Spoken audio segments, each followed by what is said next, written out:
In this video, I spent over 2,000 days in Minecraft Bedrock Edition on this server. This is the Truly Bedrock SMP and a full movie of my entire Season 6. This season sees me building this absolutely huge mega base with this massive UFO mothership and guardian farm that beams up the guardians into the mothership. There's also a ton of UFOs around the edge of the mothership featuring their own micro farms, and the mothership features its own storage system as well. So sit back, relax, and enjoy the entire collection of my Truly Bedrock Season 6 episodes. In this episode, we're on a completely fresh copy of The Seed at the beginning of our Bedrock Edition SMP. This episode features a whole lot of shenanigans and is definitely not the typical perfect start you always seem to see on YouTube these days. Oh, jeez, my guy. It also features a whole lot of crafting tables. You guys, you made a So welcome back to Truly Bedrock. Hello everyone and welcome to Season 6 of Truly Bedrock! I can see my own shadow. This season is gonna be for another month at least. No. So now that everyone made it out of episode 0, we got new people here to introduce. I don't remember their names. Somebody please read them. Ruva guy is here. Hi, welcome to Season 6. We have Eladrium. Nice to meet you. Hello there. We got Merely Adequate. Hi. We got TheAlienDoctor. Hey guys. Mus Logic. Hey everyone. Smurf. What's up? And Blood. You punched me. Hello. You started very well. One of these ones is very violent. And thank you for grouping together. That made that a lot easier. Now that we're not going into a dungeon to die repeatedly anymore, we're here at what may or may not become our spawn town. Was that the decision we made is my question, because I have kind of topological idiotism of the primary brain. I called Yes, this is the spawn island. You are well. This is Spawn Town Island rather. The Awesome. actual spawn is like over where that bamboo is, more or less. But we'll forget about that. So what we'll do is we'll take all the building material from, you know, the actual spawn, and we're gonna put it here, but like in shapes. Also known as houses. And everybody gets, this season, within the spawn town, we're doing what we call Tetris Town. So everybody gets 4 chunks. They can arrange them however they like, but you get 4 squares of 16 by 16. And go! We're supposed to wait. Yeah, we're already punching trees. Is it time to craft a load of crafting tables again? I made the one We need at least table. 50. No one's allowed to make any I think other. it would be rude not to. This is the official crafting table of Season 6 right here. 12 seconds later. You guys, you made a Well, thank you for protecting the official crafting table of Season 6. We're just keeping it Yeah, safe. We're just keeping it you're just safe. keeping it safe over there. Okay, And jeez. here we go again. I have a stack of lapis. What? I have a stack of lapis. Wait, what? I just found some Where? straight away. Wait, why have you got so much lapis? It's like all the blue people have just got lapis now. Yeah. I Just feel like like this that is one. hacking. When you say it that way, it almost sounds like a disease. You got lapis. I love how we're already digging out like an underground base. Blue HQ. Oh yeah. Exactly. You I all. was hoping to spend most of the season digging tunnels, and there's minor block lag on my side. Oh no. Right. Yeah, I have a bit of block lag to be honest. Welcome to 1.21! Block lag update. How did you Because get a right next to crafting these table all the crafting way up tables. there? Oh my god. If you guys are doing like What? How did that get all the way up there? Oh, Alien, look at you with the big brain move, using a smoker instead of a furnace. Yeah. Yeah. Oh yeah. I always forget about that. They don't call me the alien doctor for nothing. If we die, can you heal us? No. I've Okay. got 7 pieces of You steak. don't Sorry to know human disappoint. anatomy, I guess. That's fine. That's fine. You're an alien after all. Okay. We have decided to make an alliance. We are now the Mining Bros. We're gonna go mining. That is our entire goal in life. Yay. We've got three Yes. blue people, 1 orange Are you- person, 1 pink person, and 1 I am Steve. blue in spirit. Okay. Blue in spirit. Are you gonna conspire to turn us into blue people? We'll be the blue man group I or mean- something? Well, I'm just going to dig straight down, and someone else can join Oh. me. Oh, this is the Hey, blue you've already HQ! What? Get out of there! Hey, don't be killing me. So I guess you decided to join us in the blue HQ. I feel like I'm the only person mining out the blue guy's base, and I'm not My even blue. pickaxe broke. Come on. That's no excuse. Mine with your bare hands. So surely if diamonds are blue, the blue people get them? I think that's how that works, I right? think, yeah, no, that sounds. No, yeah. you get the lapis. You get the lapis. We've already got lapis. I you don't know get- how, but Smurf found it. You get. Okay, this is what happens when you have like 6 people trying to mine out a staircase. Oh, we're at iron level now. We should probably mine Is for someone iron before we placing mine for torches? Thank diamonds. you. No, you can mine diamonds with stone pickaxe. Trust. Oh yeah, it's a Yeah, new of course, feature of course. in 121. Yeah. Wait, I like how you and I are just sitting back here letting them do all the work. Yeah, Hey, we're like, grab a good job, pickaxe. guys, good job. Hey, I've got the Mine not the ceiling, so we're not bashing our head on it. Come on now. Yeah, that's what I'm doing. This is a group Yeah. effort. We still haven't found No idea what I'm digging right now. We haven't found a single ore. This might not have been as efficient as it should have been. Oh, I found iron. I mean, nothing here, nothing to see. What? I called him. I called No, him. it's not here. Where'd he go? No. What? Get in I'm there. swimming. Get him. Where is it? My iron. No, you're gonna kill me. Oh, you said it was diamonds. Oh, Did I say diamonds? Smurf. Oh. You killed the blue. well, I guess he's not getting any iron. Remember? You killed a fellow blue man. You've got to be careful here. Oh yeah, I might have just upset the blue people. You don't know what Only. you've just Oh, done. sorry. Oh jeez. This is like the trial chamber all over again. Yeah, we're not very Question, good at why are you people murdering each other? It was an accident. We found one iron ingot and Oh, got there's more iron. one There's savage. more iron. We need... Can I have my stuff Over back? iron! Yeah. Oh, that was the first death of the server. Too. That was the no. first death of the server! Oh my gosh. Congratulations. We're off to a great Thank start, you. everyone. Good Oh job. Yeah. wait, I was gonna Doing go for great. 0 deaths this season as well. Well, Oh no. So, bread? Oh wait, Bread. sorry. Sure. I'm not allowed to I have eat bread. food and It will. torches. It will I'll bring break it some down. sort of law. What? Aliens gluten free. You know how it is. My Discord started a bread cult, and now anytime I eat bread, they go crazy. So I ban them from seeing me eat bread. You know what? That That's so sounds random. pretty reasonable, actually. Yeah. I can see that happening on the internet. Yeah. I just started mining awesome. Bedrock thinking it was deep slate. I've been doing this for the past minute. Oh my Oh god. no! Oh, I found iron. Me and Yeah, Tiz just I'm hear that you probably found just iron and instantly start running up. There was Yeah, only it's one probably a piece. good idea to What strip kind of mine it. iron ore is that? Okay, you know what? I'm going back up. I'm leaving this staircase. This staircase is horrible. Is Lola, you Okay. coming? So that staircase. I am is not. I horrible. just found an abandoned mineshaft. What? Well, that's what we need. An abandoned mineshaft and like a very long drop to deep slate level. Well, I guess we're gonna There's go any invade water Sloy down now. Can we just point out the person that didn't originally come here for mining has found a cave before the people that came here for mining? Yeah. Sloy, you were supposed to be doing a village, not mining. How the world I works. was doing a village, but like I don't actually want to do a village. Turns out. Hold up, I'm gonna go into the village chat and tell them that you were digging without like a cave.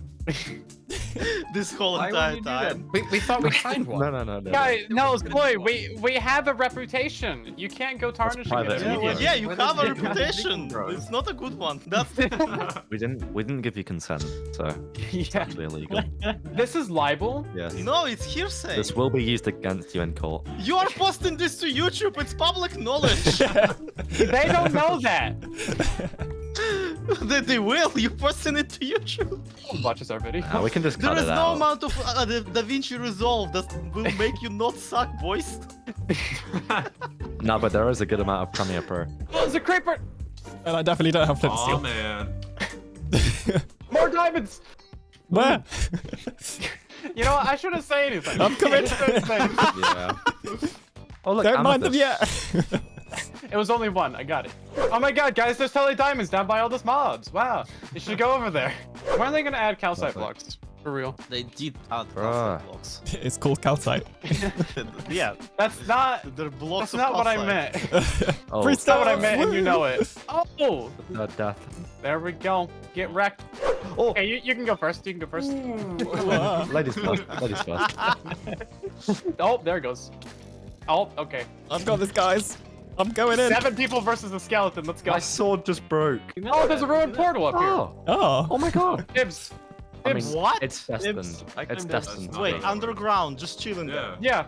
Wow. I didn't We're even gonna know that Mine was into happening. like a lava pocket down of here in this lava. back. Yeah, there's like probably a bunch of lava. That honestly sounds like a trap. Yeah. Hey, Where's Mac, the chest? Time to make Where's a the gold chest? farm. Where is it? Oh, Ow, I ow. did call I dibs. got it. Oh, my you God. want it? I called dibs too. You can't call dibs on something that's already dibbed. That's a good helmet. Fine. All this, Don't all say this anything. time. Oh, I had a Don't say anything. No.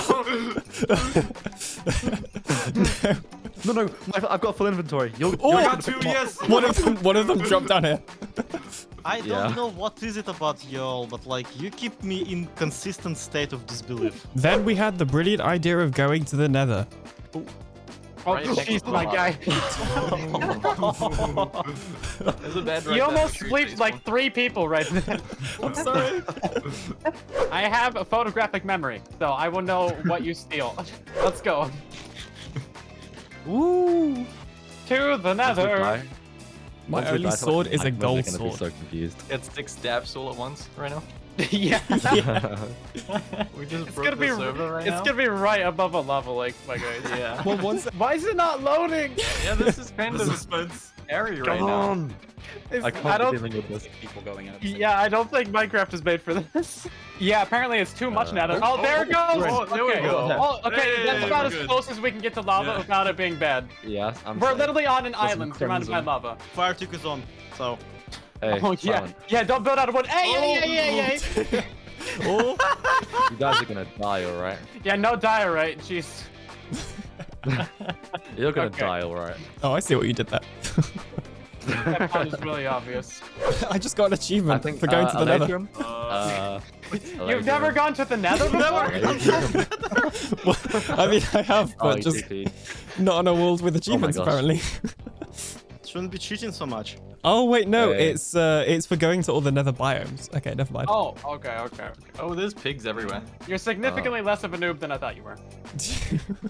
Yeah. You've definitely played Minecraft before. That's why you always digging into a wall. Yeah. Wait, if we Crazy. burn them, will they? Oh, cookbook job, thank you. Yeah. Nice. Good stretch. Dang good it! stretch. Wait, Yeah, bye. Jewel Girl JC and an adequate just came through here. What? What? Yeah. How did that get thrown for? What? No way. We thought we were gonna beat you all to the death.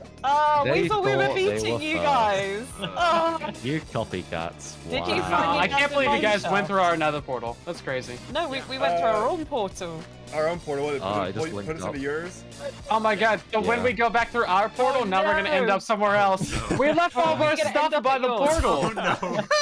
And I'm Oh. dead. I'm not even there anymore. As you can see, we are totally professionals. So we went back through the overworld and eventually we found the chest where we left all of our stuff, and then we found there was an imposter among us. Oh man, someone took everything out of the You chest can't keep already. the diamond. No, but where's the diamond pickaxe at? I have no clue. I just got here. Me too. Mm-hmm. That sounds so sus. I was like right behind you. Their water bucket's Look, gone you- too. Somebody among us is a thief. Who was it? Among us. Among us? Where Yeah. were Let me you just guys open when we Steam. came this meeting, huh? Yeah, what task were you doing? I was in the cafeteria. I was in alright? electrical. Yeah. Well, I was on cams, and I know who did it. yeah, that's right. just It's found Tom. Yeah, that's up. And somebody has my water bucket too. I didn't take that, I just took the pickaxe. It was at this point I decided I was going to make it my mission to get a mending villager. So I went over to the village where Liara had began building a breeder and boated a villager all the way back to Tetris Town. Are you trading with my villager? Why is it looking up? Bro, you're not gonna believe it. I broke into your ceiling to trade you for villager, and he's got mending! Wait, seriously? No way. Bro, he's got mending No for way. 22 emeralds in there. I was Oh about my to break the lectern. He's got mending. Yeah. That's insane. Okay, I gotta go lock that. No way. I just needed I that. got the magic touch, so that's literally my first roll. Yeah, I just Roger. needed the silent whisper and magic touch. Yeah. I think your base is lopsided. I think it's more on the right than the left. Oh wait, you were right. It's one block too much on one side. Oh my god, I one was block too right. low I was on totally one side. joking with you. What? No way. No, I just walked down there. I Well. was like, I think this is probably up. Why is there just like a box of saplings? Hi. Hello there. Oh, hello. Oh, hello, hello. Oh yeah. Oh, everybody's popping in. Hello. Okay, fine. Did someone We just got steal dragged my in. sugarcane? Maybe. I think he did. You can use the mending villager. It's fine. I decided that was. You mean he's mending villager? Yeah, I got that mending trade, mind you. Why is there another? You know, and you can have the emerald. I could have. Okay, thank you. Wait, Silent Spaces got a tunnel to our village. Yeah. That's how we found out it was a mending villager. Yeah, that's how I got the mending trade. Hey, I got the mending trade. You just noticed it. No, I got the mending trade. I opened the villager. You were gonna re-roll the guy if I didn't tell you that he had mending, okay? Well, that was just to boot you out the UI. It's fine. We have a mending villager, and his name is Subtualien. Excuse me, sir. What do you think you're doing? What? Oh, hi, I'm just visiting. I'm just noticing that your base was off-center again. What? Okay, I'm gonna look at this now. What? I swear I fixed it. 1, 2, 3, 6, 7, 8, 9, 10, 11, 12. 9, 10, 11, 12, 13. Bro, you're making me 1, 2, paranoid, 3, Silent. 4, 5, 6, 7, 8, 9, 10, 11, 12. 13. Yeah, it's fine. I knew it. Get out of here. Okay, I can't help but notice Silent's base is looking nicer than ours. Not by a lot, admittedly, but. I can't help but notice that either. Wait. Are you complimenting my build? This has never happened before. That sounded like a compliment to me, Silent. I'll take it. I mean, I just said it was nicer than an undecorated hole. No trapdoors there. Now, what do you mean? An undecorated hole is the best kind of hole. This got awkward. Okay, I'm gonna go back to mining trees. I'll decorate. I got this, guys. Well, I just logged on to show you the decoration I actually did, and well, it would appear it has been filled with crafting tables. But basically, we have or had the mending villager over there, and I actually name tagged it as well, so it's Subtualien. I have also had Alien Bot over here AFK fishing with this Silent Whisperer design AFK fish farm, and I can't open the chest anymore, but we've got a ton of good stuff from that. I'm now trapped. Great. We have the original mine shaft, which led us nowhere. My stuff, Slate stuff, Smurf just chilling there as well. And then this is actually a literal diamond farm, except not really, but I'm not going to tell you how it works. Now, if you're wondering, all of these crafting tables on the floor are not meant to be here, and I'm sure me and Smurf are going to address that in a second. But all of these crafting tables on the wall are meant to be here, and that's because at this point it's kind of a meme on the server. So right above us, Silent actually built a giant crafting table, as you can see, and he's literally living above us. Oh my goodness. It seems like his base also got filled a little bit with crafting tables. Jeez. But the point is he's our upstairs neighbor. Now, not in today's episode, but in the next episode, I'm also going to be building a UFO above here as well. So there's literally going to be like a sandwich of bases all in the same vertical space, because why not? I think with all that aside, we should probably chat to Smurf about whatever's going on downstairs. Have you got any idea what's going on here? It's a very long story. Do you want to hear it? I don't know. Yes. I do want to hear it because I need to know who we gotta get revenge on. Oh gosh. About that. So Adequate wanted an internship. Yeah, he basically wanted me to give him a job in return for some information about Truly Bedrock because he was feeling like he didn't know too much about the server, and yeah, he was willing to do something for me if I gave him, I guess, some trivia and some useful information. But because there wasn't really anything that I needed him to do for us, I told him to put a stack of crafting tables in everybody's base. Wait, so he's... Okay, so I saw the one... So I saw the ones in Silent Space. Let me put these back as well. Wait, so if we just go to like everybody else's base, is there just also going to be a stack of crafting tables? Yes. I thought it would be funny. And he's also written some signs in each one. That's amazing. So if I'm understanding everything right, Smurf got Adequate to prank us and everybody else when we lived together.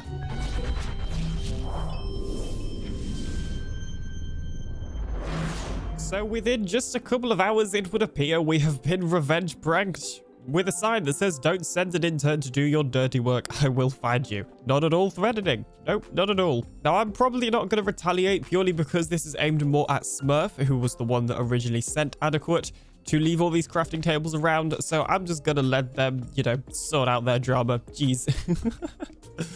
But that seems like a pretty good reason to actually move out of the blue HQ, because in episode...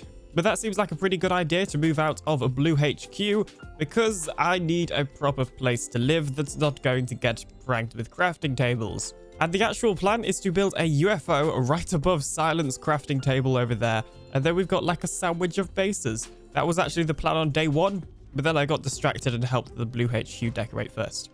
However, before we get started on any base stuff, it is probably a good idea to get some better gear, because I only have these 32 iron ingots, this super broken diamond pickaxe that Slates gave me, and that is basically it. So, yeah, I think it's time to go mining. So you're full of life. Hold on to your youth. That's such an old person thing to say. What's wrong with you? Oh, I don't have a shield. Oh, What? no. Oops. Oh, I've got other side. Nice. Oh, diamonds. Yay. I'm getting in a hole. I left the hole.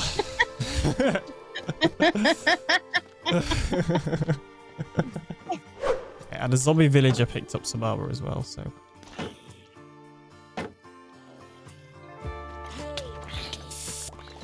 Oh, there you go. No! Oh, Did you rage quit?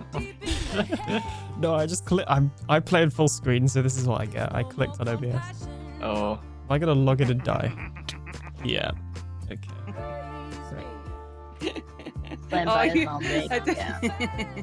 I've died enough times that if I was gonna rage quit, it would have been earlier. I'm already at the top. I'm at second. Smurf has one more death than me now. What is this? I was on 0 at the start of today. I should have stayed in bed. I would have stayed in the Da Vinci Resolve timeline. I don't think you can Da Vinci resolve this, my man. And I have just got done with that mining trip. So believe it or not, I have spent exactly 1 IRL day on that mining trip. It has been a very long one indeed. And this is all the stuff that we got from it. So we now have 27 diamonds, a whole ton of redstone, a pretty decent amount of iron, and there is some more in here as well. So yeah, overall, I'm pretty happy with everything. I'd also like to say a huge thank you to Slates, who actually lent me his Fortune 3 pickaxe, which actually helped increase the amount of diamonds I got, which is pretty nice.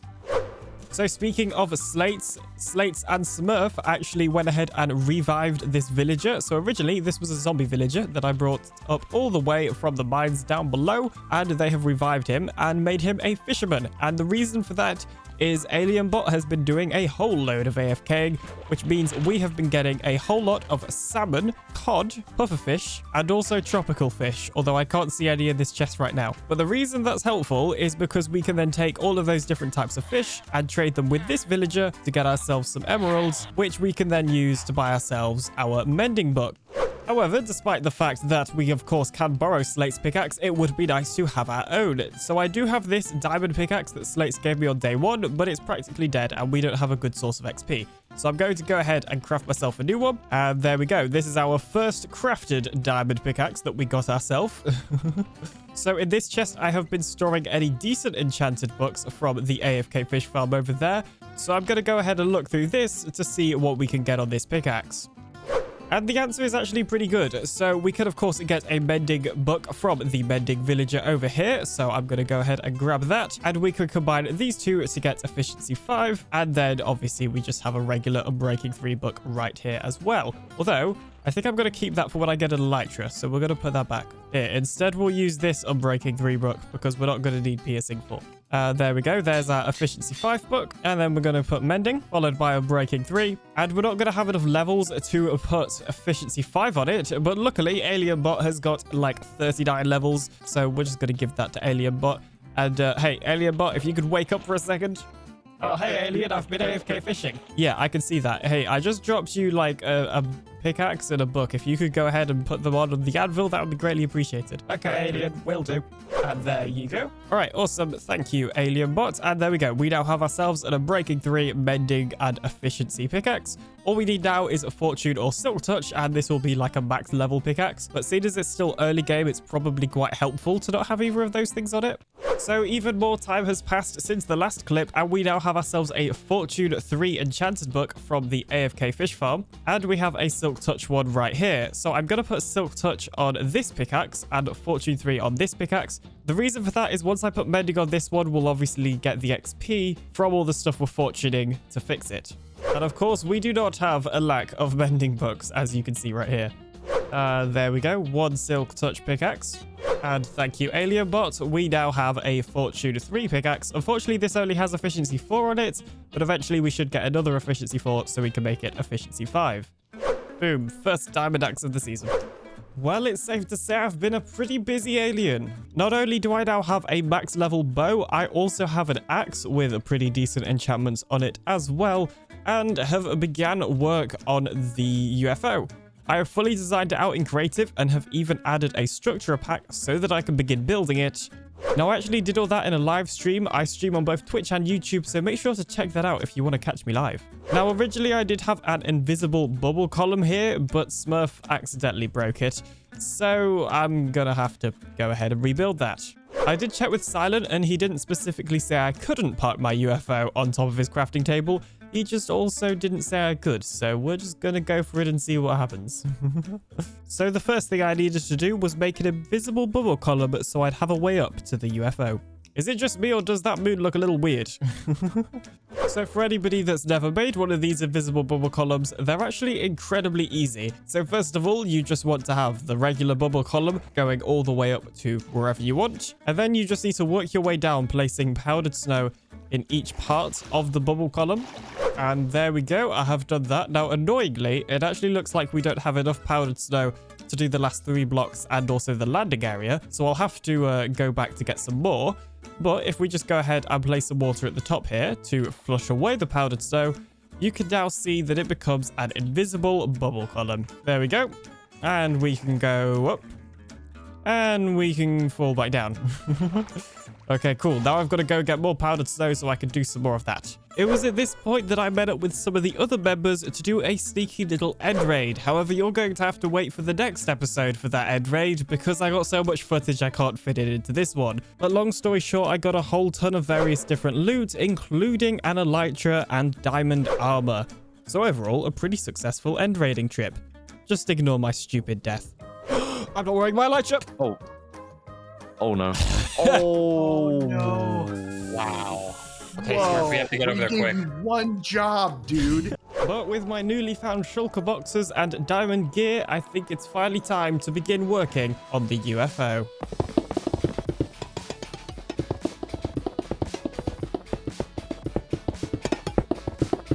So I am currently stood on Zloy's roof, but I think I have pretty much got a UFO.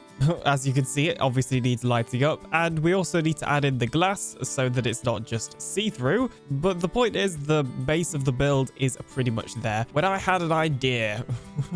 So it's not particularly uncommon for me to go ahead and change builds in the middle of building them. In fact, I've already tweaked the design of the UFO mid-build. However, I've had an idea that I think is actually going to look a lot better and just give this a little bit more of a variety of blocks, because right now it's basically all smooth stone and copper. What I'm thinking is we actually add in a little bit of a polished deep slate along with polished deep slate slabs, just to give it a little bit more contrast. Now, I would like to point out I am not a builder person, so if you think you could do a better job than me, you're probably right. But essentially, my thought process is to just remove the ring of smooth stone slabs at the top here and replace them with deep slate ones, just to add a little bit of contrast. Now, I don't want to remove all of the smooth stone slabs, because they also work well in making it less blocky and more round, which is obviously quite helpful for a UFO. One other thing I'd like to point out with this build is the idea the copper is eventually going to weather over time and then it will become fully oxidized, because it will definitely look a lot nicer when it's fully oxidized instead of the bright orange that it is right now. So I do still need to go and remove the scaffolding blocks that I used to build this thing, but there is the completed UFO. I'm actually really happy with how it turned out. I think the deep slate is a great addition and just gives it a little bit more definition. Now, obviously, this bubble column will be the way in, but right now I don't have enough powdered snow to extend it all the way up. So you've kind of just got to do a little bit of this and kind of hope that you get up there. Or you can use these stairs over here. And if you're interested, this is what the inside looks like. So I went ahead and added some of the polished deep slate as well. And of course, we have the new copper grate blocks in the floor as well, because I thought they looked really, really nice. And you can see already that some of the copper has already began aging as well, which is perfect. Eventually, this will look a lot more aged and green and stuff. But I think the last thing we need to do to make this build complete is add in the final bits of powdered snow to make this invisible bubble column. So I guess it's time to go to the mountains again. In terms of rockets and gunpowder, I'm pretty poor and only have 6 rockets. So my plan right now is to go to Zloy's house because I think that's the highest building in the area. And then we're just going to launch from there and hopefully not use any rockets. Okay, this is probably the highest point I can get. So we are going to use 1 rocket. And hopefully this should be the only rocket we need. So that was only with 1 rocket, and you can just see the mountains off in the distance. The only problem is I've just realized I forgot to bring all my buckets, so I can't actually fill up any powdered snow. So I guess we need to get home now, so I think I'm just going to climb to the top of this mountain and then fly off from there, and hopefully we'll be able to make it back with 1 rocket. Okay, I think I'm at the highest point of the mountain. Oh, okay, really? We are gonna fly with 1 single rocket, and this will get us all the way back to Tetris Town. I'm confident. We're way higher than we were before. We're at like y equals 240. Well, I did end up having to use 2 rockets because I thought the island was a little bit more over there, but we did eventually manage to make it back. Wait, I have 16 gunpowder this entire time? How long has that been there for? Nothing to see here. Okay, well, I now have 60 rockets, which is a lot better than like 10 or however many we had before. Buckets acquired. Okay, let's do this. Again. Yeah.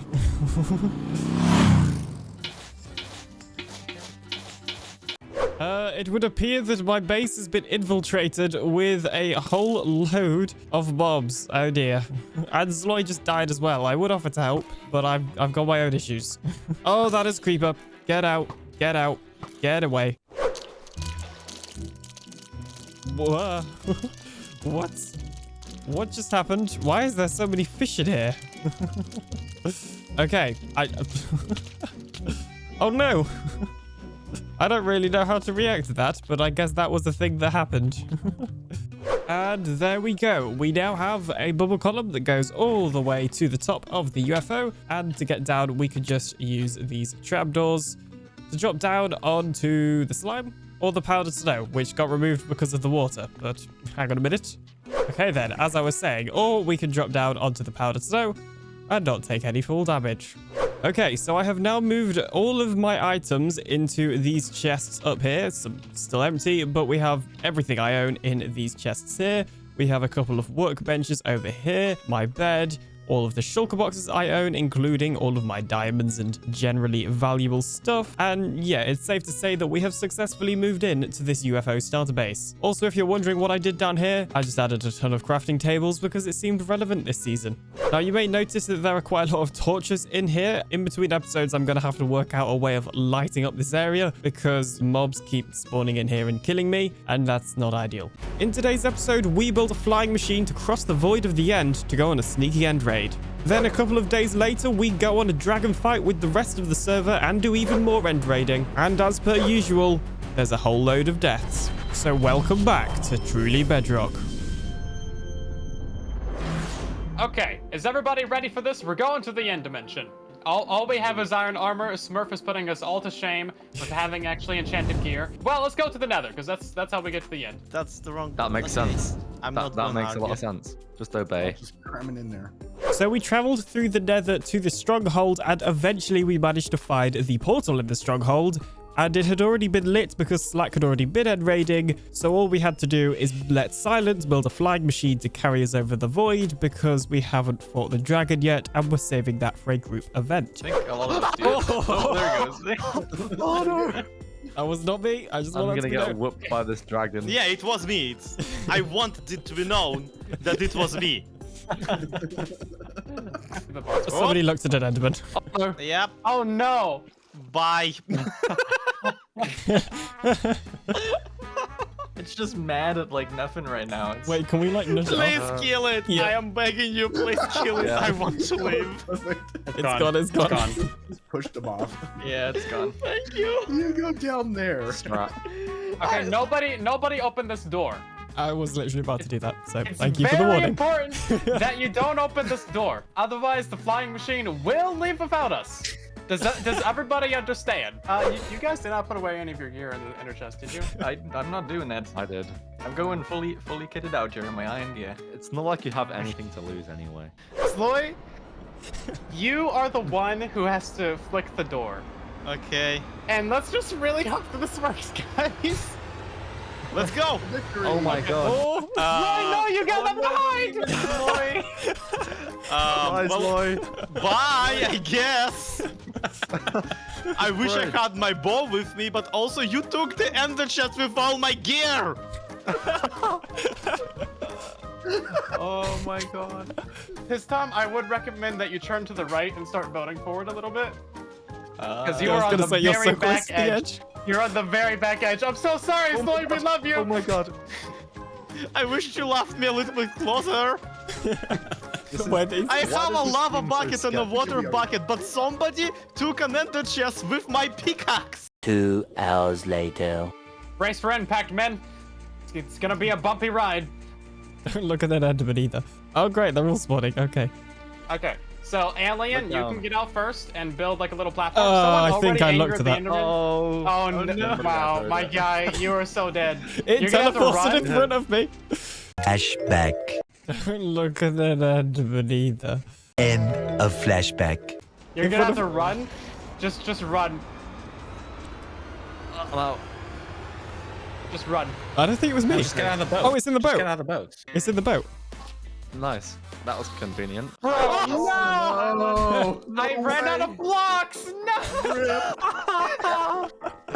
I still call dibs on that Elytra. Okay, I'm like 5 blocks away from the end ship. You know what? It would be so funny if that one was already rated, because Black went that direction. True, yeah. God. Oh my I'm god. gonna be using on my chest. You've got to be kidding me. Is it rated? Has it been looted? It's actually raided. It's raided. Everything's I'm gone. going in the other Oh, direction. Yes! Thank you, Slack Lizard!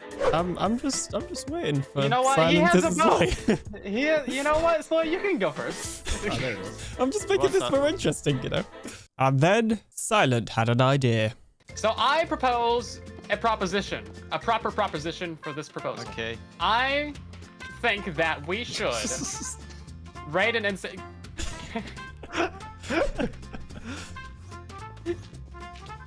Oh, I'm tis gonna not die again. again. No, no! I propose that we should Instant take all these karma. items on the ground right now. What I was going to say is that whoever finds the first elytra should go grab elytras for the other people. Because that person definitely is gonna have enough firework rockets to fly to the next one. To be fair, I have both mending, unbreaking, and like half a stack of fireworks. Yeah.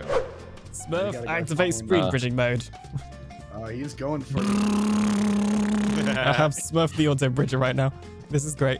You have I've 2 got Endermen scaffold. chasing you too. What? No! Run away! Oh my gosh. Who? Who are they angry at? It's Smurf. Me! It's me! It's me! It's me! Oh shoot. Smurf, kill him! Oh yeah, they're both aggroed at you. Oh, one's in I there. trapped one in a hole. Yeah, one's in the boat. One's in the boat. Nice. The other one's dead. Nice. They can teleport out of boats. Nice. Look at that. That was teamwork One right there. pearl. Oh, hey, Elytra.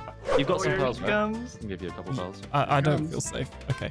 Do I If I die- before Tiz? I got it before Yeah, Tiz. there we for go. No. Go for it. Go for it. Go for it. Yeah, there we go, boys. GG. See? Loads of space. Yeah, but there's so many Endermen. Oh gosh. Okay, I have an Elytra. This is good news. Hey, our elytra. Second elytra of the server. A proposition. I have Smurf the auto bridger right now. Okay, I have an Elytra. I'm not wearing my Elytra. Oh. Get over there We quick. gave you one job, dude. We were all counting on you. Wait, Hey, were we you got the a only friend one with an mod. elytra? I had two Yes. on me as well. Awkward. Oh wow. He had 2 on him. And you weren't wearing either of them. No. That's twice as bad. So, I hope you guys can get me an elytra. I have already named one of them Alien's Elytra and enchanted it, so... It's okay, I don't care about the Well, why don't you go get it? Sloy, I need you to double check something. That Yep, should yep, confuse yep, people. yep. Before you jump off of that thing, make sure that you're wearing an elytra, unlike somebody. I mean, valid, Okay. Fair, but you're still being a jerk. but... yeah. I'm giving you a friendly reminder. Well, that would have been helpful when I did it. Oh, well, I thought you were Because of smart. content. So Eladrium and Smurf left all of my items in a chest, whilst I spent a very, very, very long time trying to get back to them. I see it. There's also some random iron leggings on the floor. Mine now. Okay, cool. There is no ender chests. That is fine. Okay, well, that wasn't horribly unsuccessful, but it wasn't like, that wasn't that great either, was it? I don't know what you're talking about. Like, everyone got elytra, we got a few courts of banyan diamond gear. But everyone got their elytras, so I guess that's good, and I have a couple extra spares too. Oh, that's neat. The cool thing about all this is that you people have mending, and I don't. You have mending now too. Just take a book. No. 3 diamonds. Hey, I'm pretty sure I live above you. I get a free mending book for that, right? That is not how that You're works. a villager. You get a free villager. For the You're first also looking through the wrong chests, but I'm not going to tell you that. Well, which one has the I The can't. one next to the vending villager. Oh. Oh, well, thanks for telling me. So would you like that, binding helmet to be removed?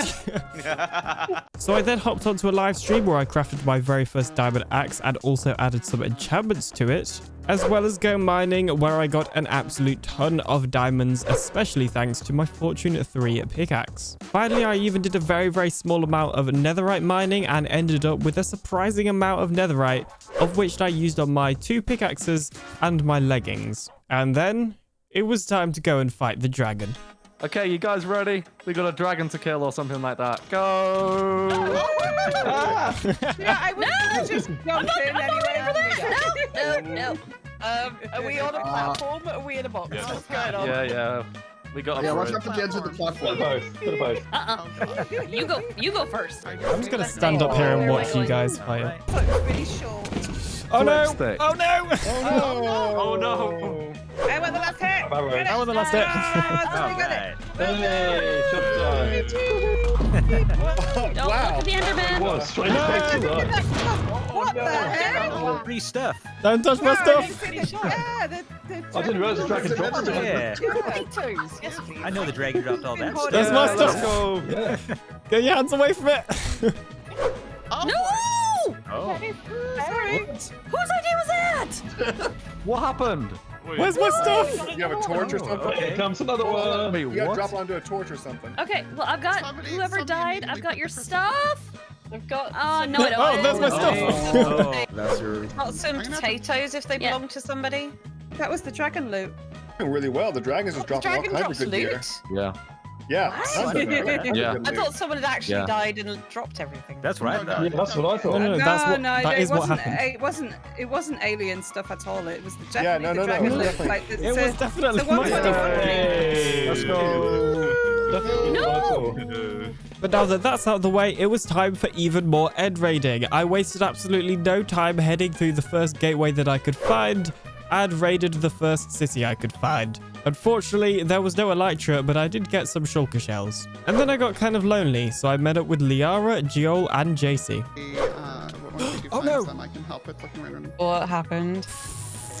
I Did you went fall below y=0. I'm somewhere in the void. Are you dying right now? Oh dear. I mean, I'm not dying. Where's land? Okay, here's land. Okay. That was stressful.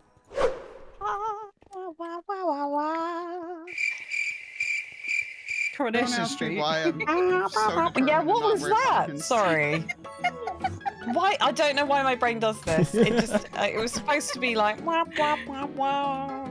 And it turned into Coronation Street. Does anyone want blocks to go straight to the ship? I might pillar up if anybody Yeah? doesn't mind. You got some blocks? Yeah. I don't mind you going first. I got it. I feel like aliens like, or I could just fly up for it. Yeah, he's like, I could do this. Oh, we last got time- the experience of doing Last it. time I did I this, will I be back. died as soon as I got to the ship. Yeah, me and JC are just going to stand here and watch you do it. I fell through a hole in the ship that I didn't realize was there. Oh, no. You're kidding. Yeah, put some water down for her. Yeah. Oh, really? Another one? Get in the water, get in the water. Come on. I'm trying to get there. Oh, jeez. I don't even want to go in the boat. I just want to escape the Enderman. Get out of here. Got it.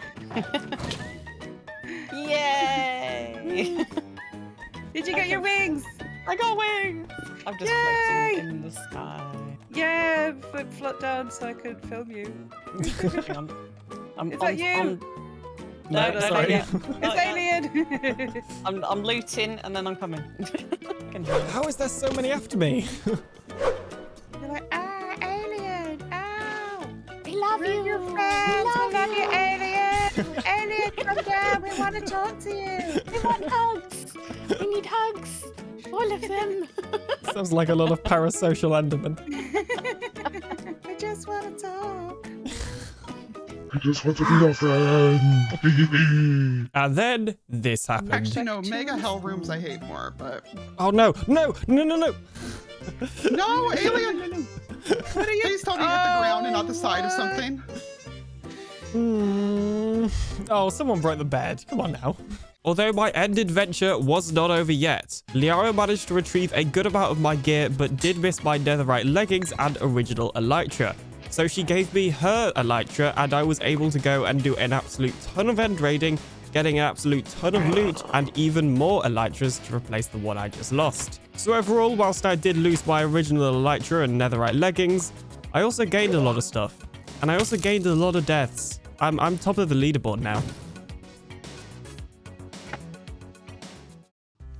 Well, it's safe to say I have had end raiding trips gone a lot better than that, but we actually didn't end up with some half bad loot from it. As you can see here, I have 7 elytras in total, 2 of which I have already put mending on, although I do need to give one of these back to Liara for the original donor elytra. We also got a ton of end chests, a pretty decent amount of iron, and even some spire armor trims, which is pretty nice. We also have all of this random diamond and iron gear. So what I need to do is firstly get one of these mending elytras and put unbreaking on it so that we can replace our original one that we unfortunately lost. And then I need to sort through all of this different diamond gear and find some that I actually like to use as my new permanent gear. Also, can't help but notice that things have changed a little bit down here. It would appear that there is now a ladder in Silence Base. Is this an iron farm? This looks like an iron farm with a trading hall. Very nice. Silent has just built this in his attic, I guess. And ooh, iron. Hello there. Now, luckily, in the end, I did not lose my original Silk Touch or Fortune pickaxe, which is very nice. And I've actually upgraded these to netherite in my last live stream as well. So we have some netherite gear, which is pretty nice. I did have some netherite leggings, but as you saw, they've now despawned in the end. Well, sometime later, and as you can see, I now have lots of diamond gear, all named with enchantments on. So I actually have a fully maxed out helmet, elytra. I'm missing Swift Sneak on the leggings, and I'm missing Soul Speed on the boots. But other than that, these two are maxed out as well. We also have a maxed out Silk Touch pickaxe. I just need Efficiency 4 on my Fortune, and these two are also maxed out as well. So we basically have a full set of diamond gear, excluding the sword and the chest plate, because I don't really need either of those because I use an axe instead of a sword. You can also see here, apparently we've adopted one of a Silent Whisperer's distant cousins. We now have Silent Whisperer. No clue how he got here. He just turned up one day. However, it would appear that something has happened in Blue HQ. The crafting tables have been replaced with fletching tables. And, well, overall, it's just looking a lot more blue. Smurf, what have you done now? In today's episode, I design a Froglight farm, build a Froglight farm, and open a Froglight shop. All because the other members really wanted Froglights. So welcome back to Truly Bedrock. But before we get started with any of that, it seems a whole lot has changed. First of all, I now have a full set of netherite armor, including a sword and a chest plate, although I still need to combine these enchantments with the sword to get a max level sword. And I also now have a mending shield that has my logo on it, because why not? And I did all of that on a live stream. I stream on both YouTube and Twitch, so do make sure to go and check it out. But that is not the only thing that has changed between episodes, because there is now a face in the window of my UFO. And my bubble column has gone, so it's kind of hard to get down here now. So if we take a look over here, you can see there is now a Gargamel putting a Smurf into a cauldron. And my UFO kind of looks like a plate as well, which I find even more funny. So there's also a Groover. So this is a revenge prank that Zloided on Smurf. And as you can see here, this is an active threat because Smurf has been going around pranking people and just generally causing shenanigans. I can't remember if I showed it in the previous episode, but that is the same reason that Blue HQ is now looking a whole lot more blue. Now Smurf has been busy not retaliating and instead has dug out a very, very big hole, which I've been told is going all the way to Bedrock. So what I've done is gone ahead and dug out this 3x3, which goes all the way to Bedrock, and put some soul sand down there so that we can replace the bubble elevator in here, because I need a better way to get up to my UFO. Well, it took a little bit of time, but as you can see, we now have ourselves an invisible bubble column right here, so we can fall down the floor to get back to Blue HQ, or we can go up a little bit to get to Silence crafting table. And if we really want to, we can fall all the way down to Smurf's hole, or the bottom of Smurf's hole, although I am still missing some carpets for the powdered snow here. Now, hopefully, Smurf isn't going to break it this time. Anyways, let's move on to something more interesting.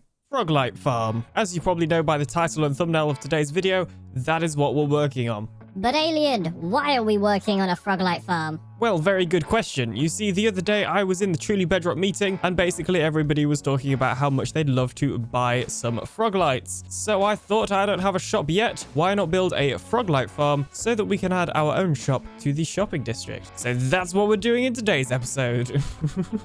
So as I'm sure you'll know, the first stage to any Froglight farm is of course to find a magma cube spawner inside of a bastion.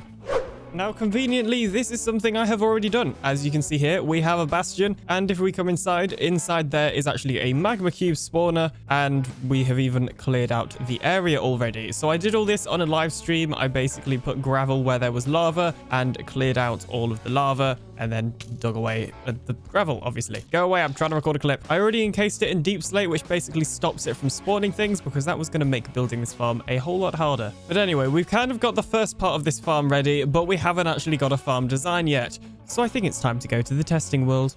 So if we come over here to my testing world, you will see this. Now, I actually got this from a video that Groover Guy made a while back, all about mob spawners on Bedrock Edition. I'll make sure to leave a link to it in the description if you're interested. But this basically shows you the detection range for spawners on Bedrock Edition, if I remember correctly. And now, because I don't trust myself, I'm going to go ahead and rewatch part of Groover's video. And after a quick rewatch of the video, I can confirm that was the mob detection range. Basically, that means that if there are 6 or more magma cubes in this surrounding area, then the spawner will not spawn anymore. So we just need to make sure our magma cubes are being moved away from that area so the spawner can spawn more, making our farm more efficient.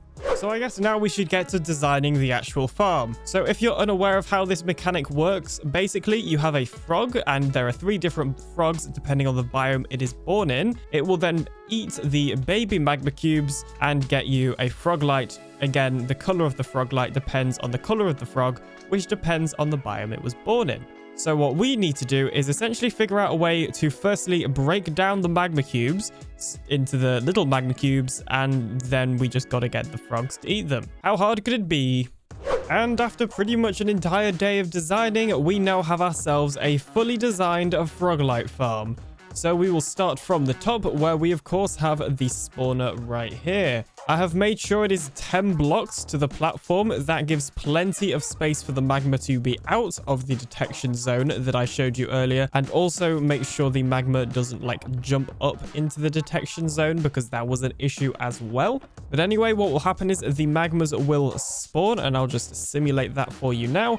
So some will spawn like so, where they will land on this platform and get broken in the powdered snow. I basically figured out over here that that was the easiest way to break them down. I will say right now that everything I've done, I designed myself. However, there is a very good chance that similar farms exist because I know people use powdered snow generally. I haven't intentionally copied anybody. I didn't watch any tutorials or anything. I'm just going to put a disclaimer out there. It's very possible similar designs exist. And whilst we're talking about that sort of thing, I'd also just like to say that I enjoy designing farms because it's fun. I don't care if it's the most efficient thing in the world. As long as it works and gets enough for what I need it for, then I'm completely fine. I don't need it to be the most efficient in the world. I'm sure there's 3,000,001 ways I could improve this. But anyway, after the magma cubes, it gets broken down via the powdered snow. They then fall down onto this layer where they are then drawn to the iron golems. I basically figured out that for whatever reason, if you leave the top row here of fences free, the magma cubes will actually pathfind to the iron golem, even though they can't reach it. So to demonstrate that a little bit better, I'm just going to come over here and I'm going to remove these 3 fences. And as you can see, all of these magma cubes are suddenly going to aggro on the iron golem, even though they can't even reach the iron golem. Basically, what this means is that all the magmas will then go to one of these 3 pods where they will then get eaten by a frog, and obviously a frog light will be made.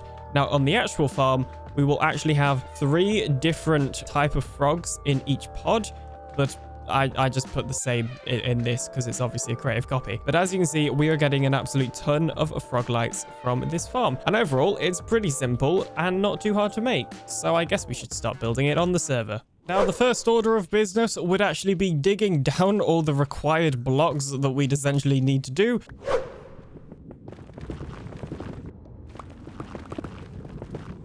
And after not much time at all, we now have dug out this area for the Froglight farm. So I counted down the amount of blocks I needed from the spawner itself. I also gathered up a ton of blackstone because I'm thinking the block we'll use for this farm is polished blackstone bricks, which is also why I brought a stone cutter. This farm is actually like super cheap. All the other materials I should be able to get from my redstone box, plus a little bit of iron for the iron golem. The only thing I need is some powdered snow, and actually now that I think about it, a pumpkin for the iron golem. But then it was live stream time. Oh dear, I am now in powdered snow. This was not good news. Oh, that was quite like anticlimactic. It just kind of happened. Oh. Yeah, that's not how you do it, is it? I have watched so many people make that mistake and always thought to myself, I will never make that mistake, but I just made that mistake. Oops. That was not part of the plan. You saw nothing. Well, I just got off a live stream where progress has been made. First of all, as you can see, I have actually gone ahead and built a wall around the spawner area so we can begin putting in the different sections of the farm. And as well as that, we have also been breeding some frogs and now have 2 types of every single frog, which is very nice. So it's technically more than we need, but it hopefully should increase our efficiency at least a little bit.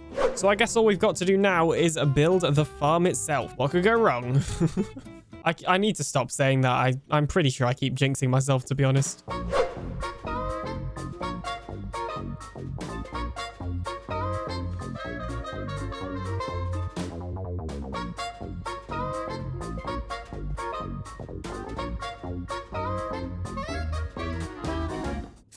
And with that, I have now successfully built the entirety of this farm. So you can't really see into it, but we have the 3 spots for all the frogs. And if we poke a little hole, you can see here, we have all the frog-like stuff. All I need to do is remove all of these blocks around the magma spawner. But before we do that, we are of course missing one very important thing, and that is the frogs themselves. Now, on my live stream, I did actually go ahead and breed up all of these frogs, so I have 2 of each type. So all we've got to do now is get them into these glass cages. What could go wrong? How hard could it be? So I think the plan is to obviously break the boat and hold some slimes so that they'll walk towards me. And if I have to, I can also lead them as well. So come on, follow me. Okay, we're going to get them on the lead, and then we just got to get them inside here. Come on. You can do it. Big jumps. Are they underneath the hopper? Okay, there we go. There we go. Okay, they're inside. We're gonna take off the leads and just fill it in like so. And wonderful. Okay, our first 2 frogs are successfully in. And following a similar process, I was able to put the other 2 frogs in their correct areas. And one very short AFK session later, we can see that the farm is working. But let's not forget what we originally built this frog-like farm for. You see, the entire reason of us building this frog-like farm was literally just to sell them. I probably will end up using them for my own build, but for the most part, it is mainly because other people just wanted to buy them. Now, of course, to sell all of these frog lights, we need to open a shop here in the shopping district, which is rapidly growing day by day. There is a Zloy. Hello, Zloy. So I built a very, very temporary shop. And there we go. I have built this frog-like farm shop. It is very, very temporary, but it is a shop that exists now, and hopefully we'll get as many diamonds. I'm going to put stacks of 32 at the bottom and then full stacks at the top, because some people may only want to buy like some frog lights, whereas some people may want to buy lots of frog lights. And then I was adequately interrupted. No, I'm stuck in here. Let's see, I could put my bed down maybe to fly out. Oh, look at that Minecraft Pro Gamer move. Oh my gosh. Yeah? Okay. Nice. All right, I flew out. Now I need to get you back may have in just there. ruined the linking for the farm. Oh no. I destroyed the bed just in case. Hopefully it will relink. Maybe that was not a pro gamer move. Iron Golem. No. Oh, there's one. Okay. There's one. Okay. Oh my gosh. Oh gosh. All right. Yeah, okay, that's good. two. Okay, it's working. Okay, we did it. Oh my gosh. Great. I'm glad you were over here. What are you doing over here? I was just building finishing off my frog light shop. It's small and very temporary and just looks like 3 balloons or something. Yeah. But The yeah, balloons. Yeah, it's awesome. I'm so glad you did this because I've done these in the past and I wasn't ready to do another one. Yeah, it was pretty fun, and I don't think I have died the entire process of building this thing somehow, Awesome. which is very rare. So you're charging, let's see, 32 for 2 diamonds? Yeah, and then we're gonna have That's a good rate. 64 4 diamonds. Oh, actually, I was gonna do it. Hang on, we're going even cheaper. Okay, yeah, that's a deal. It's Like a deal that. For a There we go. That's how that's worked. That's much more. Have you seen these rates for these shulkers? That's a much more reasonable rate. Oh, not these, but yeah, like 5 diamonds for a single shulker box. What? What is this? Wait. It is a single shulker box, right? Okay, I just want to make sure it wasn't like a shulker box full of shulker shells. Then I was like, okay. I have like, you know what? Hang on a minute. I know. Hang on a minute. Just wait right there. Okay. This is unacceptable. I gotta fix this. 12 seconds later. 5 diamonds for a shulker box. Come on now. What do you have? Oh, you're doing a pop-up shop? Actually, we'll do. What do you think? 2 or 3 diamonds? 3 diamonds is already almost half price. So 3 diamonds equal. We'll do it on a new line. 1 shulker box. There we go. There you go, competition. Actual good look at price that. right here. You're totally gonna make some money off of that for sure.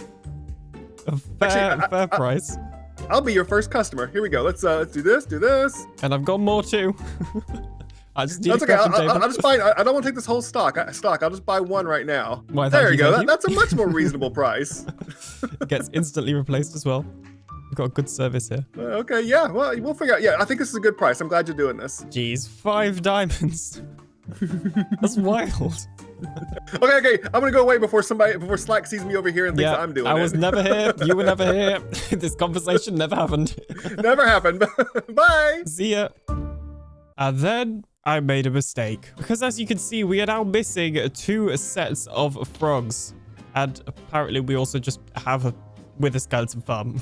So I was just minding my own business doing some AFK, and as you can see, we have a decent amount of frog lights in here. Not loads, but certainly some. When all of a sudden, I went out of my AFK box to check the rates and was met by a ghast. Now, the ghast actually blew a hole in the wall somewhere in this area. Yep, there it is. Now, as you saw just then, all the lava spilled out from the wall and set the chests on fire. Now, chests I don't actually think burn, but the fire did spread from the chests to the carpet, which in turn caused the frogs to, well, burn. Now, what I also didn't realize is that if we take a look up there, which is kind of hard, you can see that some of the fences have burned as well, which destroyed the iron golem or damaged it. And I think one of them is actually completely dead. Yeah, that iron golem just got completely killed by the fire. I think most of its fence got burned down. Now, luckily, I was able to rescue one of the frogs, which we have right there. but the other 2 are completely gone. So I guess I've got to go ahead and get some new frogs again. Oh, jeez. Now, luckily, I am prepared and actually have 5 buckets of tadpoles right here. We only need 3 of them because I still have 1 frog spare. So hopefully this shouldn't be too hard. What is this? I just went through the portal. I'm being attacked by magma as soon as I go through the portal, and I can hear a trident sound somewhere. I see you. Anyway, as I was saying, this shouldn't be too hard because we happen to have one biome like literally right here where we can breed the frogs in, and the other biome literally over there. So overall, it shouldn't be too hard to get some replacement frogs. So I'm just going to do what I have done all the previous times, which is build a little box for them, place down the tadpole, and then feed them lots of slime to speed up the growth. And there we go. We now have a green tadpole. Now we actually, or a green frog, I guess. Now we actually need 2 of these guys. So I'm going to go ahead and put in another tadpole. Okay, I have ran out of slime. So I think what I'm actually going to do is just leave those guys there to grow up whilst I go get some more slime. So meanwhile, I'm going to come over here to this moderate climate area, I believe it's called. And this is where I have been growing up all of the tadpoles previously. So we might as well continue that tradition and grow up another one. There we go. We now have another frog. So now what I'm going to do is get that frog out of the water, like so, and take it to my boat. In fact, the frog probably doesn't even need to be in the boat because it can swim. There we go. That works. Meanwhile, I should probably finish growing up that tadpole. There we go. So now we have all 3 replacement frogs. So now we've just got to get them through the portal, which is pretty simple when you're holding some slime. So now that we have all of the frogs in the area, we should probably get rid of any fire hazard and then place back down the carpets like so. And I guess just try and get these guys into the right area. So, oh, there's one like literally right next to it. Hang on. Okay. You are coming with me and you are coming with me. No, I don't need you right now. It's not your turn yet. Oh, jeez. Go away. I'm busy. Okay, there we go. We have finally replaced those 2 frogs. That took way longer than it should have. Now all we've got to do is get that frog and this frog to their new home. Well, I guess for that one, it's its old home because it was here before. But anyway. And there we go. We now have the other 2 frogs in there as well, although I do need to get some more glass. Oh, no. No, no, no. It's happened again. It's happened again. Okay, it has happened again. It has happened again. No. No. No. Okay, now I've got to get out. Oh, dear. I really need to spawn-proof this place. Please tell me none of that is on fire. Get out of here. Oh, my goodness. Okay, I think we managed to stop the chest from getting on fire, which in turn stopped the carpet from getting on fire. I just went into full-on, like, panic response mode there because there was no way I was going to let this place get ruined again. But anyway, what a... Ow. Oh, my gosh. I hate this. They ask you how you are, you just have to say that you're fine when you're not really fine, but you just can't get into it because they would... But anyway, what I was about to do was head over here and replace the iron golem. So let's finally do that now. And boom, iron golem, fence post, fence post, fence post, cover it up. And there we go. This farm should now, once again, be fully functional and producing us magma cubes. And producing us frogolite farms. And producing us froglights, which it... And producing us froglights, which it would appear it is. Nice. So now that we've sorted all that out, it has been pretty much an entire day since building the Froglight shop. So let's see, have we made any sales? Okay, unfortunately, we have not made any sales, but that is fine because I do believe over here, we've made a lot of sales. We have literally made 60 diamonds just from creating a pop-up shop that sells shulker boxes for a reasonable price. Look at this. Okay, somebody's actually buying them. That is insane. But anyway, now conveniently, I also happen to have a little bit more stock. Now, there are certainly some things missing from this area. For example, there is like no spawn proofing. There is also no decoration here. However, that is going to come in a future episode because I have a whole lot of plans for this area. So I don't want to decorate the Froglight farm yet until I've built up my other plans. So literally right outside of the bastion, we have part of a nether fortress. And if we go inside that nether fortress, You will find death, apparently. Oh dear. Hello. What you'll also find is the bastion has generated over the nether fortress, meaning inside of this bastion, there are actually fortress spawn spots. So one of my plans for this place is to turn it into a mini fortress farm. That's why we keep getting wither skeletons spawning in and dropping to the ground, because somewhere around here, they're spawning and, well, dropping to the ground. In today's episode, I built an iron raid farm with a trading hall. What did he say? You heard me correctly. I built a raid farm with an iron farm and a trading hall. This farm has 40 villagers, which means it can produce up to 4 iron golems at once and has a whole ton of loot from the raid farm. So welcome back to Truly Bedrock. But before we get into all that, I've had an idea. You see, in between episodes on a live stream, I've actually gone end raiding and got an absolute ton of spare diamond gear, even more elytras, and some more shulker shells. However, that is not all.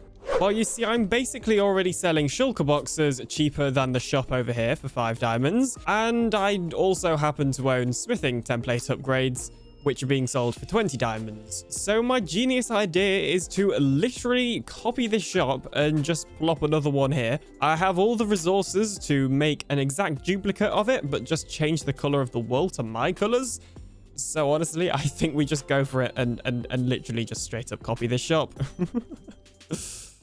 And there we go. I have literally made a shadow shop of the one behind me, and just to make it a little bit more authentic, I've added cobwebs and vines which will eventually grow down over it to make this thing kind of look a little bit old and forgotten, because nobody needs to go to this shop anymore because this one's over here selling things for even cheaper. So I'm selling elytra for 10 diamonds still. I'm selling shulker boxes for 3 diamonds, and then I've had netherite upgrade templates for 18. This is technically a 2 diamond discount from 20. I know it's not a lot, but I just wanted to be annoying. I'm gonna be honest. And despite what Smurf has been saying in his video, I do still have the original netherite upgrade template in my ender chest, which is why he couldn't find it in any of my chests. But now we've got those shenanigans out of the way, let's get to our iron raid farm trading hall. Now, the first step to any iron raid farm with a trading hall is to have a pillager outpost. Like this one, I happen to have already claimed in a previous live stream. Hello there, my good sir. But anyway, we have the first step to any iron raid farm, but we of course need a design. So it's time to head to another world. Now, if you've been around the channel for over half a year, you may recognize this. This is an iron raid farm I built on Minecraft Season 4, which is an old SMP I used to play on. So at the top here, you can see we have the iron farm part, where obviously the villagers are and the iron golems spawn. And then if we go down, you can see here we have the kill area as well as the storage. Now, there are a couple of minor modifications I want to make to this farm, but pretty much everything is going to be exactly the same. Now, in 1.21, they did change it so that mobs spawn on the center of a block instead of on the edge. Now, previously, because mobs were spawning on the northwest corner of a block, we could put a glass block in the head, which would push them off. So I assumed that because they've changed it so mobs spawn in the center, this will no longer work. But as you can see over there, if we fly away a little bit and then slowly fly back towards it, we should see some pillagers spawn any second and get pushed off. There you go. See, look, they instantly spawned and then it got pushed off.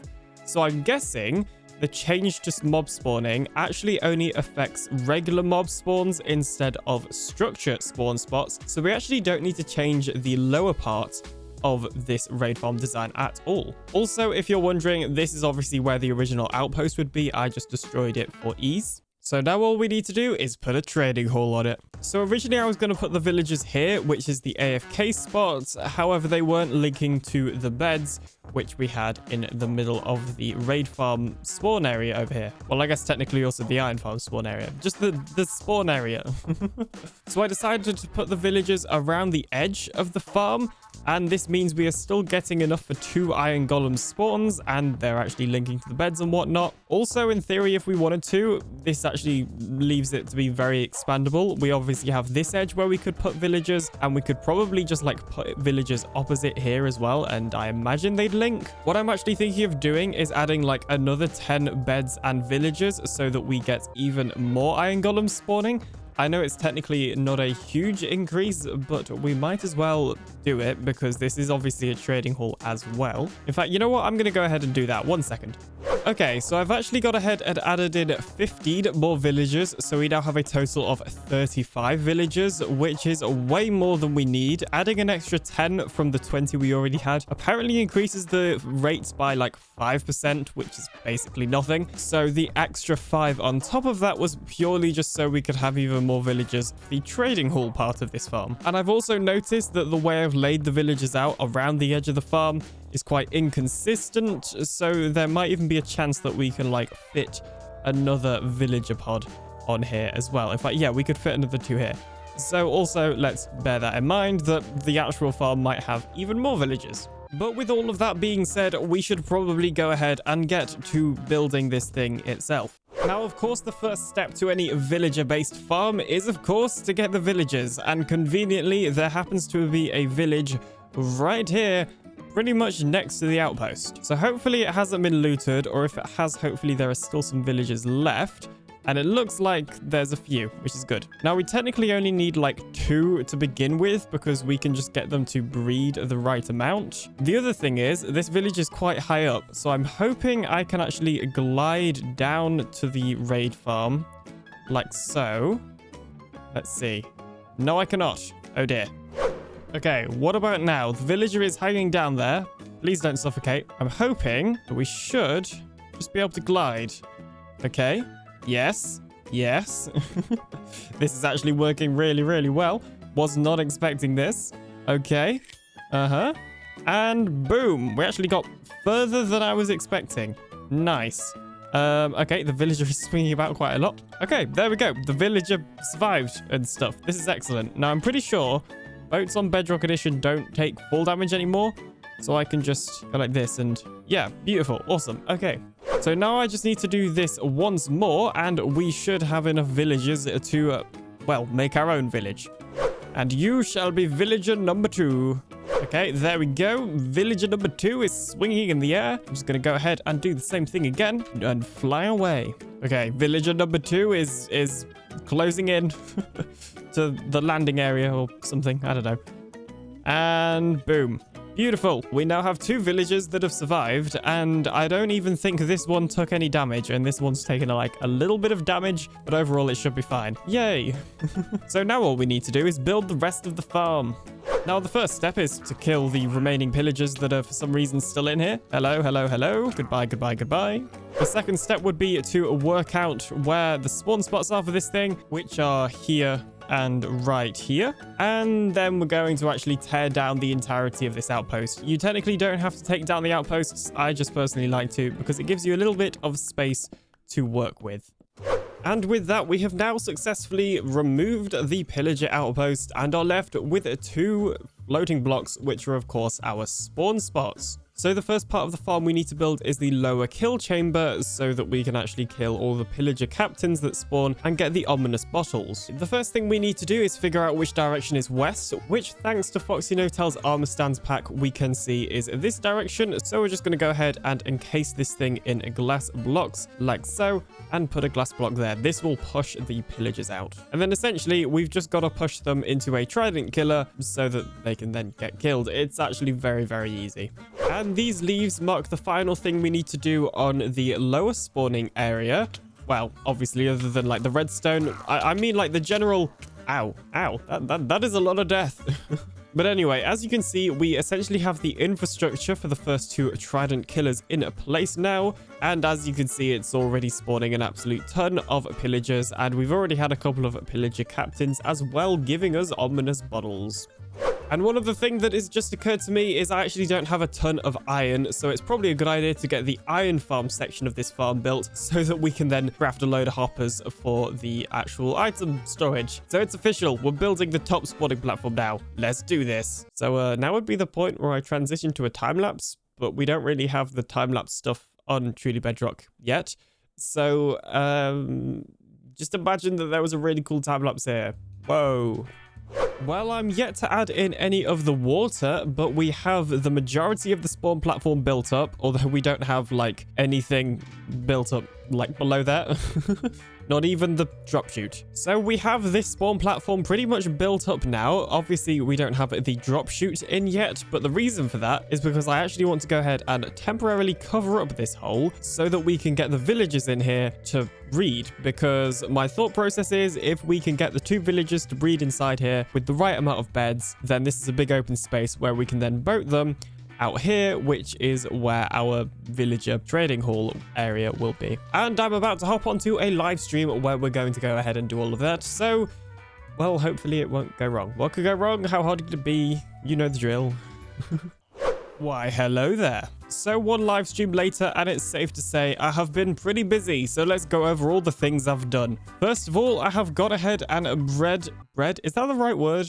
Breeded? That doesn't sound right. Whatever, there's a whole lot of villagers here. Now, most of these don't have locked in trades. However, there are 3 at the start here. We have a bookshelf villager, a infinity villager, and a mending villager. This was literally the first try on this villager we got mending, which is very, very good. Secondly, I've obviously finished the spawning platform. So we have all of the beds in place. We have the leaves in place. We have the water, the signs to stop the ice because we're in a stupid snow biome. Basically, everything in this top section of the farm is complete. All we need to do now is the bottom section of the farm. And as you can see, by the way, the iron farm part of this farm is working, and technically so is the raid part.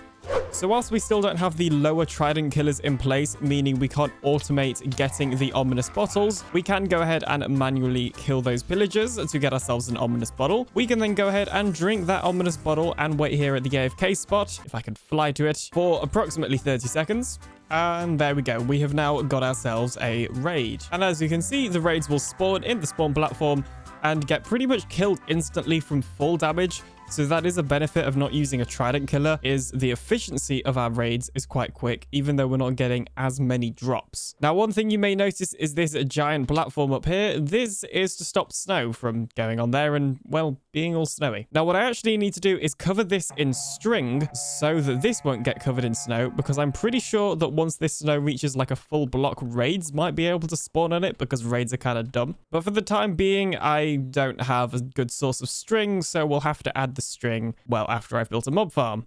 But anyway, all that aside, the main thing we need to do now is build some sort of a storage system because we are getting an absolute ton of iron golems. I've actually been doing a little bit of AFK, so as you can see, we do have some iron in here. Oh, and I've obviously run like some other raids as well, so we also have all of the various raid loots, including totems. But anyway, that's enough waffling. I'm going to wait for this raid to finish, and then we're going to begin working on the lower trident killer.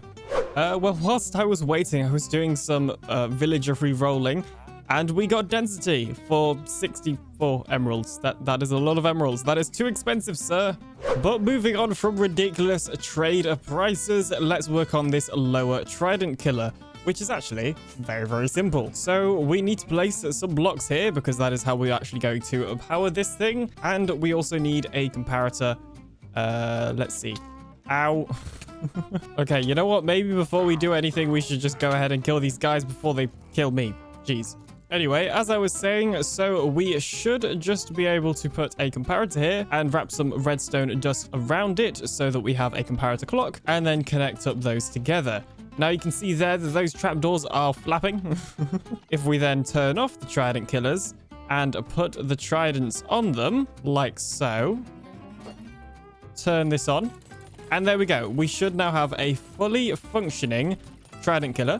So I'm now going to fly up to the AFK spot and watch as some pillagers spawn and... oh dear.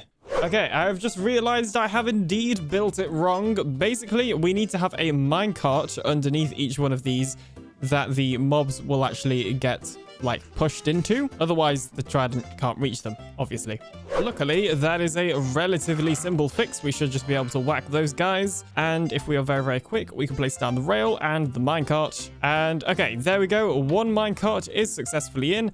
Now, if we throw down this trident, you know what? We may need to like put mending on this thing because it's going to break very soon. Okay, come to me, XP. Thank you, thank you. So there we go. You can see right here, we already have one pillager successfully captured.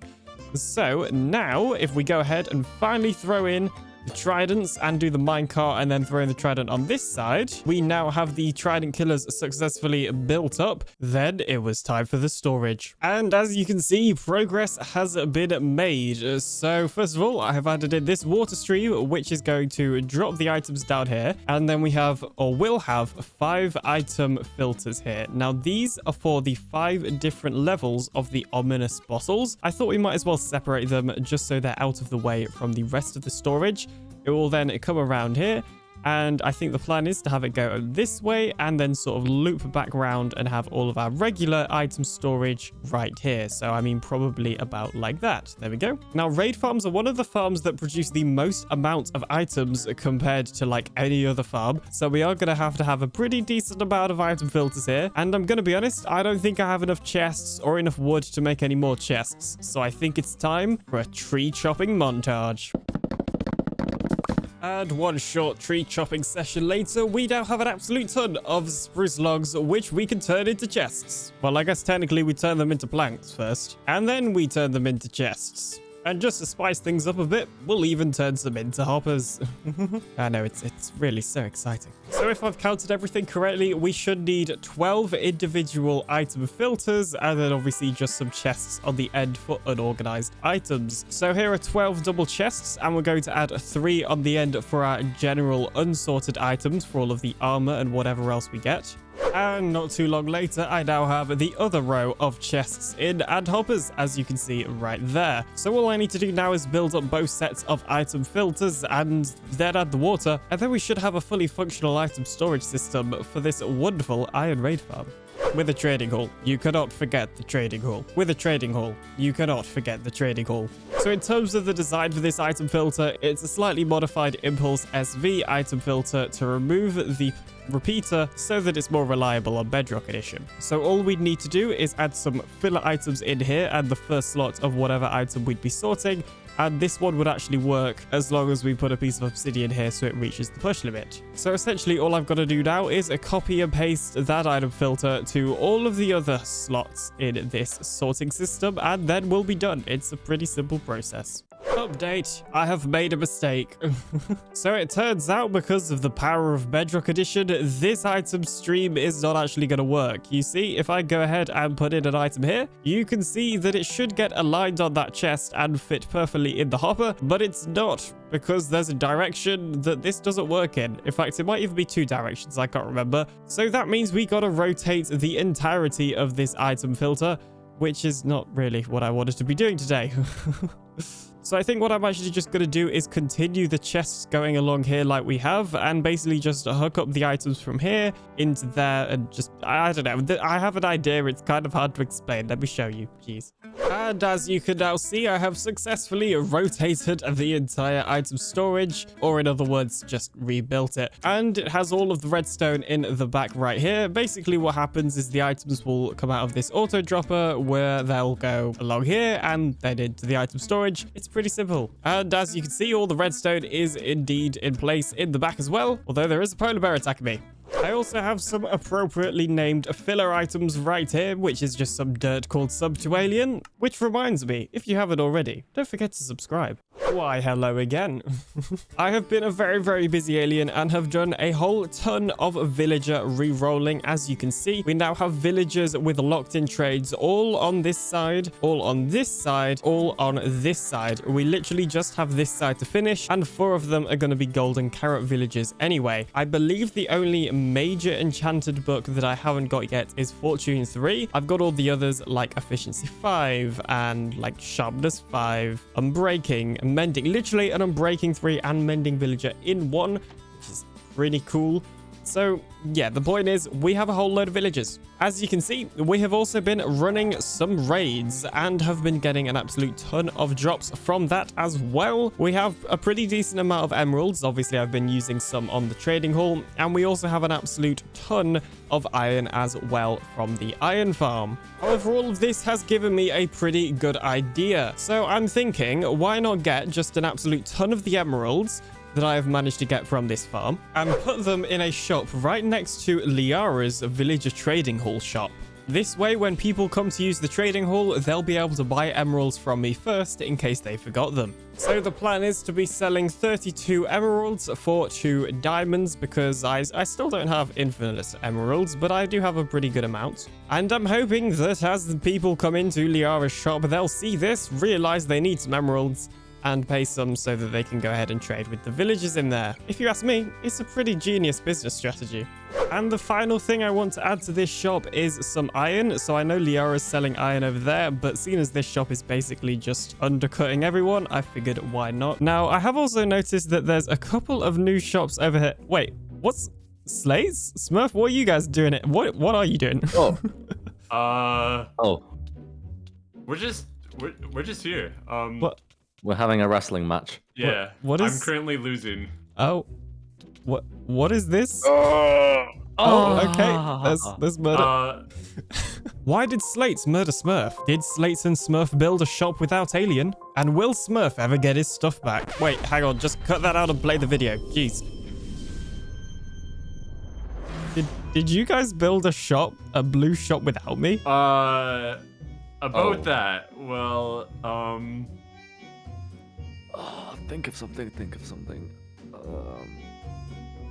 You see, well,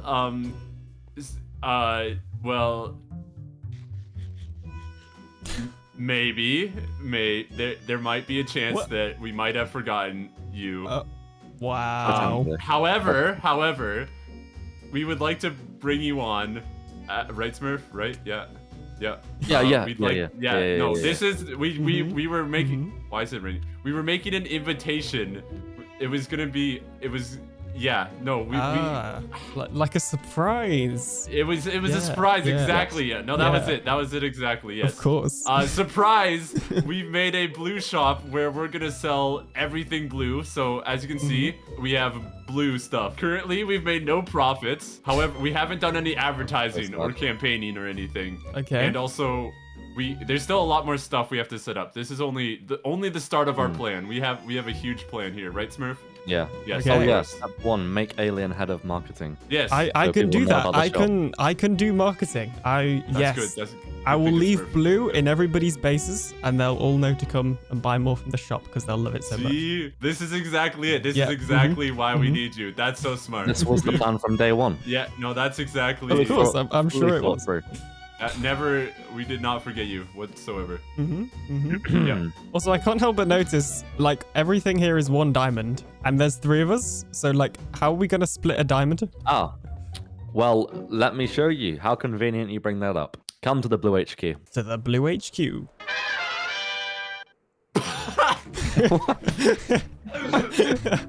Sorry. Magic. Having too much fun with your soundboard, are you there? Well, Mr. The Alien Marketing Doctor, as you can see here in the Blue HQ, the Blue headquarters, we have 3 chests. One that clearly says Aliens Diamonds. Why is that we didn't forget about you. Wait, I think I might have put this in here myself, actually. We've made profits. Yeah. I think I ran out of inventory space. Let's go. Well, okay, I mean, that explains that. Seriously, don't put stuff in these chests because these are the sacred chests. Each time somebody goes to pick up the diamonds that we definitely are making from the shop, we split the diamonds into 3 because all numbers divide by 3, and we put them evenly into the chests. If there is 1 or 2 diamonds left over after dividing into 3, you put them in your chest because you were the one that picked up the diamonds. So what you're saying is I need to AFK at the shop so I always get the diamonds. Oh. But before we do that, there's something else we need to do. Because I need XP. You see, XP is something everybody needs. UP, IP, and XP. And everybody knows what one of the best sources of XP is on Bedrock Edition.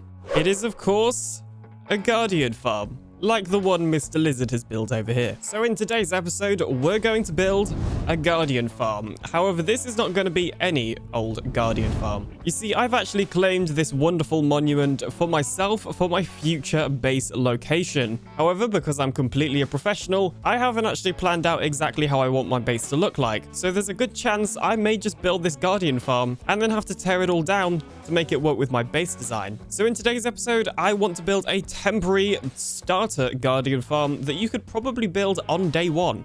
Now, conveniently, I do happen to already have a farm designed that does exactly that. So this is my early game Guardian farm tutorial. Basically, it just takes a single spawn spot and pushes the Guardians into Trident Killers, as you can see here. Now, we are going to be making a couple of adjustments to this thing when we build in the actual world, but for the most part, this is the plan. Now, one of the big adjustments that we're going to be making is I'll probably end up utilizing like multiple spawn spots. So we'll just pick like 4 in the corner that are close together and kind of just use both of these. But otherwise, the farm is like basically exactly the same as what we're going to build. As you can see, it's got an XP delivery system and it uses Trident Killers so we can get looting 3. This is essentially the same design as Slack's farm, but it uses a different Trident Killer, and instead of making the Guardians fall down, we are actually just killing them here and then bringing the loot up, because I really don't want to have to mine and drain part of this monument. Now, of course, the first step to any Guardian farm is actually raiding it and getting rid of the stupid Elder Guardians. So I've got a couple of things here. I actually don't have, like, basically any gunpowder, so I can only afford 2 TNT, but I'm sure that'll be fine. We've got a ton of milk here and also a boat as well. And it's just occurred to me it's probably a good idea to grab some obsidian so that we can actually make a portal out there. Now, the only thing that I'd like that I currently do not have is a conduit. You can see in one of these chests that I actually have plenty of Nautilus shells to go ahead and make a conduit. All I need is the Heart of the Sea. And 1 Heart of the Sea acquired, along with a potion of water breathing, which will be pretty helpful in the beginning, and also regen. Not too bad. Also, this was literally right next to Tetris Town. Very, very convenient. And now that we have ourselves a conduit, it's finally time to raid that monument. And there we go. We have arrived at the monument. Now, one other thing I have brought is a bed, because it seemed like a pretty good idea to bring one. Okay, so now we need to grab ourselves the TNT and the redstone block. And what we should be able to do is go ahead and place the TNT here, surround it in blocks, and then the redstone one on top. And boom, look at that. Beautiful. Okay, and we even got the redstone block back. Very nice. And there should be an Elder Guardian somewhere around here, I think. Nope, that's not an Elder Guardian. That is a regular Guardian. Oh, yay, I found one. Okay, hello there. It is time for you to be smacked with my sword. There we go. That is 1 Elder Guardian gone. Wonderful, wonderful. And the sponge will have that. Thank you very much. So I actually ended up just breaking a hole in there and managing to find that one pretty easily. Now, I'm going to be honest. I'm pretty terrible at remembering the actual layout of these things. But I think we can just break in another one at the side here. I'm not sure. Let's find out. Okay, cool. And we are in. Is there another one around here? Yes, there is. Perfect. And goodbye to you. So I've killed 2. But sometimes in Bedrock Edition, they glitch out and only generate with 2. Because I'm like pretty sure that the other one's meant to be at the top here and it just isn't there. So I'm going to drink some milk and see what happens. Okay, milk has been drank, and so far I am not getting the mining fatigue effect back. So I think this one was one of the ones that just generate with only 2, which is definitely a Bedrock Edition bug. But I suppose that makes my life easier, so I can't really complain. Anyway, we now have ourselves the conduit set up right in the middle there. I just need to add a couple more blocks and we should get the full power. And there we go. Now that the eye is open, it means the conduit is running out full power.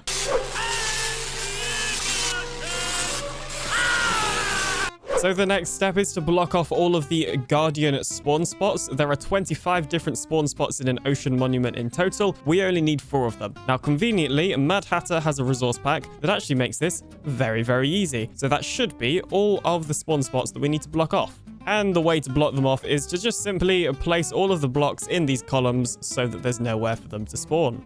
As not too long later, I have gone ahead and filled in all of the spawn spots. So as you can see, there are no Guardians in this area anymore because there's no way they can spawn. Now, in terms of exactly which spawn spots we're going to be using for today's farm, I think we're probably going to be using these 4 in the corner. We're definitely using one of the corner ones. I don't think it matters too much which one we use. Although now that I think about it, this corner is actually closer to 0, which means we'll have to travel less distance in the nether. So let's go ahead and use this one. It's the little things that matter, okay?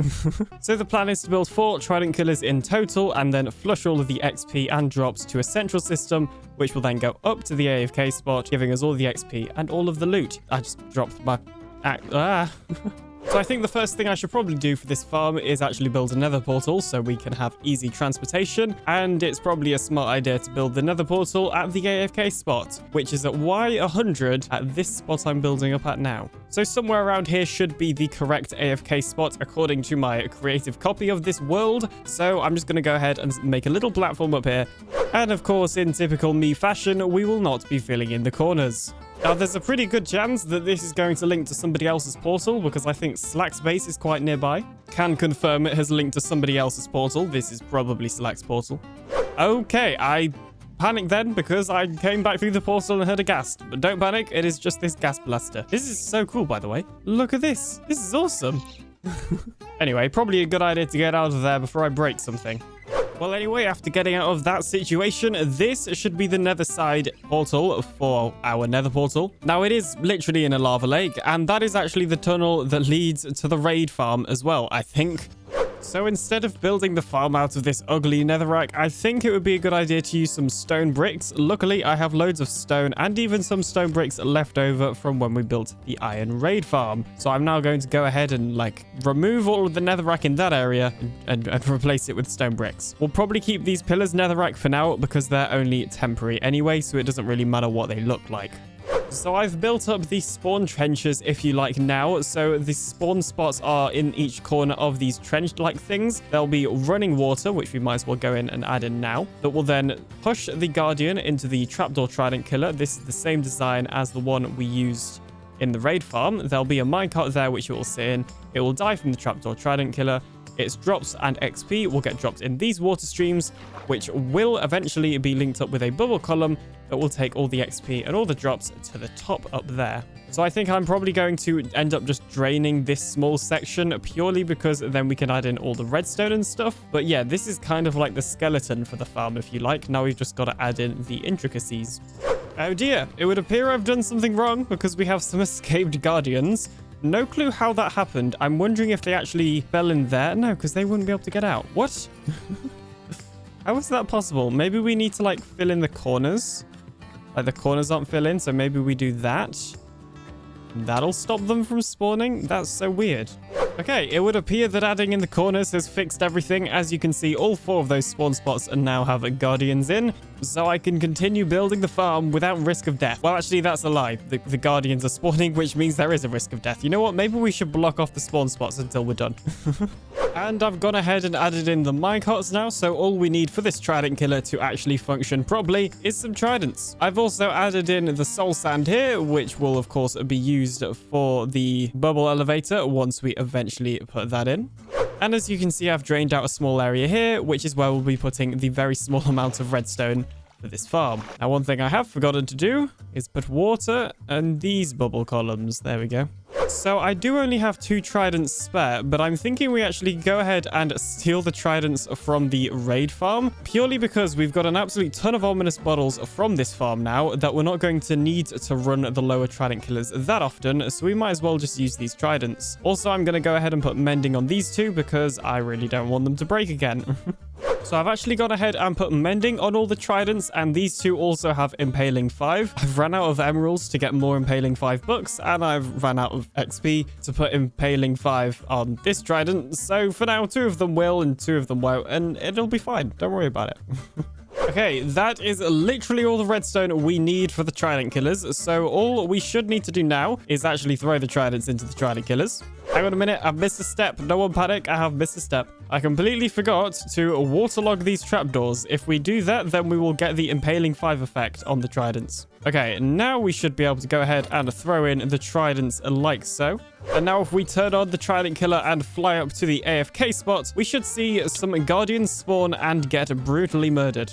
Well, you know what? There's probably better phrasing for that, but anyway. Beautiful. Okay, guardians have indeed spawned and are getting killed. And you can, of course, see all of that XP getting caught into that bubble column over there. It does look like we're getting a small amount of XP getting trapped on the end of that trapdoor, but I don't think that's a huge issue. In my testing, most of the XP ends up in the bubble column. So now all we need to do is build the storage.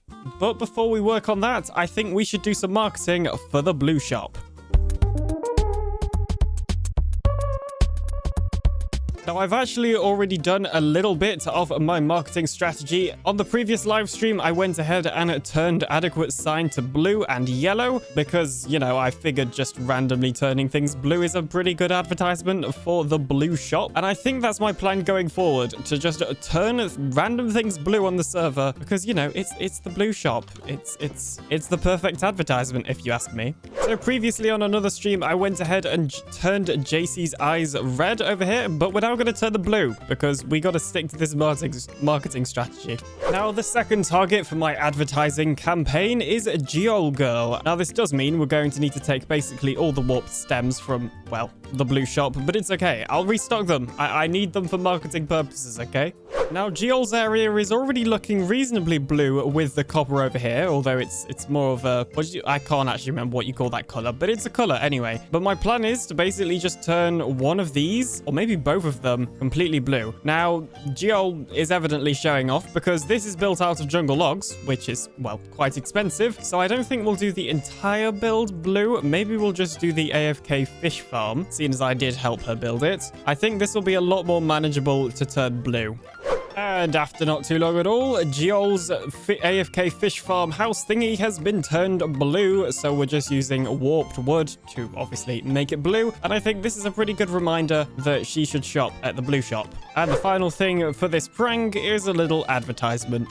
So the sign just says, buy blue from the blue shop. Hopefully that gets the message across. I have left her all of the original resources in here so she can obviously replace things. Beautiful. Or should I say bluetiful? Oh, really? There's a parrot on my shoulder? Nuh-uh. I've already done this in one SMP. We are not doing this in another. Go away. We're getting out of there as fast as we can. So I think that's all for the mini pranks in this episode. I think we're going to do some more in the upcoming episodes. But the final thing I'd like to do is change my skin to Blue Alien. This seems like the perfect advertisement for the blue shop if I just make myself even more blue. But anyway, if you want to see some more of those pranks, you'll have to check out the future episodes. So don't forget to subscribe, or else. Well, as you can see behind me, I have built some storage for this farm. The bad news is I forgot to record any clips for it. The other bad news is I've actually built it all wrong anyway. Also, we're not getting the XP. I guess maybe if we stand here, we'll get the XP. Then I think we'll end up picking up the items as well. But yeah, we've literally got to completely rebuild this storage system, because it's all wrong. Also, I logged out and left the farm on, so the Trident Killers have now broken themselves. Although they haven't broken the minecart, which is nice. Sometimes they drop through and break the minecart. So I guess now all I need to do is remove this storage system and build it actually properly. I thought something like this would work, but it turns out that we basically need to switch around the ice and the hoppers. So yeah, I'm a pro. Anyway, it actually shouldn't be too hard to fix, I don't think. I'm also curious about the exact spot I could AFK. I'm hoping if I just stand here, I'll pick up the XP and not the items. No, okay, we're picking up the items. And I'm guessing it doesn't matter which corner we're in. Yeah, we're just getting the items anyway. Oh man, I was really hoping that would be a good way for us to get XP. But you can see there a ton of XP coming up in through the item stream. Oh my goodness, that is quite a lot of XP. And not too long later, I believe the actual storage system is done now. So I should just be able to add some water here like that. And break this piece of glass, replace that one. And there we go. The storage system is done. It is working. That prismarine got picked up. This is good news. So essentially what we have is just an absolute ton of chests with the pretty standard Bedrock Edition item filter. On the bottom here, we're going to be adding shulker boxes so that we can easily move some of these items in bulk. But we just have 3 for prismarine shards, 3 for the prismarine crystals. And then this end one is where fish will get sorted to. And we'll obviously put fuel in these smokers so that they'll actually get cooked. So whilst this is of course item storage, it is not XP storage. Right now our XP is sort of just gathering up at the end and probably right there from when I didn't place in the water. So we need to make a proper XP delivery system for this farm. Now I think the way we're going to do that is just wrap the water stream around here and then just sort of make the XP drop down. I'm also thinking we could have a trapdoor that also stops the XP from coming out, so it could literally be like a little XP bank type thing. So it turns out I don't think we're actually going to need to make any sort of a dedicated item delivery. We can just stand here. The fence post aligns us to all the XP. So as you can see, we're getting all the XP, not any of the drops. And there is still some XP there that I left from earlier. But yeah, this is probably the best way to do the XP. Now, ideally, there'd be a way to hold the XP here and then all the drops just carry on going. Because the only issue is if we obviously move away, then the XP is gonna go past. But I don't know. I don't think it's the end of the world. So I'm just going to leave it how it is for now. And maybe we'll take a look at changing it in the future. And I was just about to end the video when I believe I have made a discovery. So as I mentioned earlier, we're getting a little bit of XP building up here in the water. Now, if we go ahead and actually remove the water, you can see the XP does eventually drop down if it's not trying to be like... What do you call it when XP is trying to go into you? Anyway, if we get rid of the water, the XP will fall down and then go into the bubble stream. You can see if I get rid of this one and then walk away, the same will happen. So what I'm thinking is we have a little dispenser system that every so often just gets rid of the water so that then the XP and any items that get stuck in the water can drop down. We're not getting like a ton of XP blocked there, but it's certainly an amount of XP that could of course be coming up here to the top. And not too long later, I have gone ahead and made a second, much slower redstone clock that basically keeps powering this dispenser and then unpowering it. And not too long later, I've made a secondary redstone clock over here. Basically, what this is doing is just removing and adding the water here. So sometimes it will get the impaling 5 effect and sometimes it won't. But that should mean the XP is being dropped down. Now, let's see. Yep, there we go. That looked like it got dropped down. Okay, cool, wonderful. In that case, I will say that the system is working, except for this one, which is because I forgot to add the redstone. Okay, brilliant. This is very good news. So now none of the XP should be getting trapped in these trapdoors. They should all be going up into the item stream and to the player AFK.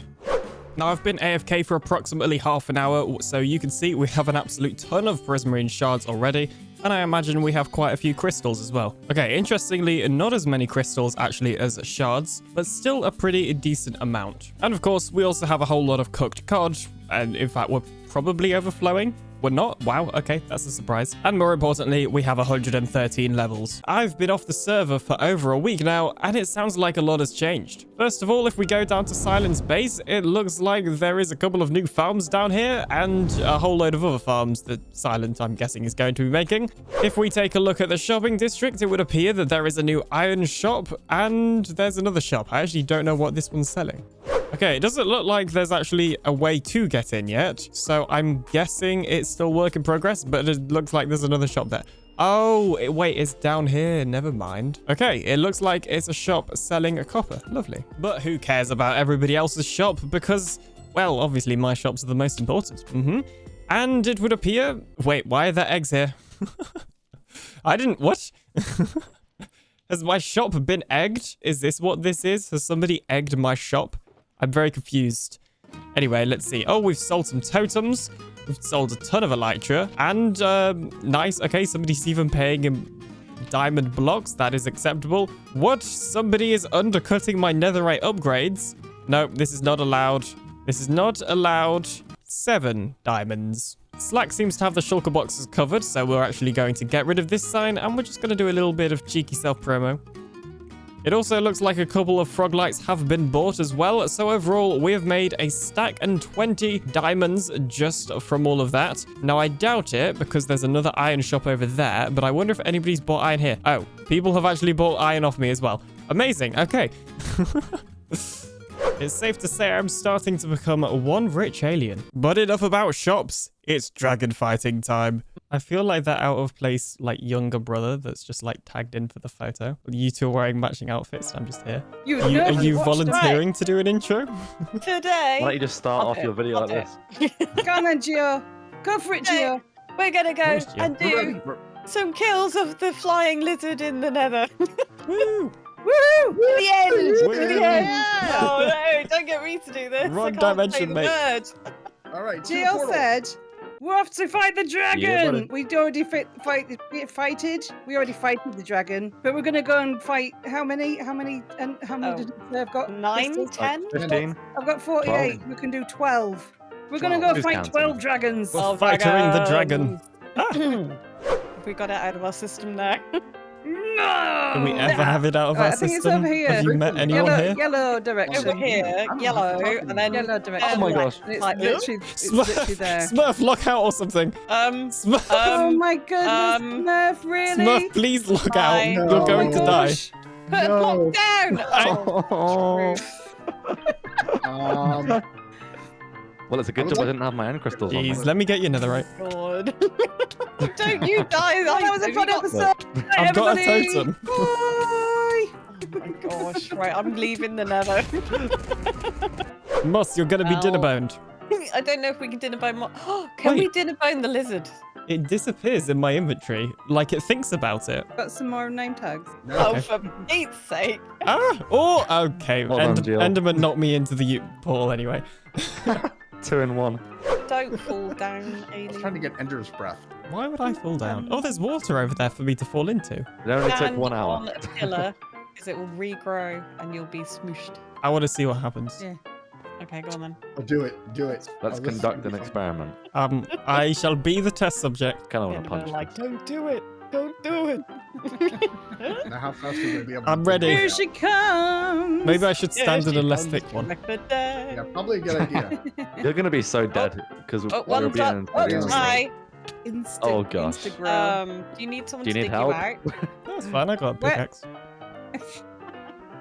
Well, there we go. Now we know what happens if you are in. I don't know what we were expecting. No. It was science. Here she comes. So did it just not fill in those blocks you were standing in? No, it filled in those blocks. I just dug. Oh. Oh, dragon's breath Right. already. Okay, then. I'm gonna try naming it. While I get the dragon's breath. I'm got my gonna try singular naming it. Come Oh, back yeah. here. Name a dinner bun. I missed Did you dragon's get it? breath. No, I don't know if you can, unless you. Probably not. Maybe you can. Oh, okay. I'll just dinner burn a random Enderman. There we go. That's the way. This is the way. Can I pick it up? He's walking on his Oh, edge. I'm gonna die. Don't. This Where is he? Enderman be tripping. I'm. There it is. Smurf, you got two following you. Amazing. Oh no, I was distracted by Dinnerbone. It's going to take forever to bring her down because everyone's distracted. Yeah. Alien's fault. Alien's fault, wow. If in doubt, it's Alien's fault. You should know this by now. Yay, GG. 1 out of like 100. Is that Yay. you or me, Smurf? Who did that one? Because we're both hitting it. I'm not sure. I'll have to check the footage. I was hitting XP. the net. Oh, almost went in the portal then. Well, I mean, it's pretty easy to come back. I think it You ready? all went in the portal. Yeah, Ready for another again, one? again. Go, go, go. And again. Right, everybody, Rev. Not being funny, but Oh, oh maybe my gosh. just move away from the explosives. Smurf, step away from the explosives. Oh my gosh. Aggro the dinner boat. Angry upside down Enderman. Bro, I thought you liked me, Dinnerbone. Who shot? Oh, What? that was a That bad wasn't me. explosion, Somebody was it? shot the crystal. Somebody shot the crystal No, that I they was at. explode. They I think. explode when they load up. They explode. What? Didn't we- It's just if you just keep still somewhere safe, you'll be all right. Oh no, I'm She way just back. threw up all over Somebody you. help out. Yeah, can somebody help with my stuff? Oh, I didn't set spawn. Oh dear. But And this is luckily, why I'm you not- buy my overpriced totems. Yeah. Oh, I think we should put his stuff here. down right next to the end crystals when they explode. Oh man, I'm drinking ginger beer again. Last night I was in a voice chat and I just belched really loudly. do it. Do I'm it. gonna try. I'm not gonna do it today because everyone's Do recording. it for the vine. So, I do it all the time. I was doing it earlier. You're all streaming and I don't care. Somebody give me more stuff. Better out. Better out than I in. always do. Oh, I forgot to set spawn again. You reset your spawn. Dum-dum-dum-dum-dum. Yeah, exactly. If people I will feel- record I it get- and then use it against me forever. Like, add it as a blurb. Yeah. Oh, who would do that? Me. Who would do that? And now I can Everybody in fly this to- room, JC. Definitely me. Why? I will do it and I will be proud of it. Don't be dumb. Poopy pants. Poopy pants. Who Poopy did the pants. I don't know where she Oh, that gets was these ideas. Stone. Sweet Mary Mother Someone stole my dragon Poopy breath. pants. Yeah, no, one stole it. Sweet Mary Mother Poopy Pants. She's gonna go over here and just cry. I've got Okay. I heard clip. All right, everybody get your coughs, your sneezes, your burps, your farts, all of them. Get it, bodily fluids, my get it spit. out. Oh my god. Excuse me. I'm sorry. Here's a- Out of context clip number 4. Oh, no, It's my Al Enderman. Pacino. It's my Al Pacino impression. Oh no, I need help. No. Well, you know what would No, help you with this, right? You know what would help with this? Don't say it. Don't say Yeah. Yeah. On your head, be it literally. On your head, it should be. Should be it. It's more fun this way. Is it? Yes. Yes. Is it? It's fun for us. Look, okay. Ask your stream chats. Would they rather watch you die or watch you live with a pumpkin on your head? I can predict the answer.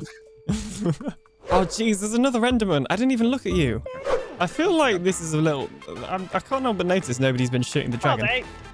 I tried after the dragon's dragon. there you go. Yeah. The whole point. Down here. Come on. The whole reason I wanted to do this. We want to kill the dragon or dragon's collect breath. dragon's breath. It's got to be one or the other. If you give me some bottles, I'll fill some up for you. I'll push through an Enderman, so when we go back to the stronghold, there'll be one waiting. Now that is evil, Yep. but also very funny. I needed 1 for an achievement.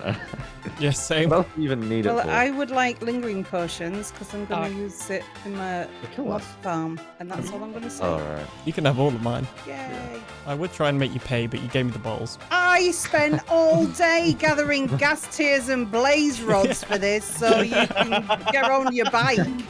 Cheeky.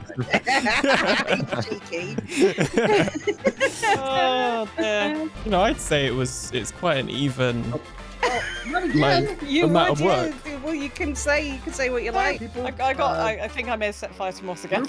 Oh. Yeah, can you please stop killing me? Stop running in front of my sword then. I'm standing right there. Are we ready? Standing right there too. Okay, everybody's getting very high pitched. I don't know how much higher you can go. We're getting higher and higher. Right, fire in the hole! Fire in the hole!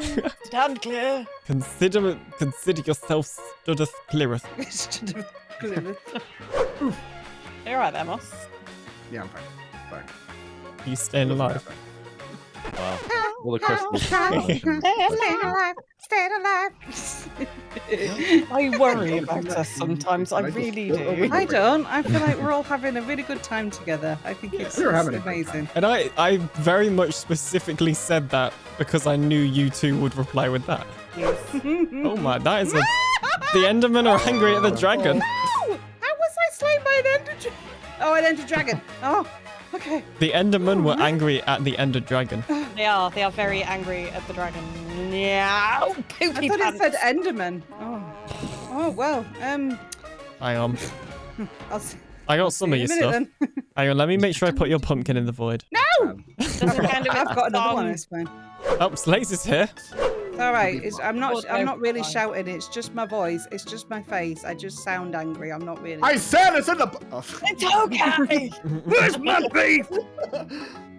That was so. I popped the totem and then I died straight afterwards. That was just way OP. Okay. That was definitely worth the Fire 3 in the hole. diamonds or whatever it was. Yeah, of course. Exactly. Fire in the This is hole, I my said. problem with them is that you die and then you die again anyway because. Well, use them. Just skill issue. Good issue. Bless you. Right. Anybody got any arrows? Oh yeah, sorry. Yeah, Hang I have on. like a stack of them. I'm here. Just Stop running around. There you go. I love how everyone's getting comfortable now and shouting back at me. I like it. Do it. Well, it's funny because whenever you say you're shouting, I'm like, oh yeah, that's just completely normal because we're both from Yorkshire. Yeah. Just used to it. Yeah, this is just normal. Yeah. It's when we get quiet that's when you're gonna be That's when I'm really scared.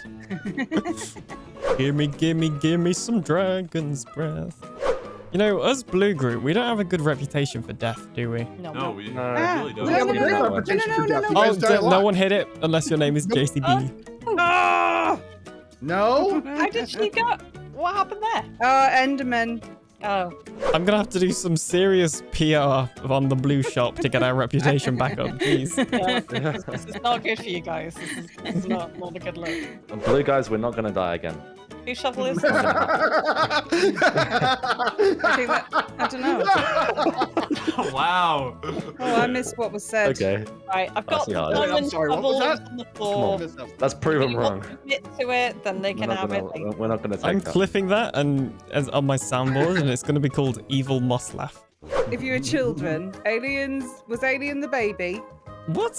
Yeah, I can see that. Alien was the middle. No, I can't remember who was the middle child. Smurf's was. definitely the middle child, the one that's crying out for attention. And Slate's, what was it? Slate's is off to college. He's about to, to leave. That you're naughty all the time. Because you're the middle child and you don't get enough attention. So if I'm the youngest, does that mean I'm the cutest? Oh. No. Ask Smurf. It's too moist. Yeah, he is the moistest. So unfortunately, mid-recording, I ran out of disk space, but all that you missed is we managed to kill the remaining dragon. Smurf and Slates also built a little house, and we had a screenshot in there. I'm closing my eyes. Smurf's got his chin on Alien's shoulder. Bless. I'm just resting my face. It's okay. He's getting that rainbow dribble on you. Yeah. Well, luckily, Your shoulder's very moist. I knew you were going to say my shoulder. I was going to say, it's a good job my eye isn't soggy, because if I had a soggy eye, then it would definitely be going on your face, but it's just moist. Oh, who got the I fart on? Excuse me? What? What? In this episode, me and my friend Smurf build a mega slime farm with 6 different slime chunks. It took hours to build, but produces an absolute ton of slime balls. So welcome back to Truly Bedrock. But before we get to any of those shenanigans, I should probably go ahead and get myself some proper gear. Now you may be wondering, what happened to my old gear? Oh no. Explain! Ah. So at the end of that stream, I actually did begin working on rebuilding up the gear. As you can see here, I already have a maxed out helmet, and I think, yeah, I have a maxed out Silk Touch pickaxe as well.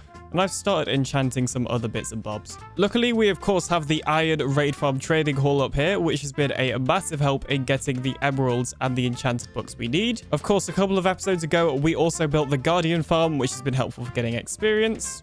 And along with that, we of course have the mending villager over here at Blue HQ, which is going to be a massive help for me getting lots of mending for all of my different gear. So thanks to the trading hall, I've actually got pretty much all of the enchantments I need now, other than a couple of things. I even managed to buy a soul speed book from Elagium. The one thing I could not find or buy is a fire aspect book for my sword, so I'm about to meet up with Moss and hopefully we'll do some sort of deal there. Here, just take that. That's a consolation. That is not what I need. So I had this amazing idea of putting the villagers up here instead, and I thought it was like, oh, it's something kind of unique, and it looks good, and it really fits the build and everything. But man, let me tell you, doing the whole zombie thing and all that, pain. It was much pain. I mean, at least the villagers have a nice view of their old village that's apparently about to be destroyed. But wait, I'm building them a more better village. More better TM. That's what you needed. Yeah. Thank you. So now that we have some replacement gear, it's time to talk to Smurf. Why, hello there, Mr. Smurf. 71. Oh. Hey, alien. Oh, where's your netherite? Okay, well, we don't need to talk about... Whoa. We don't need to talk about my lack of netherite. Look, I still have a netherite chestplate, okay? Mm-hmm. Oh, yeah. It would appear that you like digging. Oh, like, yeah. A lot. Yes, you would be right. I do like digging. Your point being? Well, I happen to have a project that requires some digging. Oh. And I don't own a beacon, and it would take a while to dig it myself. So, you know, I was thinking we could go halvesies on a slime farm. A slime farm? Yeah. Ooh. Okay, well, not gonna lie, my slime supplies are looking a little bit worse for wear, to be honest. So, ooh, like a collaboration slime farm. Yeah, I'm down. If I get to do digging, I'm up for it. Yes, I'll just point at the chunks and be like, Smurf, do your thing, and you'll dig it out. Do the thing. Yes. Okay, sounds good. Step 1, find a slime chunk area. So I guess now the only thing left to do is dig, right? Yeah, before we can actually start building? I think so that we can fit it in the spawn radius properly, we need to dig this to deep slate level, and we should be able to fit everything in that way. The AFK spot will be a little bit weird, but I'm pretty sure it's just going to be like floating just here, but further down. And this will also have skylight access, which means the top layer will have surface spawn cap and be a little bit more efficient. So, yeah. yeah. I know these things. Of course. 100%. Of course. Okay. It would appear that I have made a slight lapse in my judgment because you may just be able to see it over there is the edge of Jen's base, and I'm concerned that we're a little bit too close. I don't know, it might be okay. I have asked her, I've DM'd her, but she's not online right now, so I think we should move. Yeah, I thought it was like way further away until I saw the actual it in the world. So we should probably just like tear down this wall and just pretend that nothing was here at all. Okay. Nothing to see here. Yeah. A second, I'm just just doing some amazing terraforming right here. They don't call me the Good Times with Scar AlienDoctor for nothing. Exactly. Good times with Alien. Exactly. I'm having a good time with Alien. Luckily, we were able to find some new chunks a little bit further out. My totally professional speed bridging right here. I disapprove. I'm clearly the next big Nether Games YouTuber, 100%. You've gone too far, my good sir. Wait, why have I built it in there? Have I? What am I doing? What? Oh, I got distracted and started building here. Okay, we were both wrong. How were we both wrong? Wow, trying to tell me that I'm doing it wrong and you can't even do it yourself. You said the word Nether Games and I started thinking about Nether Games. What can I say? Okay, cool. So these are the 4 chunks. So we basically just got to do all the things that we said we were going to do at the last one, but at this one. Let's do this again. Okay. You didn't even mark out the center properly. The center's there. Sure, I did. Oh, did I not? This is the center. There we go. And then it was time-lapse time.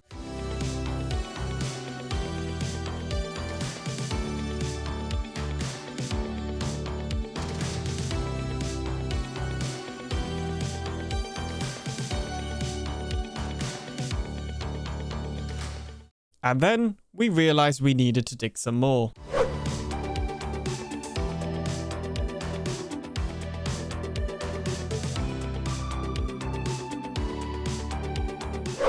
Okay, so now with these extra sections dug out, that is basically everything prepared for the actual farm, right? So I guess the next thing to do is go into the creative world and have a look at what we're actually going to build. Yes, conveniently, I have planned ahead and already have a design. So this is an old SMP I used to play on called Minecraft, and on this I built a slime farm that I designed like years ago. Really? Okay, so this is an old SMP I used to play on called Minecraft, and on here I built this slime farm design. So this one is obviously only using a single chunk, but we can just put it into the 6 chunks that we're using completely fine. We don't even need to modify it at all, basically. So it's really simple. It uses snow golems, so it's nice and cheap. We don't have to mess with iron golems, and slabs. Basically, you have a slab at eye level and a slab at like the middle, and this means they can't shoot the slime, but the slime will still be aggroed towards it. So if we actually spawn a slime, you should see that, yep, it goes straight towards it, can't get shot, and will eventually fall down. Yes, okay, this sounds good. Yeah, we're gonna get so much slime. Yes. We're loaded for the entire season. We're gonna be I rich. guess all we have to do now is just gather the materials before we can actually start building. And it seems like, yeah, all we need is just a bunch of blocks and some light sources. Okay, so it turns out that material gathering took like no time at all because we just have everything in our chests, but the only thing that we don't have is a flip. I'll do that again. A bunch of bumpkins. Bunch of bumpkins. Okay, so it turns out that material gathering didn't take very long because we literally just had everything already in our storage systems, except for one thing, which is pumpkins. We don't have many of those, but I'm pretty sure I know somebody who does. I have an idea. We haven't. You know what? Ignore that. Just cut that part out of the video. I don't know why I said that. I believe Eladrium has quite a large pumpkin farm. Why can't we record? I don't know. We can't record anything today. Or just this clip. I believe Eladrium has quite a large pumpkin farm. Sorry, I started talking as you said Oh that. my god. Okay, I'm ready. I believe Bro.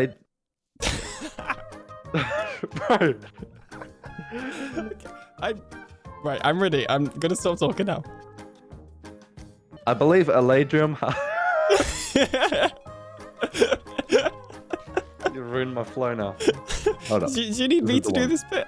I believe Eladrium has quite a large pumpkin farm right next to his trading hall, so I kind of just want to buy some pumpkins without his permission because, not gonna lie, he doesn't really play at the same time as us. Yeah, it'll be fine. He won't notice a thing, and I've got quite a large wallet. It'll be fine. He'll never notice. Oh my gosh. You do have a lot of diamonds. Where have you been getting all these diamonds from? Oh, I have some very successful shops for passive income. Yeah. I'm assuming you're not referring the blue shop, which has made 0 sales for like a month. Okay, I believe it's this one down here. Guess there's only one way to find out. I mean, there's signs of life, and I'm pretty sure Eladrium has like a lot of villagers, so this is looking promising. There's an iron farm and villager input, second island. Let's just... Oh, sorry, I keep not closing the gate on you. Let's try this portal. This portal gives me promising vibes. I don't know why. It's just calling my name. I can see some signs of life over here. This is a moss farm, I think. Okay, moss is not pumpkins.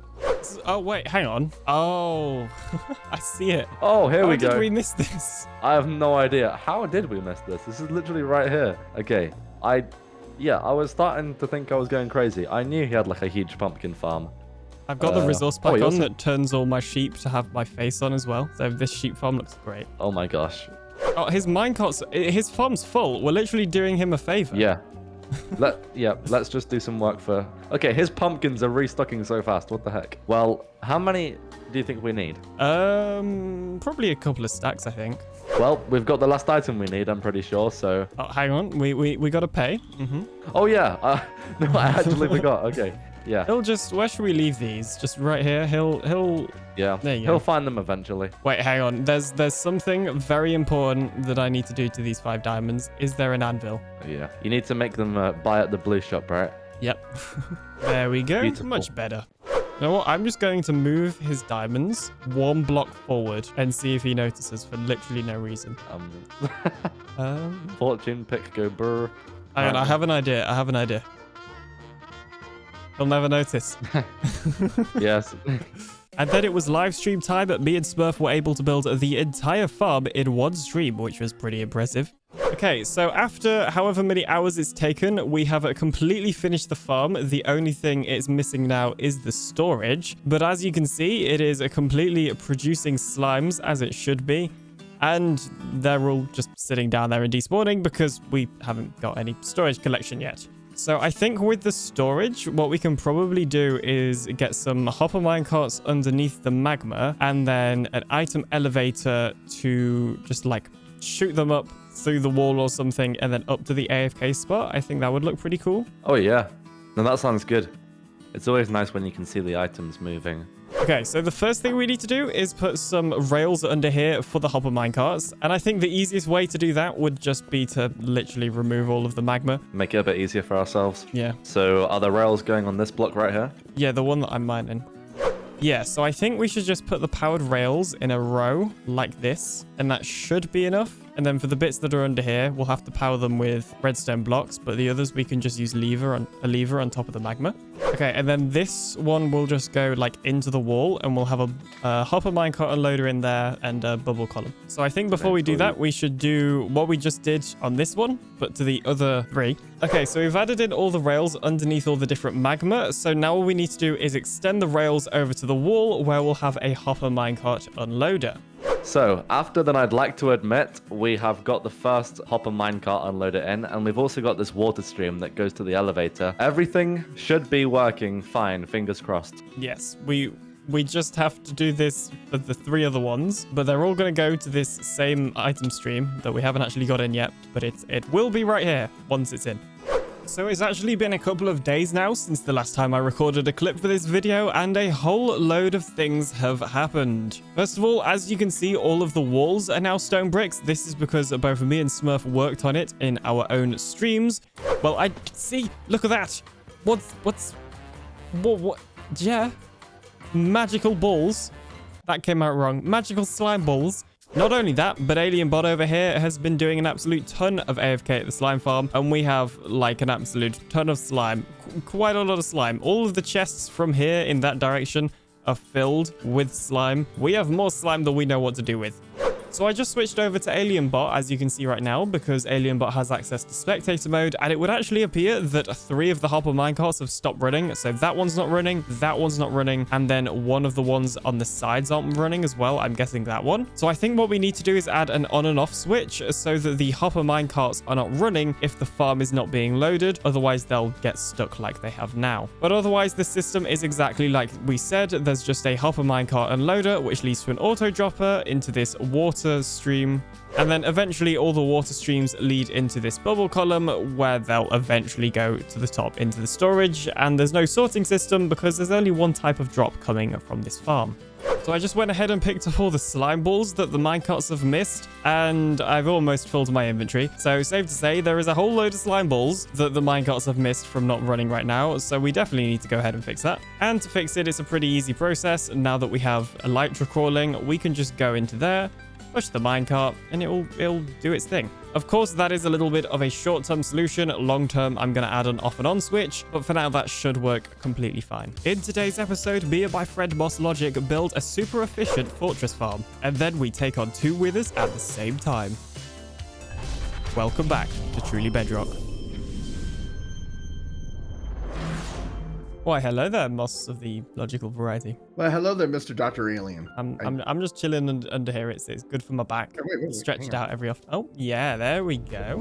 Let's see how silly this is. Just 2 dudes underneath the crafting table. That's right. I hear we're making a fortress farm today. Yes. So the idea is fortress farm. Okay, this is good. I have done no preparation for this. Do you have a fortress? Yeah, actually, I know where the perfect one is. Do you want to come with me? Oh, yes, please. So we set out on an epic journey to the fortress. I mean, I'm just gonna follow you, so if we crash and die, then it is completely your fault. I'll list you on my insurance. I get the feeling that you would be denied then.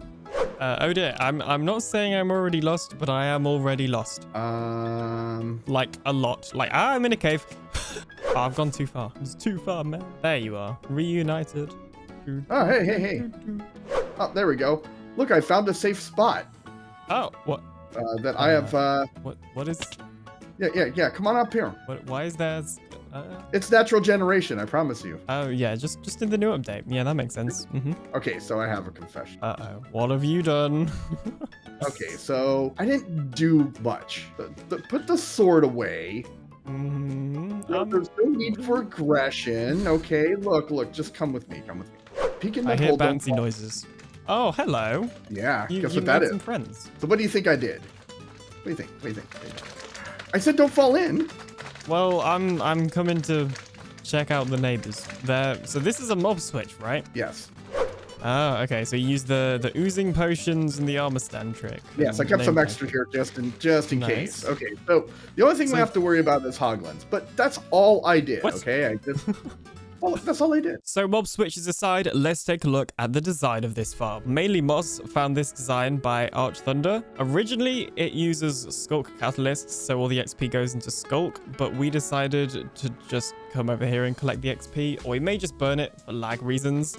We don't really need XP, do we? No, and that is a convenience option. He even mentions that, so, you know. Yeah. I mean, how much XP is this going to generate? In terms of the actual design, the spawn spot is here. And if I remember correctly, because mobs in structure spawn spots, like fortresses, still spawn on the northwest corner, they should spawn like here and then go into the minecart, I think. Although, honestly, that doesn't seem right because we're putting a block on top of the spawn spot. So, I don't know. Honestly, just go watch his video. He probably does a way better job of explaining it. But yeah, they'll just spawn on the minecart. The tripwire hook will trigger, and then there will be a trident in here, which will kill them. And it's just like the regular trapdoor trident killer that you've probably seen like 3 million times. There's one right there. There's one right there. Boom. Done. So to make the farm easier to build in survival, we've gone ahead and created a structure pack. This is a little software by Mad Hatter that lets you create these sort of blueprint packs, and it will make the actual building like 10 times easier. But that's enough waffle. It's time for step 1, removing the fortress.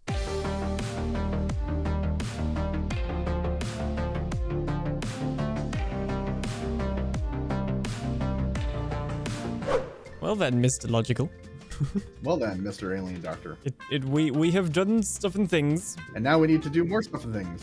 So yes. So all we need to do now is actually build the individual modules. Now I believe you have stuff, right? You have materials. I have stuff and I have things. Wow, look at this. Got ourselves some minecarts in. That's probably the most painful part of this. Yeah, I mean, from here, it should literally just be placing in blocks, I think. Hang on. Yeah, it's literally...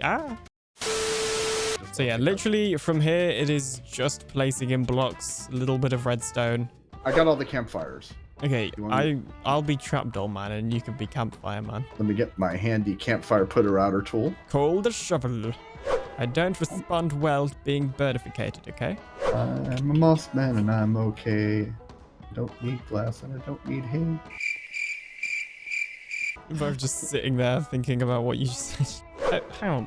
I always forget. One of your eyes are a different color. Mine's just big and moist. So what have you done to this one? This one's really just weird. In today's episode of Truly Bedrock, we see Moss and Alien be confused over trapdoors. In today's episode of Truly Bedrock, Alien and Moss argue like a married couple. I prefer... That will not make it into the recording. I'm just gonna bleep that so they don't know what you said. Have I mentioned that this inventory is killing me? This inventory is killing me. And I really want an inventory update. When I'm not placing blocks, I'm losing my mind. Give me some slots. Have you not completed one yet? I just did. Wait, that's your first one? My first one. What? I've done like 3 in the time you've done. I know, and I've been confused. Mossy Wossy, please could I have some more tripwire hooks? So I think we've actually completed the farm now. We just need to add in the storage. Although I have just noticed we're missing like 2 iron trapdoors there. But other than that, the farm is complete. Oh. We need to do AFK spot and storage. And then we should be rich with many skulls. Yes. Oh, yes, yes. I set up an AFK spot here. It's not very safe yet. Clearly. I actually have the armor stand down here. So that way we know we could use Foxy's pack and know exactly where we need to spawn proof. So in terms of spawn proofing, it doesn't look like there's a huge area to do.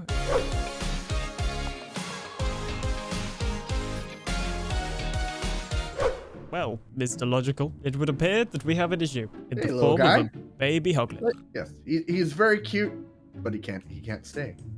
So these baby hoglins are spawning, and they're not triggering the tripwire hook, so they're not triggering the trident killer, so they just stay there forever and ever. This is an issue, but I do have a solution. But it is a dangerous one. We may die. Oh, wait, you're over. Okay. So you see these guys over here? Basically, we just want to anger them and get them running towards us, and then dig a hole to put them in and name tag them. How hard could it be? Probably should have thought about where to put the hole. Oh, hey. I thought they're targeting... Oh, out? Come on, you can jump up there. I know you can do it. Haha, you're stuck and I'm not. But maybe they really can't do it. No, they can't. That's okay. Wait. Oh! Yeah. Can I eat first? Okay, they're here. Where do we want this hole? I don't know. Boss! Probably somewhere in the middle. Okay, here. This is where we're having the hole. Hopefully... Geez. Is there a bottom to that hole? We'll find out in a second, but it looks like there is. No. I don't want to die here. Okay, one hoglin is in the hole.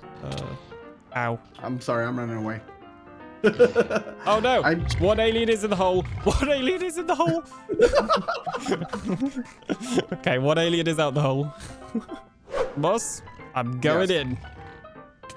Why? Why would you do that? Break some blocks. No! Wrong blocks were broken.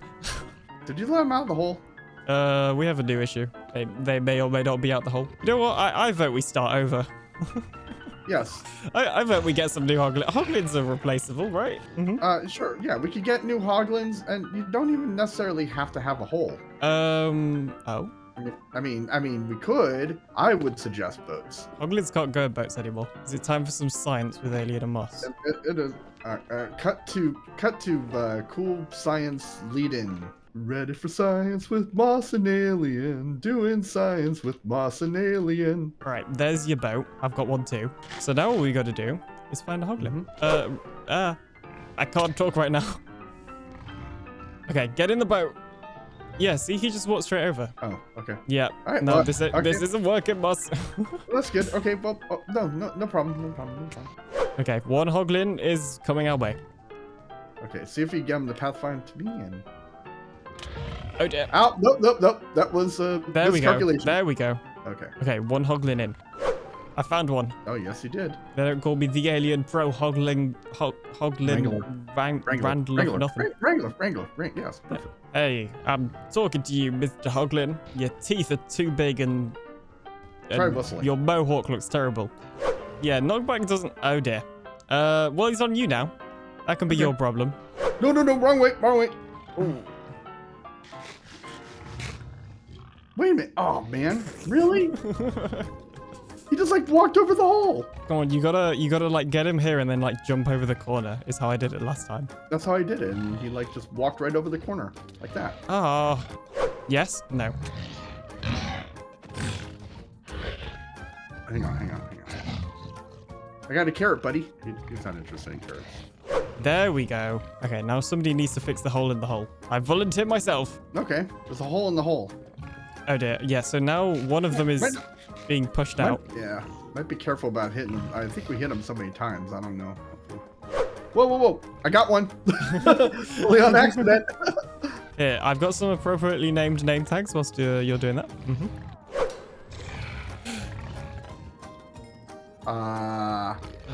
Alien. We had him. Oh dear. Whoa. Here, I'll take over. There we go. Well, okay, I have the strat now. The person that it's not aggroed on just needs to nudge them in as they go across the corner. You. Well, you got the wings. I got the breastplate. Okay, I'll stand on the other side and be the nudger. Okay. I just got to make sure not to nudge Dr. Alien into the hole. That would be an issue. Jump over to, yep, that way. No, not towards me. It's fine. We did it. Look at that. Teamwork right there. So, True. I mean, if you have the tridents, we could do a little AFK session. Yeah, might as well do it. I mean, we got everything in place.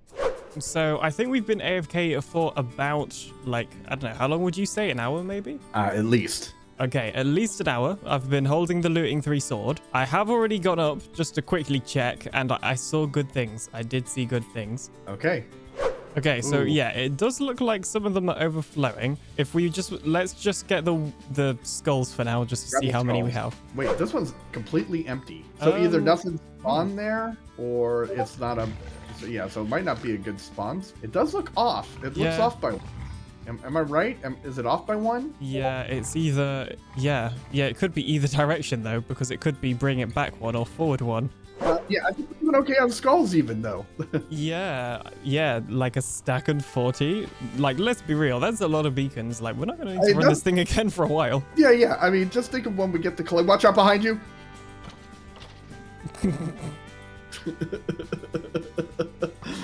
Yeah, but for now, this is definitely good. So I feel like the only logical step from here would be to fight a couple of withers. Oh yeah, we got to do that. To the wither fighting area.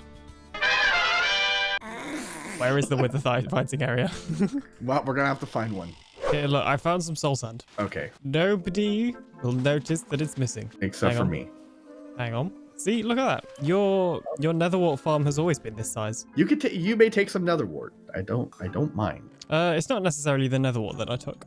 Okay, can I show you something? I got a couple stacks of this stuff. You didn't need to take it from my nether farm. Nope.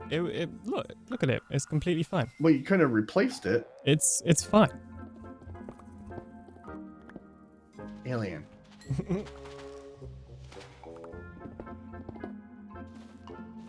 Don't make me hit you with the shovel again. Nothing to see there. Okay, let me do this. Where's so that way you don't have to deal with me sorting through stuff. But first, I just need to find this ender chest stuff. This storage system is so... It's terrible. I admit it. What are you looking for? There. All I need is I just need to make 2 end chests. I have 2 on me. I mean, not end chest. Shulker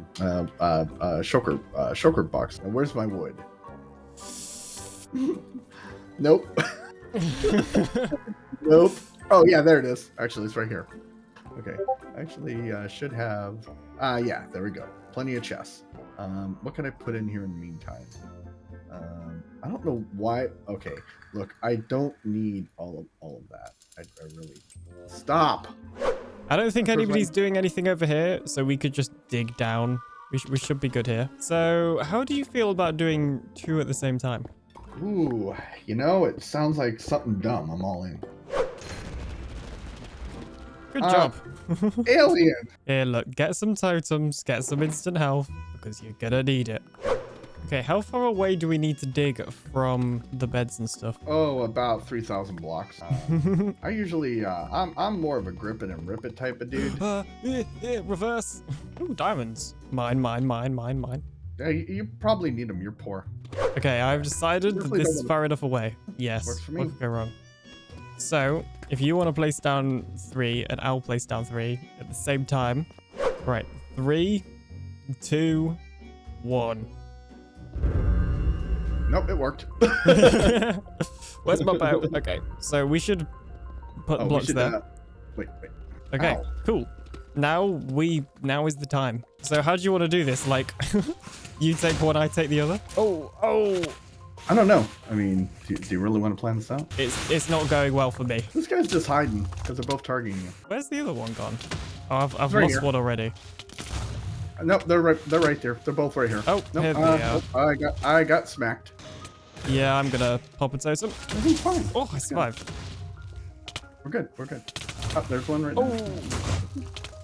I gotta get up here so I can see.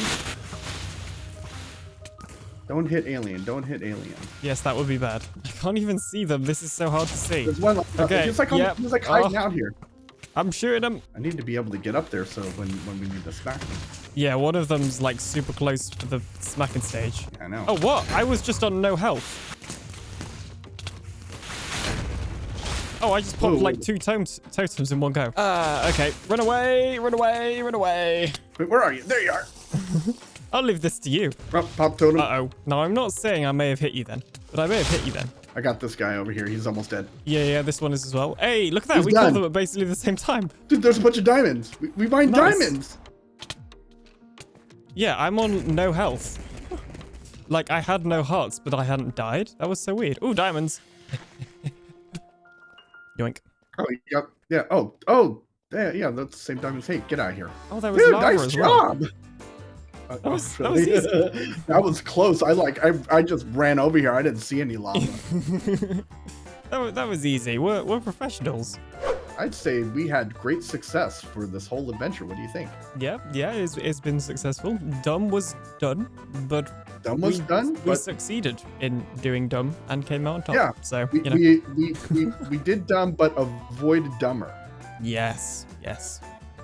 And after that little adventure, we now have ourselves the materials to craft our very first beacon. Now, the real question is, what am I going to use this beacon for? In this episode, I built the ultimate nether farming district. I built a crazy fast piglin bartering farm, as well as a fortress farm and a basalt farm right next to my already existing froglite farm. Welcome back to Truly Bedrock.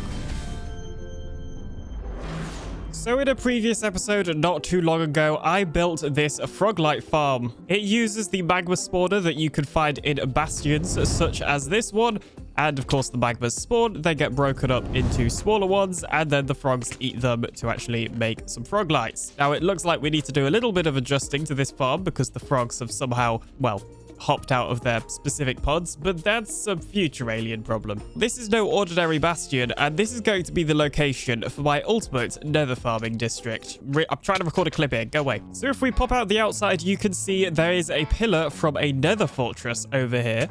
And if we go inside this nether fortress, you can see there's a very small walkway, but the walkway basically goes into the bastion. You'll also notice that blazes are spawning. Now, blazes do not normally spawn in bastions. That is because the fortress has been overwritten by the bastion. But I've been doing some testing, and I believe that the fortress actually has spawn spots inside of this bastion, so we can make a little fortress farm right here inside of the bastion, which is what we're going to do in today's episode. So as well as that, we're also going to be wrangling some piglins to make a piglin bartering area. And maybe we'll add a couple of other micro farms as well to make this the ultimate nether farming district. Step 1. Remove the bastion.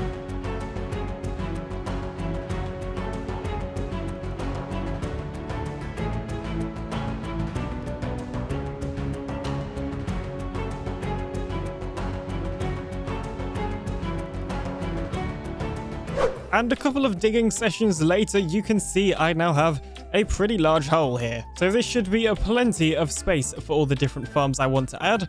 But whilst I was working on this, we ran into an issue. And the issue, to be specific, was with the Froglight farm. As you can see, there is a severe lack of frogs. There's only one left right there. So somehow the frog in this module actually glitched out somehow. I think it might have gotten through the corner somehow, but that caused there to be a huge backlog of magma, which, well, severely impacted the performance of the server. Which is why these slabs are here, so I can just go ahead and kill any magma manually.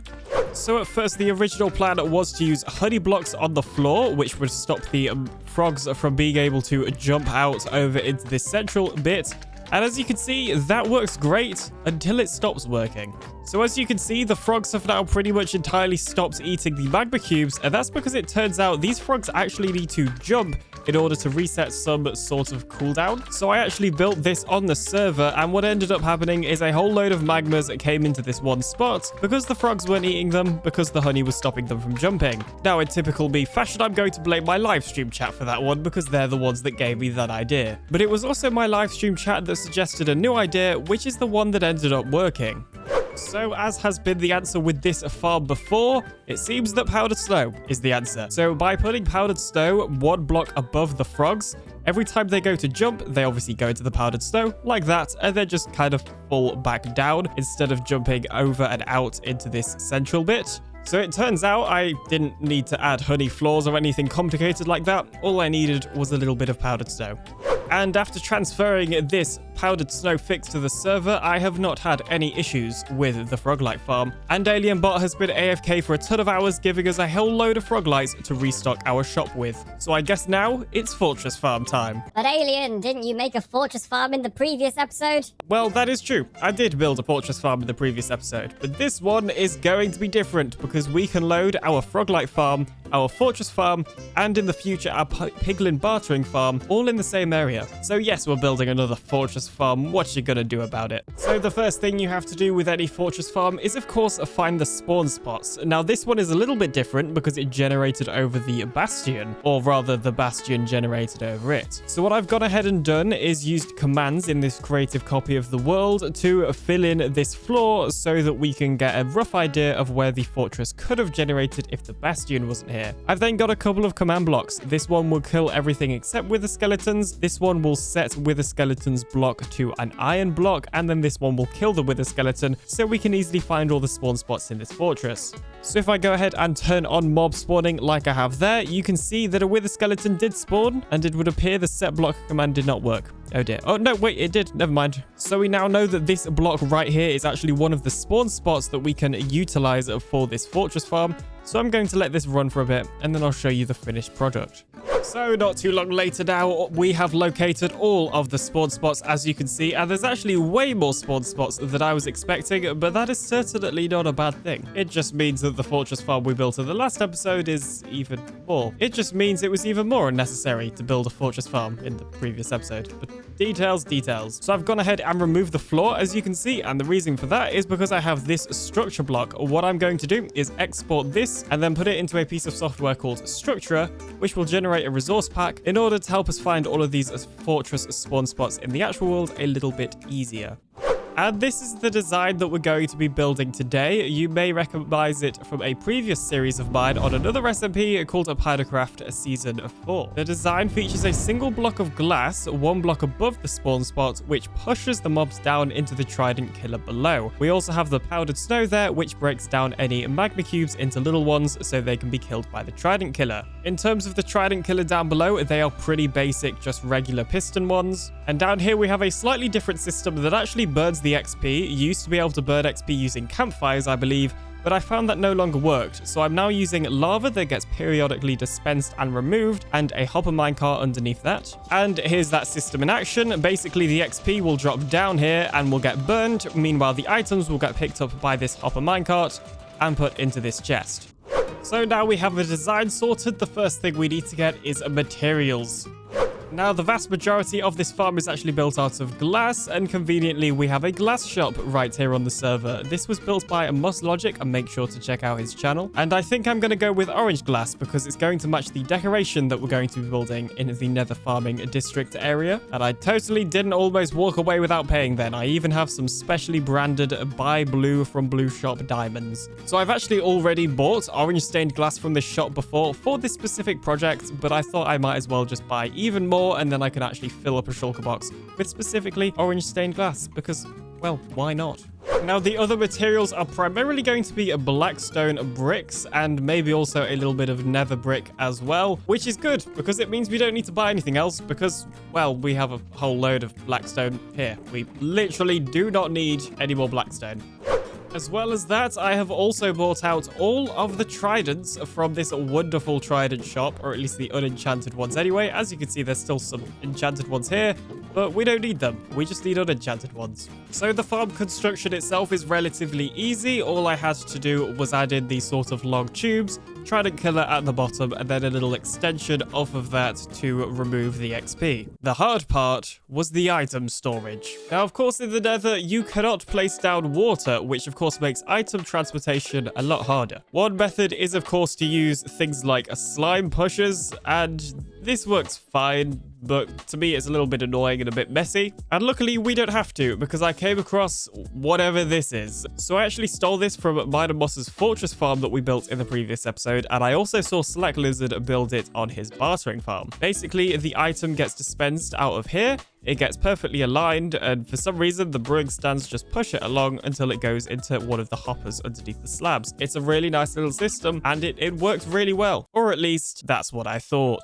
While I've spent many hours on a live stream yesterday trying to work on this storage collection system, and I only have one thought. It is a huge, massive pain. You see, it turns out for these to work properly, the dispenser has to be facing either this direction or this direction, which is an issue for ones like these ones, which ideally would be facing in this direction. As a result, it also meant that we have to do weird stuff like this to get it around corners, and then for some reason I can't even get it to go around this corner properly, even though I copied exactly what works over there. So long story short, I think I'm kind of gonna give up on some of this fortress farm. So all of the spawn spots along this row are facing in the right direction. The farm will work completely fine with the ice system that I have there. It's just these ones that things are gonna get overcomplicated for. Now, seeing as I did build a pretty decent fortress farm in the previous episode with Logic, I think it would be a pretty good idea for us to just keep this fortress farm reasonably small, which means we're actually going to remove this spawn spot, those two.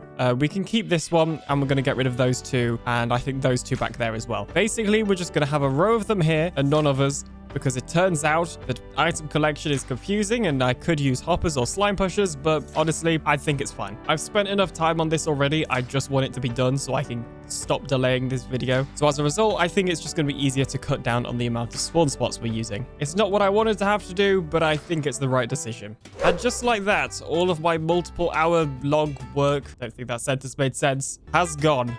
As you can see, we have mined out all of it. It's gone. We've just got these ones remaining. Now, the one thing this has probably made me realize is we're going to utilize these two spawn spots all the way in here at some point, but we've got to mine this wall first, so that'll be a future live stream project most likely. As well as that, I've started working on the actual storage itself, or more of a little bit of a mock-up plan for what we're going to do. So obviously the items come along this brewing stand ice thing, and they turn around this corner where they hit these chests, which aligns them perfectly onto this brewing stand ice thing down here, where they're half on the ice and half on the slabs, where there are hoppers underneath.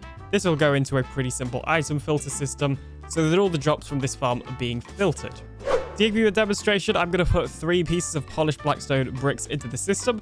They're going to get dispensed, go along the ice road like this. Okay, I just picked up 2 of them, but that one falls down there and gets aligned by the chests and then falls down the rest of the way. Likewise, the one that's over here just gets sent out straight in this direction and does the same. And as you can see, all of those ended up in the last chest. It's been a few days since the last time I recorded anything for this video, and I have certainly been busy. First of all, I did an absolute ton of spawn proofing. AlienBot has also been doing a ton of AFKing, and we have in total 64 plus 2 with a skeleton skulls. We also have an absolute ton of bones, as you can see, a pretty decent amount of coal, and a pretty decent amount of blaze rods as well. Now, one thing I would like to highlight is that the fortress farm we built in the previous episode is, of course, going to be way efficient, and that is intentional. The whole reason we're building a second fortress farm here is purely so I can AFK at this fortress farm, whilst also at the Froglight farm and any other farms we build in this area. The goal was not to make a fortress farm that was better than the previous one. It also means I can AFK at this one, and Moss can AFK at the one we built last episode, and we could get even more with the skeleton skulls. And maybe we'll go for a little bit of a beacon record. You know, we'll see, you know? Now, you may notice that the storage system has moved. That is actually due to the direction thing I was talking about. So now everything is facing the right direction. These all move properly because I kind of forgot that these ice road things are extremely directional. It's quite annoying. So the next farm I want to construct is a piglin bartering farm. Now, originally I was just going to do 5 little piglins and call it a day, but then it occurred to me that the more piglins we have in this area, the more of the mob cap it's going to take up for the fortress farm. So ideally, we only want to use 1 piglin. So for us to only have 1 piglin in this place, we are going to make the most of a reasonably old bug. In fact, I'm pretty sure this bug has existed basically ever since piglins were added, but on Bedrock Edition, if you give a piglin some gold and then move a gold block with a piston, as you just saw then, it makes them instantly give their bartering item. Literally, gold, piston, boom. We now have some obsidian. So all that was left to do was to design a farm with this mechanic. And I tried. I really did try to design a farm with this mechanic. You see, it's not a super straightforward process because you get so many items from a single piglin with this bug. You have to build a pretty huge sorting system to actually be able to sort all those items. And that's when me and my live stream chat had a good idea. I should just build slack lizards instead. He literally has a tutorial on this thing. It's insane. Let me go show you it in a world download. So this thing literally eats through gold. As you can see, if I turn it on, I've put an absolute ton of gold in this chest here, and it is just absolutely eating through all of it and getting so many items. We're definitely going to need to build a gold farm at some point. I mean, just look at this. I don't even need this many items. And of course, to manage all of those items, you have to have a pretty insane storage system, and Slack has even added some shulker box loaders onto this thing because of how many items he's getting from it. It's pretty insane, honestly. It's pretty insane. So in terms of where we're putting this farm, because it's using the same brewing stand ice mechanics, we need to actually have it the same orientation as this sorting system. So I'm thinking we just put it like right next to the fortress farm, like underneath. I'm not sure if we'll have enough space, so we might have to move it back a little bit. Basically, somewhere around here, I think, is where we're going to put this farm. So I'll make sure to leave a link to the tutorial in the description, but conveniently Slack has left a full materials list on this farm, which is pretty great. Don't forget to like Slack's tutorial and subscribe to him as well. He is another great Bedrock creator here on Truly Bedrock. And I believe I now have all of the materials I need. In fact, I even have a couple of extra ones. It turns out this farm is actually really quite cheap, which is very good news. So I guess it's time to get building this thing. I was originally going to record it as a time-lapse, but unfortunately the tool that we use for time-lapses here on Truly Bedrock needs updating. So, no time-lapse, I guess. Now, of course, one thing you need for a piglin bartering farm is a piglin. I managed to get this guy on my stream, so here's the entertaining clips of how that actually happened. I see them. I see some piglins. We only need 1 piglin, so we're probably just going to kill the rest. Although, I didn't think this through, because I haven't actually built a bridge to, like, get them across yet. Oh, dear. Oh, dear. No, go away. Okay, so ideally we'd get a piglin that doesn't have a crossbow, so it can't shoot us. I accidentally shot one of them. I don't really want one low damage, because otherwise I'll accidentally shoot it, and that really will not be ideal. Okay, that one's distracted. Okay, here's the thing, right? I didn't build a bridge to get it across. Okay, I'm just gonna mine some blocks here, and then we'll build a bridge across, and hopefully nothing will go wrong. I mean, when does things ever go wrong? Nothing ever goes wrong, okay? A few moments later. Oh no, I've killed the piglin. Oh no. I needed you. Okay, a fresh batch of piglins have spawned. Let's see if we can get at least one of these over there without dying. I also just thought there's a big drop, so I actually have no clue how we're going to get these down here. I'm sure a plan will present itself in good time. Oh, dear. Oh, dear. Oh, dear. No, don't. No!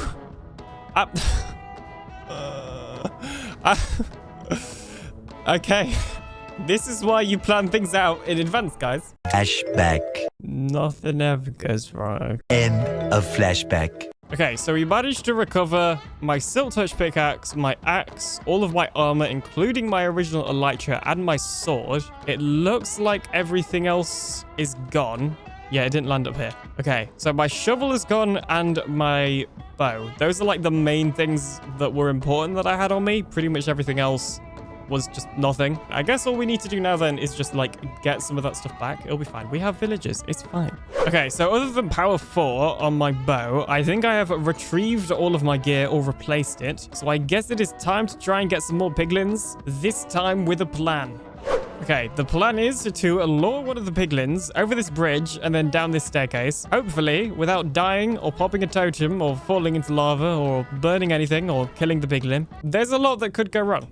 Okay, well, we may be about to die, but there is 2 piglins there. One of them only has a sword, which is exactly what we want. You, we don't want because you're going to shoot me. But you, on the other hand, you can stay. I like you. You're coming with me. Just across the bridge. It's very safe. Okay, yep. And then we're going to go down here.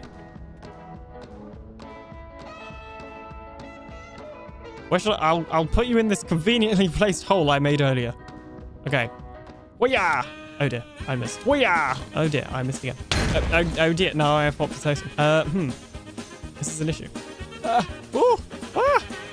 I need a totem. Ah! Go away!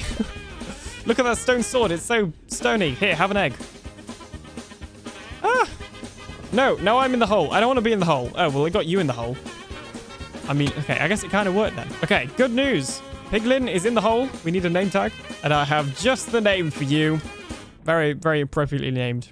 Piglin, yes. Some professional level tutorial following later. We now have ourselves a storage system for this piglin bartering farm. It's a very similar system to the ice roads that we're using up there. Basically, the items will drop down from here. Once it's finished, they'll go along the ice and they'll go into all of these various different hopper minecarts that are basically operating at 4 times hopper speed, thanks to the power of the hopper minecarts and 4 of these hoppers, and all the items will go into the chests down here. It's a very, very smart system, and I tried to come up with my own on stream and epically failed. That's why I'm using this tutorial. I do prefer to build my own farms, but I don't think there's anything wrong with using a tutorial as long as you give credit. And of course, it highlights other amazing builds in the Bedrock Edition technical community. But anyway, enough about that. We need to get our piglin up to there. So there's a couple of ways we could do this. However, I think the most logical way would be using some rails, especially because the piglin has to be in a minecart anyway.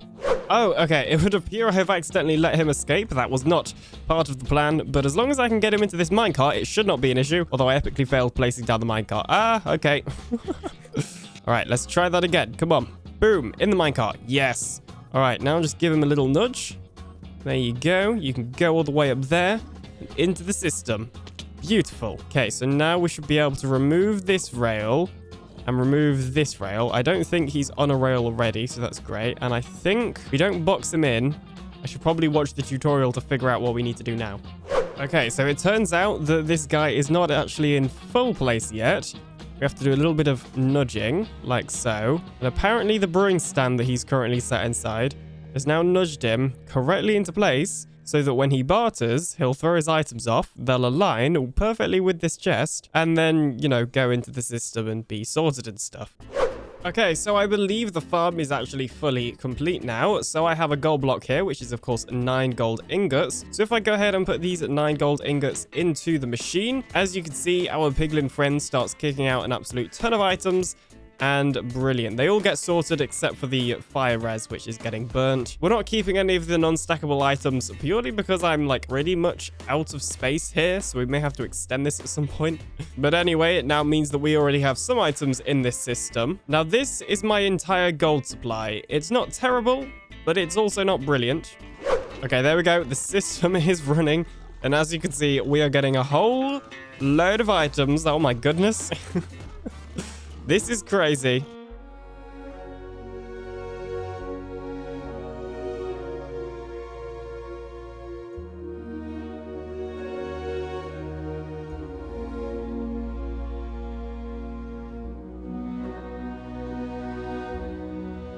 So the third and final farm I want to build in here for now is going to be a basalt farm. I don't think I've ever built a basalt farm before, so it's once again time to head to the testing world.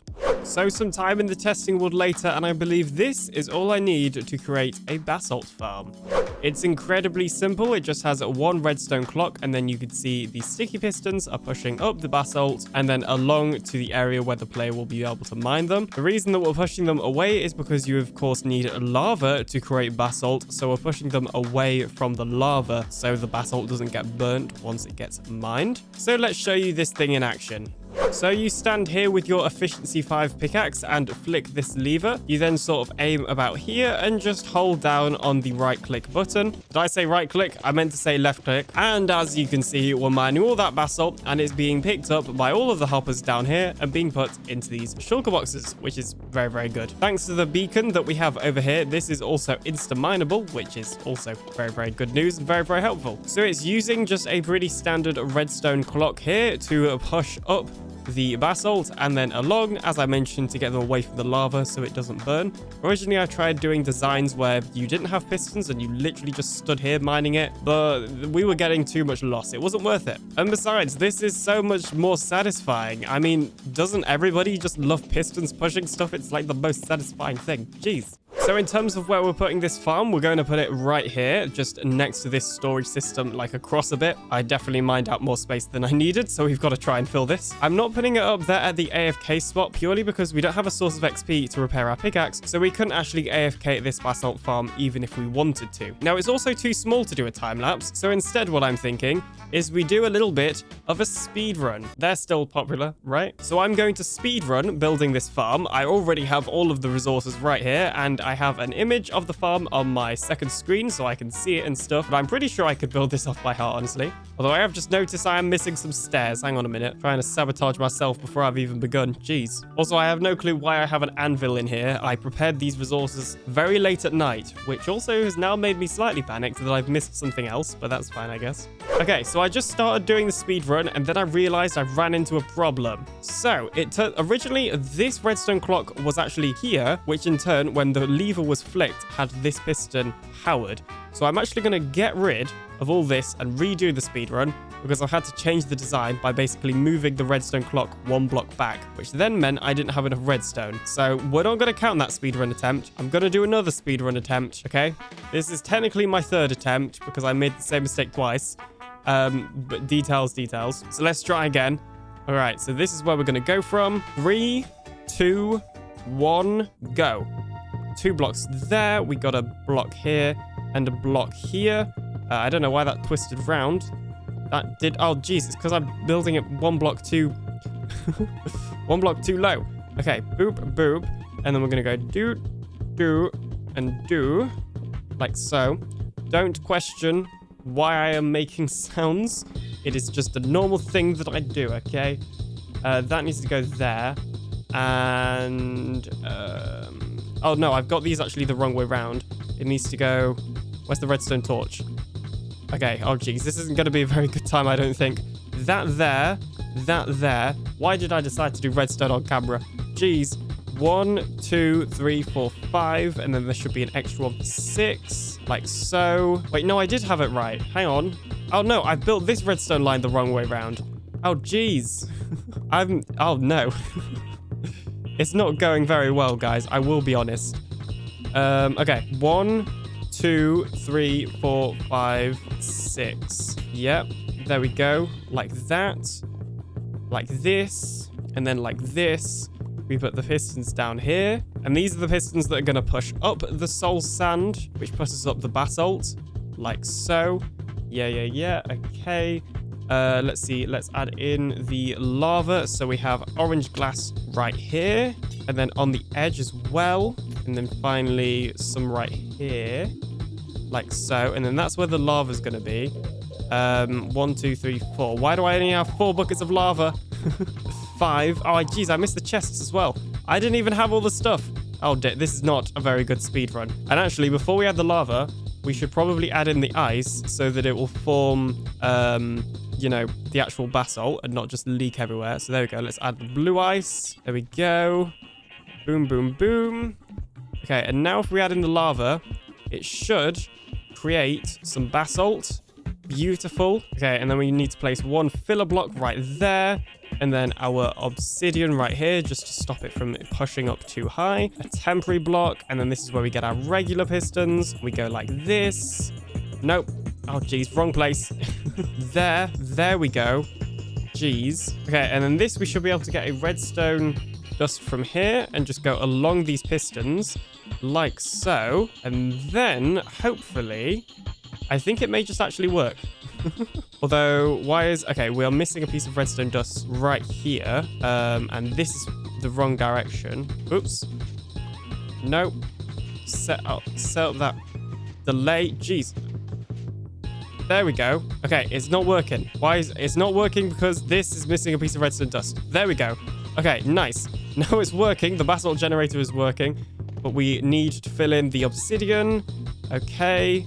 There we go. Get rid of that basalt. Okay, and then we're going to have some chests right here. And these are going to filter down all of the basalt like so. So we have our first row of chests right here. And then our second row right here. And then originally I had some shulker boxes here. But from now, we're just going to put some temporary chests until I have a chance to put some shulker boxes. Replace that slab. And I believe we now have a fully functioning basalt generator. Yes, we do. Okay, technically, we actually need to put orange stained glass right there just to stop it from bouncing out. Then we should be good, I think. Yes, okay, we are good. We have a basalt generator. Every so often it does this because Bedrock Edition, basically. But it is fully functioning. We just need to turn it off and on again. Jeez. Then I found out that the piglin had somehow fallen out of its area and had actually suffocated in the block. So I went ahead and replaced the piglin, but it was a pretty boring process because I didn't die. And you guys only seem to like watching me die. So I decided I'd just shorten it by doing a voiceover, which is what this is right now. You're welcome. So I guess the final thing we need to do is decorate this place, but that is not a video project, and this place has already taken me like 3 weeks to make. This video has been delayed enough, so if you want to see me construct the actual decoration of this nether farming area, then you'll have to check out my live streams over on Twitch or here on this very YouTube channel where I'll be streaming the decoration of this place. If you have enjoyed the video, do make sure to subscribe and leave a like as it really does help me out, and even consider supporting me on Patreon or YouTube membership. I recently updated my perks so that they're all the same no matter how much you pay. So it'd be really appreciated if you're feeling a little bit generous and have something to spare to throw it my way. In today's episode, I built a furnace super smelter with 88 furnaces so that I can smelt a whole load of stone into smooth stone for my future mega base. Welcome back to Truly Bedrock. But before we get to that, let's focus on the main objective at hand, the super smelter. Now you may be wondering why I need a super smelter. I mean, surely I'd focus on some sort of storage first, because I'm not sure if you've noticed, but my starter UFO is looking a little bit messy. Well, to answer that question, I've come here to my creative testing world. You see, I actually fully intend on building a storage system, and I'm actually going to do it in this very, very large UFO as part of our mega base. But as you can see, this very, very large UFO uses a whole lot of smooth stone, which we of course need to smelt from regular stone. So I can't really start building this thing without a super smelter, because it would take 3 billion years to smelt it with, you know, a couple of furnaces. So the only logical conclusion is to build a slightly smaller UFO that we can use as our super smelter area. So I guess I better go design that. One moment, please. So this is roughly what the UFO is actually going to look like. You can see that there is absolutely 0 decorations on the top, and that's because we're actually going to go ahead and decorate it as we build the thing. I have added in the decorations underneath because it's a little bit harder to decorate the underneath as we're building it. But the top I'm just going to do actually in survival as I'm building it in the time lapse you're going to see very, very soon. Now all I need to do is get enough stone to actually build this thing. Luckily, I know just the piggo. Hello, Mr. Alien. Hello there, Mr. Whisperer of the silent variety. Thank you. So I heard that you need stone. Yes, I need a lot of stone, and I have a lot of diamonds that I'm willing to part with for this stone. Oh, well, this is very convenient. Very convenient ordeal right here. Okay, so listen, I have this and this and this and this. Please hold. And this and this and this and this. And then I also have all of these. Oh. I ran out of shulkers. Okay, well, hang on a minute. Okay. We'll just take those off your hand. Of course, all your shulkers are blue. Why am I not surprised? How much are you wanting for all this stone? That'll be 59 diamonds. Okay. No contest. Okay. I honestly was expecting more. I should have raised the price. I was expecting diamonds. I was expecting a lot more, honestly. So I mean. Well, it's 4 diamonds, 4 diamonds a stack. Hold up, I need 4 stacks of diamonds. Oh wait, no, 4 diamonds a stack. Hold up, that'll be 12 stacks of diamonds. I don't know. Do I look like the sort of person that can do maths? I have one singular eye. Hey, I have half a brain. Oh, you got so many diamonds. You're fine. You can handle it. Bro, I have 18 diamonds to my name right now. Yeah, you need. This is like a charity case more than anything. Yeah, this. How many? Wait, hang on. How many do you want? No, it was 4 stacks of stone per diamond, so you're good. You're good. Oh, okay. Yeah, no. It was like you've had 2 opportunities to scam me of more diamonds, and you haven't. It's great. Was that included? Okay, that's 6 more diamonds worth. 7 more diamonds worth. 1, 2, 3, 4, 5, 6, 7. Great. This is a great form of commerce. We just throw items at each other. I'm definitely not gonna lose any items. Oh wait, I have 2 more stacks for you right here. You said you wanted stone, and I took that personally. Yes. Bro, these don't stack with my other diamonds. Ah, jeez. You gotta craft them into a block, or just keep the free advertisement. I'm not complaining. I'm not crafting this. No, I'm not giving you free advertising. I'm giving no. Okay. If you need more than that, I have more to dig in my base, so I can make things happen. I mean, this will definitely be a good start. I will probably have to come back. Okay, that's what I like to hear. Good business. Good business. You're going to exploit a lot of diamonds out of me, I think. I might raise my price. You know, supply and demand. Supply and demand. Yeah, I mean, you know, I'm so poor. I'm not gonna be able to cope. Just don't look at that. So poor. Yeah, I gotta. Yeah, listen, I'm gonna make bank selling dirt and stone this season. Like my words. Yes. All right. Good luck with that one. See ya. Yeah. Say goodbye. Oh wait, I need 8 shulkers from you. Oh, okay. Hang on. Okay, well they're all gonna be blue, but no, I have limited blue dye, which is quite ironic because I'm blue man. I have so much lapis. I'm going to transfer each of these. Oh, wow, you're gonna transfer it? I can just give you 8 blue dye. Would that be more convenient? Well, that works too. I feel like that would be more convenient for everybody. Look, for somebody that is blue, I'm not doing too good on the blue dye. Because you're the only person on the server using blue. I'm pretty sure I don't have any. Do you want to buy a stack of lapis blocks? Wait, how much? How much? 9 diamonds. Okay, I gotta go get some. I gotta go get it real quick. But yeah, this is great. I will actually. There you go. I need lapis. Okay, I'll be right back. Okay. Not a scam, not a scam. Here we go. I have cleansed these shulkers of the blue dye. So I don't know where all my lapis is, but here's a half a stack, and then here's an extra amount of stone to make up for the diamonds that you already gave me, because no refunds. Okay, you know what? Sure, that works. I have 3 diamonds worth of stone right here as well. There you go. Nice, thank you. Just more stone for you. You're not even giving me an option to buy it. You're just like, no, yeah, you're taking it. You must buy. And then you know what? Hold up, give me 1 second, and I can get you some more stone real quick. just give me 1 second here. How much was that? Like 3 diamonds? Yeah, 3 diamonds. Here we go. And then if you just want to take it out of these chests right here. Wait. And then I could just stand here, and then you could just give me more diamonds. Whoa, this stone shop's amazing. It just automatically restarts. Yeah, it's pretty good. It's on demand, you know? Very good. Pleasure doing business. This has been great. Pleasure doing business. I am now slightly poorer, and you are slightly closer to paying back slack. Slightly. Oh, no, I already paid back slack. Oh, okay. Yeah. I'm slightly closer to having a mild amount of diamonds. Yeah. And they're all named Blue. No, they're not. Aww.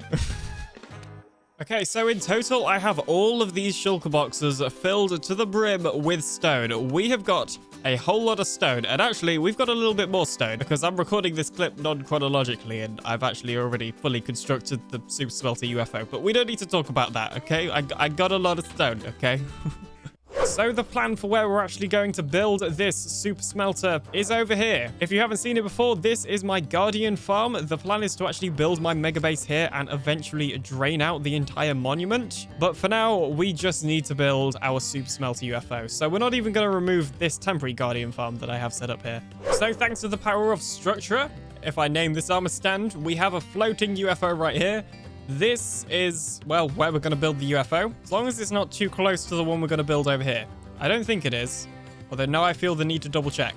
Okay, so it turned out the original location was a little bit too close to our future mega base over there. So I've moved the armor stand over here. So this is now where we're going to be building our super smelter UFO. Okay, so I have set up a mini super smelting area over here. It's very mini, but basically we just have 2 blast furnaces here smelting down our copper so that we can actually make the coppery bits on this thing. And then we have 2 regular furnaces smelting down the stone we bought from Silent into smooth stone so that we can build the main part of this thing. I also have a ton of polished deep slate in this shulker box and glass as well. And my copper box has a pretty decent amount of copper in, so whilst I'm waiting for this to smelt down, I may go ahead and fortune all of this ore. But without further ado, let's get started with this time lapse. Allons-y. Allons-y. I should say allons-y more often. Allons-y.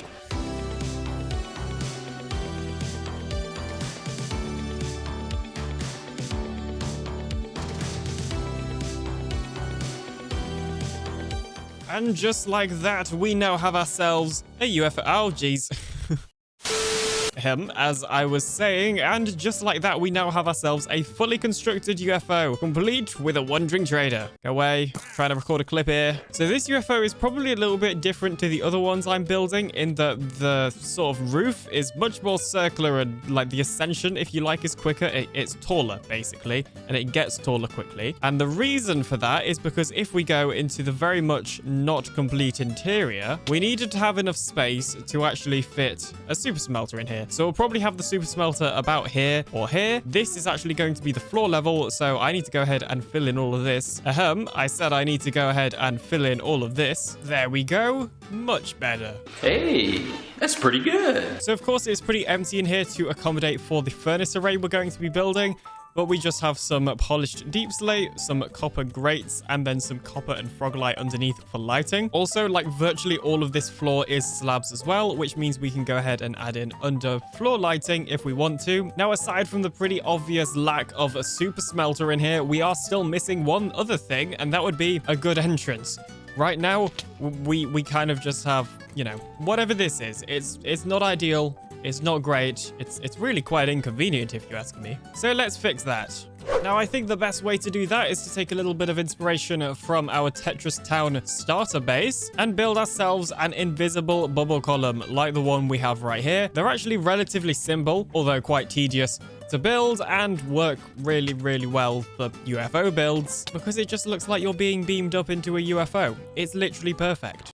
How to build invisible bubble columns on Bedrock Edition. A step-by-step tutorial with TheAlienDoctor. Step 1. Go to the lowest point of the location where you want your invisible bubble column and place some soul sand. Step 2. Realize you missed a step and replace the soul sand with a block that you can place kelp on. Step 3. Build a pillar out of temporary blocks next to the area that you want to have an invisible bubble column. Step 4. Place some water at the top of your invisible bubble column location. Step 4.5. Collect some kelp because you didn't bring any with you and are too lazy to get some from your base. Step 5. With your newfound kelp, place it from the bottom of your invisible bubble column area all the way to the top to create some water sources. Step 7. I think I've actually lost count. Put some soul sand at the bottom of your area for the invisible bubble column, thus breaking all of your kelp and creating a regular bubble column. Step 8. Get a whole load of powdered snow and then place that powdered snow all along the area that you want to become an invisible bubble column. Now, I personally would recommend starting this process from the very top because that way it means you can actually see the powdered snow and it doesn't disappear. And the final step is to actually go ahead and place water right here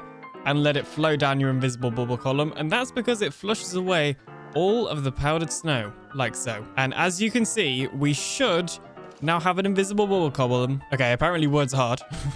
We should now have an invisible bubble column that goes all the way from the ocean's surface, yep, to the top of our UFO. Well, inside our UFO, anyway. But before I did that, I thought it would be a good idea to check out my shops. Let's check the blue shop and see if we've had any sales there.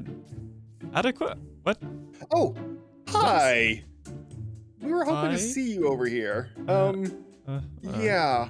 There's been some developments. Hi, this is Bebop. Hi, Alien. Bebop, Alien. Hi there. I went in a trial chamber for you and you weren't even there. Just saying. Flashback. You know what? I volunteer you. Okay, all right. I got this. Oh my goodness. This is an amazing cube, but also... anything. Oh no, I've been knocked in. I can't see anything. Run away. I got this. One totem down. Look at the other totem. End of flashback. Yeah, so... I need to tell you about something. Yeah. Apparently Moss and Alien are upset about your shop. Moss and Alien? I'm Alien. I mean, Eladrium. I'm sorry. I'm so confused. Yeah, it's Moss and Eladrium. They got really mad about these warp logs. Apparently, they thought they were green, not blue. No, not blue. Band? What? Yeah, what? yeah. I mean, I'll take the diamonds, but what? Yeah, I told them that was the blue wood, and they didn't believe me. Yeah, they said it was green. Just look at these signs. Clearly blue. We've got clearly blue. Blue. We only sell authentic blue products in the blue shop. Yeah, I know. They thought the blue terracotta was purple, and the light blue terracotta was like gray, and It's in the name, blue terracotta. I know. What? But yeah, so apparently I think he's trying to like prove a point over here, and I just wanted you to know that they're kind of upset about it, and maybe if you want to talk to them or something. I don't know. How do I know this wasn't you? What do you mean? All I'm saying, okay, I found you at the scene of the crime. It's pretty suspicious. I'm clearly here. Oh no! Bebop and I would actually. He was the one who convinced me to come over here because he's a big fan of blue. So I'll take your word for it. Moss is green, to be fair, so it would make sense. So you may just want to be on the lookout. I think they're a little upset about it. Well, I'll be having some words with them, and there may be some blocks placed. Well, if you need any help, Bebop and I are happy to help. I think Bebop says that blue's the best. Yep, and he is right. Blue shop aside, let's get back to this super smelter. Now, of course, if we're building a super smelter system, we're of course going to need a whole lot of fuel to power the furnaces. Thankfully, in the previous episode, I built a fortress farm that has produced us plenty of blaze rods. Speaking of the fortress farm, I have actually been slowly decorating this area on live streams. So this is our nether farming district. As you can see, we have got the bartering farm over here, the basalt farm over here, and then the drops from the fortress farm over here. And of course, we need blaze rods. So in total, we have just under 3 shulker boxes of blaze rods, which should be plenty to power our super smelter furnace system of doom. Wahaha. So the first thing of the super smelter we're going to build is actually the collection area, which is going to be in the middle. Okay, so these chests should give you an idea of how we're going to do the storage. We're essentially going to have a couple of different modules on this thing, each going into these different storage systems. And obviously, this is going to be short-term storage just as we're smelting stuff. The idea is that we would remove items from this, not keep them in here for a long period of time. And then under here, where I've put all of our lovely copper and lighting, we're actually going to remove that and have some water streams instead that lead to these hoppers. That's because the furnace systems themselves will be all the way, I think, like about here-ish. And then underneath these grates, you'll actually be able to see the items as they're getting, dispensed out, because we're going to be using auto droppers to drop them out into these water streams that we'll have here. Okay, so I've just gone ahead and put in the furnaces now, and now all I've got to do is add in the hoppers. Well, add in the hoppers, rails, minecarts, bit of redstone, auto droppers, water streams. It's a simple process. It's how hard could it be? And just to show you a little bit more, I now have the collection system for these 2 furnaces built in. So we're just going to have a row of hoppers collecting all of the smelted items, which will go into these auto droppers. Unfortunately, we do have a little bit of redstone on show, but it's not the end of the world. So if we just put some items in here, you can see they get dispensed out. They go through this water stream into the hopper at the end, where they then make their way into these chests. You can see one of the auto droppers here. The redstone is relatively simple. We just have a comparator reading the dropper, or actually I think it's reading the hopper above, which powers this block. powering this redstone, then powering a comparator clock that just fires the dropper. So now I've got to do this like 3 other times. Yay. So as you can see, we now have a whole load of hoppers going into these furnaces. So we of course have these ones on the side for the fuel and then these ones on the top for the actual input. However, what we are missing is any sort of rails. We of course need rails to make the chest minecarts go round to actually, you know, fill up these hoppers. Now I do have some rails. I have 43 on me and I think I have some more in my redstone box. But as you can see, I have no powered rails pretty much. I have 4 powered rails, which is definitely not enough powered rails. Now to make powered rails, you need, well, quite a lot of gold. And if we look at my gold shulker box, I have none because I've been feeding it to my piglin bartering farm. Luckily, I have spotted that over here in the shopping district, recently this pretty beautiful shop has popped up and I believe it's selling gold. I mean, hang on, let's just get a better look at this thing. Look at this. It's amazing. And yeah, it is selling gold blocks, 16 blocks for 1 diamond, which I think is, well, pretty good, honestly. As you've already seen multiple times in this episode, I have a lot of diamonds, so let's buy some gold. Now I may be however many diamonds this is poorer, but I now have, well, however many gold blocks this is. Anyways, now we've finished that little side quest, let's get ourselves some powered rails, and wow, that was actually a lot of powered rails. We will not be running out anytime soon. This is good news. And I think the best way to place them is to just do all powered rails. I'm assuming if we place normal rails instead of powered rails at any part of this, then the minecart will slow down and we don't want the hopper to really pick any more than 1 item from the minecart chest. Otherwise, one furnace is doing more work than the other furnaces and it's less efficient. And just like that, we have an absolute ton of powered rails going around this thing and a little station to actually load up a minecart with a chest. So now if we get one of our many blaze rods shulker boxes and we're just going to load this thing with some blaze rods. But Alien, why don't you empty out your inventory so you can do this much more efficiently? Shut up. I'm doing it this way, okay? I don't want to empty out my inventory. I need all this stuff. Okay, that should be good enough. Now, if we flick the lever, that minecart whizzes away, like so, and it should be putting 1 blaze rod in each furnace, like that. Perfect, beautiful, amazing. So now all I need to do is place this final chest minecart, and that should be the input system completed for this super smelter. So of course we have all of this stone that needs smelting down to smooth stone, so let's go ahead and put it in the input chest minecart. And because why not, let's put all of the blaze rods into the fuel as well. And then if we flick these 2 levers, we should see those 2 chest minecarts go round, and excellent, our furnaces are indeed being lit up. Or, you know, smelting. They're alive, basically. There we go. As you can see, if we look down in these chests, we can see all of our wonderful smooth stone coming through. This is very good news. Yes, many smooth stone.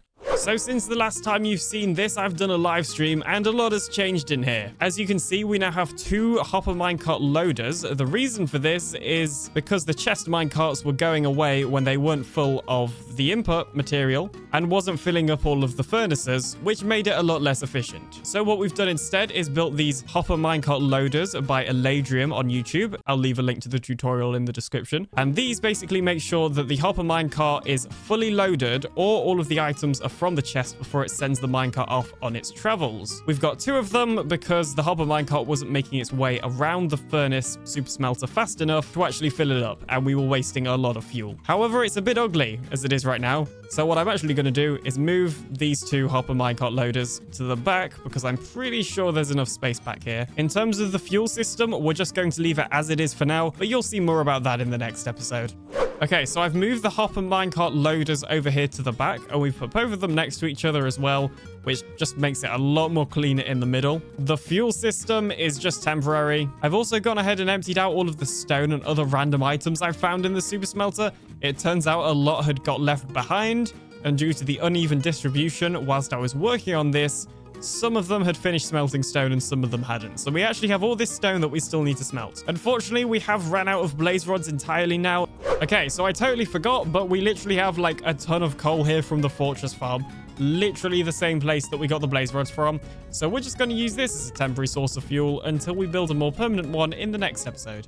And with those extra coal blocks, we have actually managed to completely finish smelting down all of the stone we had into smooth stone. So all of these shulker boxes are filled with smooth stone, although we're probably still going to need to buy some more to build the rest of our UFOs. You may also notice the input has changed slightly. Basically, I have this system over here to split the items between two different droppers so that there is always an even number of items in this bubble stream. This bubble stream then goes over here to these hoppers, where it gets split between two hopper lines, one to this item loader and one to that minecart loader. Whilst it may seem a bit overkill, this system ensures that even amounts of items should be on either side of the super smelter so that one side isn't smelting more than the other, because that would be inefficient. We don't need to talk about how long it took me to figure that out on a live stream. So as you can see over in the middle, I've added some holes that we can fall down to with powdered snow and carpet with the outputs over here. So there's actually still some smooth stone and various other items I need to collect from this thing, but this is just so we can get to the actual collection system. So I guess all we're missing now is a decent source of fuel. In this episode, I build a kelp farm to power my furnace super smelter. This kelp farm is fully equipped with an automatic smelter and auto crafter, which will then automatically put all of the dried kelp blocks into the furnace. Then me and the rest of the blue crew pull the biggest prank on the server yet by turning the shopping district blue. Welcome back to another episode of Truly Bedrock. In the previous episode, I built this super smelter, which I'm going to be using to smelt a whole load of smooth stone for my future mega base. Now, we have already finished smelting a lot of smooth stone. As you can see, all of these shulker boxes are filled with smooth stone, but we're probably still going to need more. And we're definitely still going to need more copper, which can be smelted, and other items as well. In fact, in between episodes on a live stream, I actually went ahead and gathered a ton of copper from both a copper vein and also a trial chamber. But after building this super smelter, there's one pretty important thing that I did not do, and that is get a decent source of fuel for this thing. Now, I do already have two fortress farms, which will both produce blaze rods and coal, which can be used as fuel. But I don't really run those farms very often because my AFK account isn't really working at the moment. Minecraft Bedrock Edition technical issues, I know, unheard of. So I figured it would be a pretty good idea to have a more consistent source of fuel right here inside of the UFO and actually make this thing a little bit more self-sustainable. And as you might have guessed from the title, thumbnail, and intro to this video, the answer to that is kelp farms. Bam! So here on this creative copy, I have designed a kelp farm. The plan is to have one here and one there, powering each half of the super smelter. It's pretty simple. It just uses observers, pistons, and kelp like that. It works. You've probably seen it a million times before. We've then got the kelp basically when it gets harvested, because these are all source water blocks. The kelp will float up and across over here into these water streams, where they'll go into this smoker, which we do have to automatically fill with fuel, unfortunately. But that'll go into this auto crafter, and then there'll be a line of hoppers that will send it into the chest minecart. Like so. We have a little bit of redstone down here if you're interested for getting the autocrafter to work. It's a little bit weird because we're kind of tight on space, but it works, it fits, and it's going to be a great source of fuel. But Alien, there are other fuel sources like lava or bamboo. I know there are other fuel sources, and I did think about using them, but ever since kelp was introduced in the aquatic update, I've always wanted to auto-craft it, but back then, auto-crafters weren't a thing. So I'm not doing this for efficiency, I'm doing this for young Alien, okay? He would be proud of me right now. So the materials for this are relatively easy. We obviously need a little bit of kelp, some glass, and then I've got some ice for water. I've also already bought a ton of redstone from the redstone shop, so I'm pretty well stocked up on that. The only thing I'm missing is gravel or sand to actually plant the kelp on. And with that extra gravel, I think we're ready to get building. Okay, so the first thing we need to do is place a line of redstone here, and then we need to get our pistons and place the pistons here, connecting to the redstone. And these will be what break the kelp. And then we should just be able to place down these observers to detect the kelp growing, and these blocks, which will power the redstone pushing the pistons. And then this gravel is where the kelp is going to be placed down. And we're doing 2 rows of this. We're mirroring this here. That's why there's 2 bits of gravel. Okay, so what we should be able to do is go ahead and place ice here to fill this up with water, and then glass, obviously, to stop the water from leaking out, and also glass here. And then we should pretty much have the farm done. as soon as we've, you know, planted the kelp. Quite an important part of the farm, but anyway. Okay. Oh, I know. I've messed up. I replaced the redstone, so now that's gonna happen. If I break that, is that gonna cause a flood? If I do it quickly and nothing melts, then it won't. Dun, dun, dun, dun, dun, dun. After all those shenanigans, we should just be able to break this ice and get all of our water sources. And the reason we need this to all be water sources in the first place is so the kelp can actually float up when it's destroyed. Boop and boop. Oh, there we go. Look, it worked. It worked. The farm works. It's alive. There's no hoppers to collect it yet, but it is indeed working. Let's go. Okay, so for some reason, I am wearing a Christmas skin because my live stream chat made me, but the farm is working. All we got to do now is add the autocrafter and the smoker, and we should have one half of this fully automated for fuel. Moments later. So all that kelp should be going into the smoker. It indeed it is. So now if I just grab like a block of coal or whatever other fuel I can find and whack them in the smoker, that should smelt the kelp to dried kelp, which will then put it in the autocrafter, but I have not set up the autocrafter yet. So I should probably do the redstone for that. More moments later. Okay, and with the addition of that autocrafter, and of course the accompanying redstone, I believe that should now be this kelp farm completely done. So now we've just got to do exactly the same as this, but over here on the other side, how hard could it be? What could possibly go wrong? 20 minutes later. Okay, and I believe I have now successfully built the other kelp farm. So as you can see, we now have 2 kelp farms. And for a second, I thought that they were not symmetrical, but they were symmetrical, which is good news. And most of these furnaces now have a full dried kelp block in, which is pretty good. So that is actually like one part of the mega base complete now. This is the first UFO as part of my mega base. So of course, we're going to build a couple more of these, but we're also going to build one big one, which I think is probably the next part of the mega base that I'll work on. So that might be in the next episode. I'm not sure yet. Now that that's out of the way, I need to have a chat with Smurf. Hello there, Smurf71. Oh. Hello there, the doctor of the alien variety. Yes, it's been a while. Have you seen the blue shop recently? We were making sales, and then something has happened, and then another thing happened, and then another thing happened. Oh my I'm pretty lord. sure another thing happened as well. 4 things? Oh gosh. I feel incredibly out of the loop here. Yeah, there's you just maybe want to take a look. I have called for extra backup as well. We have 2 people there ready to help us with this, but yeah, you just may want to take a look. Oh my gosh. This place looks overgrown, to say the least. What on earth? It's seen better Glowberries? days. Really? This is the backup that I brought. We have Adequate and Slates. Hello, Adequate. Yep. Yeah, oh my gosh. we've been talking, but he's been pretty silent, so. Yeah, he's seen better days. I think he's still recovering from his MCBC win and then his MCBC loss. Is he? Yeah, Is he not a member of the blue group anymore? Yeah, he's looking a little green. Are you feeling well, Slates? So this is the first time you've seen this, Smurf? You haven't seen this before? I have not seen this before, no. Yeah. Oh my gosh. Yeah, it's kind of gone. What? It's not really a shop much anymore. Yeah, apparently Crimson Wood isn't blue, it's cyan.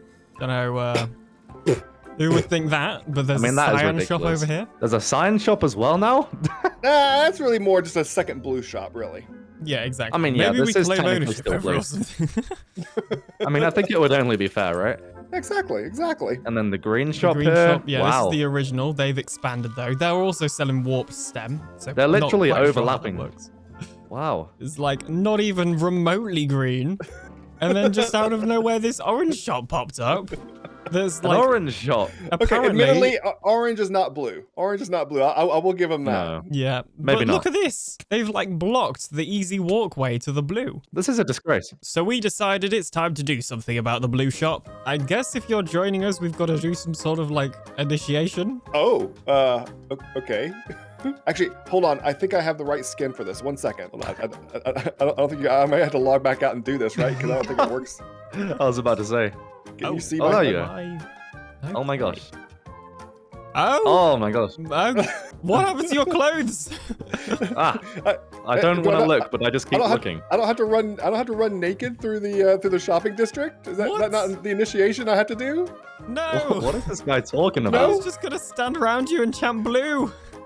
Oh, okay. Hold on. Let me get my clothes back on. Jeez. I gotta blur that out. Okay, is that better? Oh my Much god. better. Oh. There we go. I was starting to Sorry, have second I got a little thoughts there. excited. Bebop and I didn't want to be part of the blue group, so I got a little excited. Sorry. Okay, all right. Smurf, it's time to do the ancient ritual that we've done every single time somebody else has joined. Yeah, we're very experienced in this. Blue. Blue. Blue. Blue. Blue. Blue. Blue. Yay. Blue. Blue. Blue. Blue. Blue. Woo! You're in the blue team. Yay! Yeah, there we go.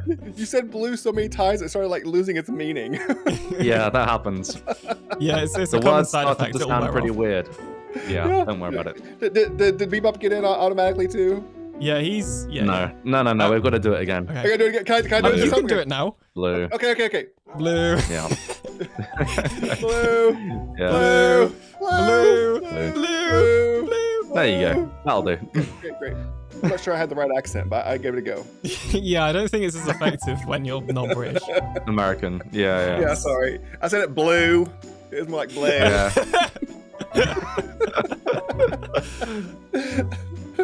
Okay. Not quite the Okay. same. All right. Yeah. So this Well- actually, I've kind of been working for the Blue Crew kind of already. I've been doing You a have? survey. Here. Check it out. Have you ever used a blue block in a build? And Have then you people ever said walked yes. or jumped on a grass block? And they always said yes. Yeah. Do you think a clear blue sky is nice? Yeah. Then they love clear blue skies. Do you enjoy walking into a cactus? They do not. Oh, that makes sense. Wow. While AFK, would you rather be visited by an LA or a creeper? Usually the LA. Yeah. Yeah, that makes sense. Wow. Between blue and green. Sounds like which the one server comes likes blue. first? They really do. They love blue. Yeah, no, this- So I figured we're the people to bring it blue to them. Yeah, this all makes sense. I mean, it must just be, a small minority over there. Yeah, just the loudest- maybe one or two people. Yeah. No, it makes sense. So we decided it was time for Operation Bluification.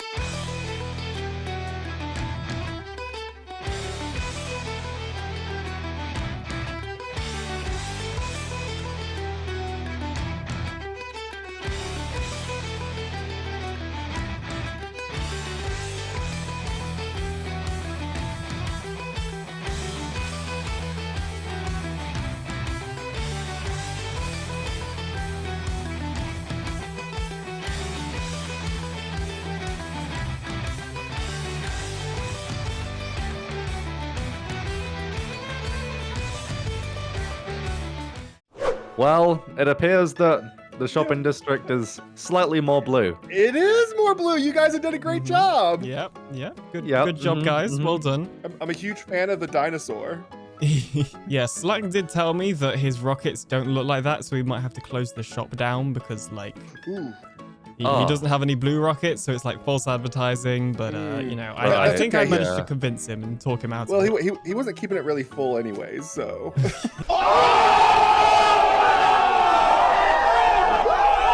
Exactly. No difference. Not much different. I gotta say though, we did a lot of work, and it still doesn't look that blue around here. Well, Adequate. Do I have the idea for you? Oh, okay. All right. Well, as you know, warped wood and just warped in general is obviously blue. It's a blue a wood, well-known yeah. fact. Yep. Absolutely. Yep. Of course, warped nylium exists, and there is a lot of green grass down here. Oh, yeah. Oh my gosh. Yeah. Green is grass. Green is gross. Yeah, we gotta get rid of that. Exactly. So I'm thinking maybe we do a little bit of diggy and Oh. yeah. That's my middle name. Oh my gosh, he's made Smurf so excited. It's like his favorite thing. Whoa, Sorry. Getting too overexcited. You know, maybe convert this area to warp nylium? I don't think you're having to convince either one of us right now. Yeah. Honestly, I'm having to saying convince down. myself. Yep. This is going to be a pretty big job. One eternity later.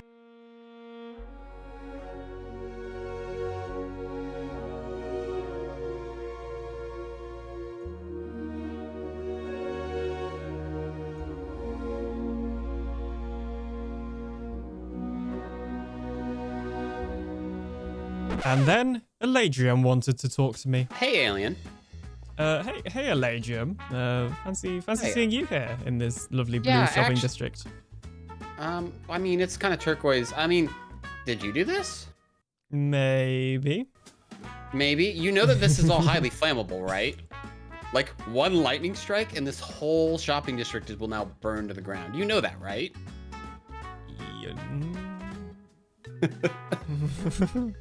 It'll be fine. You know, when has anything ever gone wrong before? Yeah, no, you can ask me all about things that are highly flammable, because last season on another server, I built an entire house made out of wool, remember? I'm very familiar with how lightning strikes affect large areas and burn entire builds to the ground. So, you know, if you need advice on that, you know, I'm the man to go to. But hey, I wanted to talk to you about something. Okay. Actually, hang on. Is it about this sign over here? Because I can't help but notice, under construction, I think this is pretty clearly my land, I'm gonna be honest. Well, have you seen this sign over here? You actually have another sign right here that I noticed. You don't have planning permission for this. What? I built this before there was anything here. Well, I don't know what to tell you, but I mean, this is like a market stall. Alien, listen. You have, but what do you have over here? You and Moss, you've got totems. You've got beacons. You've got elytra. You've got whatever these are, because I can't see them, netherite trims. But you have the dinkiest little stall. Wouldn't you like to have something much more elaborate, much more fitting for the type of material that you're wanting to build? I mean, I want to build a builder. I mean, have you seen this build over here? I want to build something better than that. I mean, that build is pretty good, and you know, your spawn house is pretty good as well.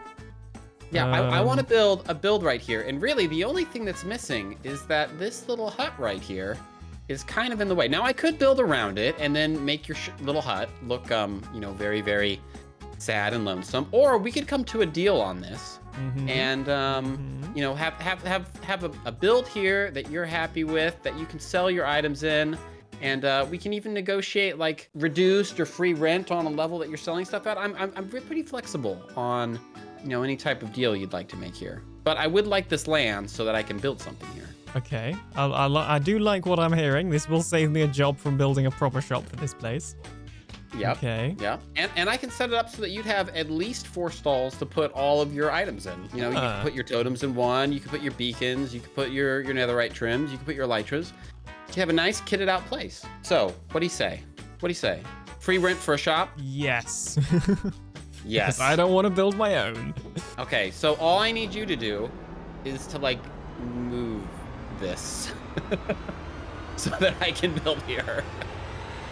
But we don't need to do it now. We don't need to do it now because I'll be back in like a couple of days to start the build. But you know, just give some thought. Oh. It's fine. It's a controlled You sure that fire. that's the best idea? Yes. Yes, but isn't the thing made out of wood? What could go wrong, honestly? You know, we are burning down. We're burning walls to a new beginning for this area of the shopping district. Yep, and there it is. The whole. There's my case in point. We'll be fine. We'll be fine. What could go wrong? What happens when the chests catch fire? It'll be fine. You'll be fine. Okay. I mean, See, that chest right on there is on fire. Fine so far. The chests break when they're on fire. I don't know. Do you want to find out with all the beacons that Moss generated? They're Moss's, they're not mine. They'll be fine. Oh, okay. Just gonna put out that. This is, you know, all going according to plan. Yes, this is a very. Yeah. Nope, just this is fine. Exciting. This is fine. It's a very controlled fire. Very controlled. Very proud of you. And just a little bit of cleanup. See, there you go. Shop gone, pretty much. Other than the chests. I'll move them later. I can help move those. Help move those. Hey, I just want to point out also, I think you missed a spot. If you were doing all this. Oh, don't worry. I'll clean this up. Don't worry. Oh, yeah, that fits there perfectly. Yeah. It's meant to look like that. Although I kind of want it back, so no, that is my pickaxe. Yeah, so there you go. That actually works better a lot more than I thought. I was kind of not expecting that. Yeah, very efficient way. Okay, well, I can help move these out of the way when I'm building. Okay. Thank you very much for your business and cooperation. I'll make sure that you have a space in the shop that you can sell all these at. And I think that'll be it. Alien, it's getting late out here. I gotta go get to work. So I'll catch you later, okay? All right, see you. I'm looking forward to seeing another, you know, amazing Adequate. I just mixed your name and Adequate's name together. Another amazing Alagium build where I can hopefully sell my stuff in. Good. I am too. All right. Bye. I'll see you later. Bye. Well, this looks like it could be a new business venture for me and Alagium, and let's be honest, my pop-up shop over here could really do with some updates, especially now that it is just a couple of chests. I am curious if he wants me to move the Froglight shop at all. This thing has actually been giving me a slow income of diamonds, although it doesn't look like we've had any new sales. It's a good job Alagium hasn't noticed what we did to the green shop over here, otherwise he may have different thoughts about working with me. But that is all we've got time for today. Now, I haven't done this for quite some time, but I'm actually going to ask you to subscribe. I haven't actually asked anybody to subscribe at the end of the video for quite some time, so here it is. Yes, I don't have my zoom on. Oopsies. So if you would like to subscribe today to join the Alien Empire, I'm trying to reach 5,000 subscribers by the end of 2024, and we're getting pretty close, so you could help me with that. In this episode, I construct a giant UFO that I'm going to use as part of my mega base. I also find out that multiple pranks have occurred on the server that all seem to involve me and the rest of the blue team. So I've just come through the shopping district portal. I can't help but hear the sounds of wardens. I feel like this isn't... Okay. Right. I can't help but notice that there is a warden in my shop. You know, I can't help but no. Okay, no, warden is very much shooting at me. Okay, that is an issue. Somebody is... Yep, no, we're just gonna... Somebody has definitely put a warden in my shop, haven't they? It might have been because we turned the entire shopping district blue. You know, it probably has something to do with that. You know, probably. Just a theory. Well, I'm sure we're going to hear more about those warden shenanigans later, but for now, we've got work to do. To the testing world. So as you can see right here, this is the Furnace Super Smelter UFO that I built in the previous episode. And in case you aren't already aware, my base for this world is an absolute ton of UFOs. I want to make this area a UFO invasion. But every UFO invasion needs its mothership. And this, give or take a, couple of extra missing blocks, is that mothership. Now, in a future episode, we're also going to be draining the monument from below it and actually building a Guardian farm down here that will beam the Guardians up into our UFO. But we need to build the UFO before we can do any of that first. And back on the actual server now, it also means that we'll need to remove our temporary Guardian farm because this thing is going to get in the way of our new UFO. Luckily, this thing was entirely and always temporary because, of course, we were going to build a much bigger one that utilizes all the spawn spots, as you've just seen a little teaser of. I think it might just be easier if we literally just burn, like, all of the drops in here, because once we build the actual Guardian farm, we'll have a ton of it anyway. There's something inherently wrong about this. I hate getting rid of items, but there's just too many items to keep here. I guess we might as well keep these. But everything else is gonna get burnt. We're currently burning a lot of prismarine and a lot of fish. Mostly prismarine. It feels wrong. I don't like it. Oh, blaze rods. We are not burning the blaze rods. There's a part of me that kind of just wants to stay here and, like, wait for all of this to despawn and watch it gradually despawn and be really satisfying. But it also would probably be really satisfying to, like, burn it and then have my frames back. So this pains me to do as a self-certified item hoarder, but I am doing what must be done. Goodbye, prismarine. I am the prismarine burning machine.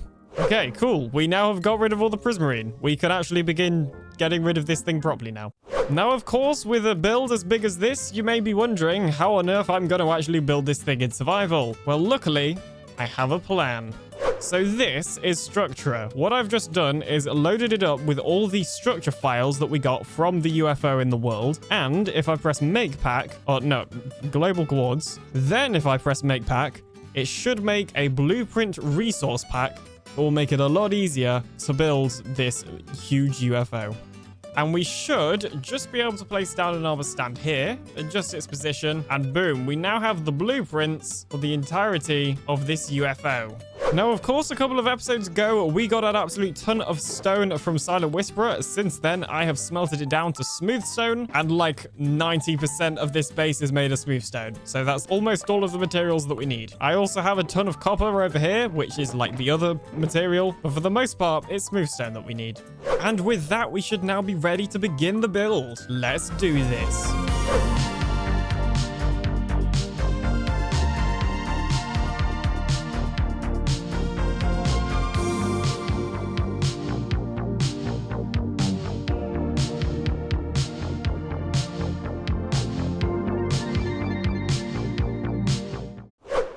And with that, we have completed half of the UFO. Ignore that floating bit up there, that's just from the structure pack. Now, what I didn't realize is as I was building this thing, I've left a ton of blocks underneath, so I now have to awkwardly fly around and try and mine these blocks. Okay, yes, that's one. No, I can't get that one. Okay, that's fine.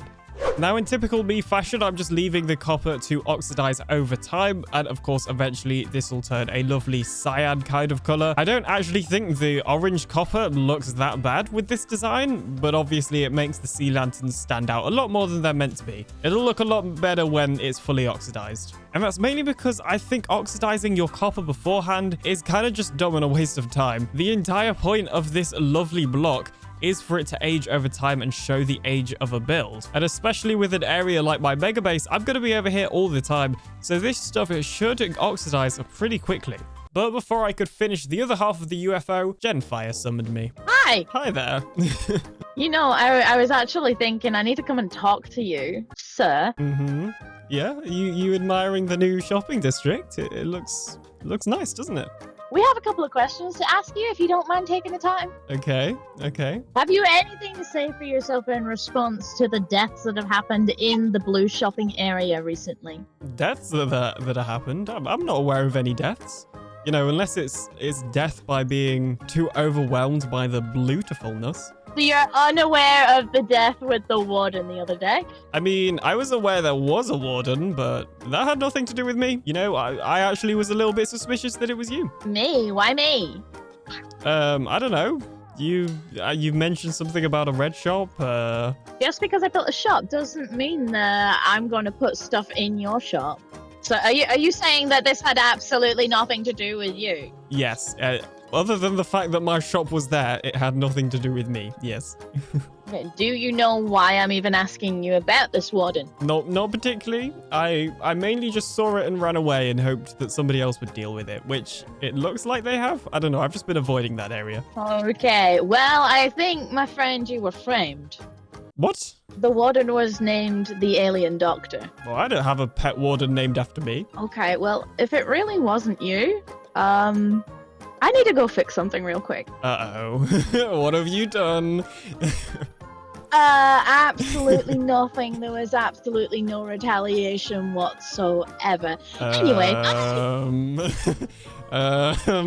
Well, I'm sure that's absolutely nothing to worry about. Let's get on with the rest of that time lapse.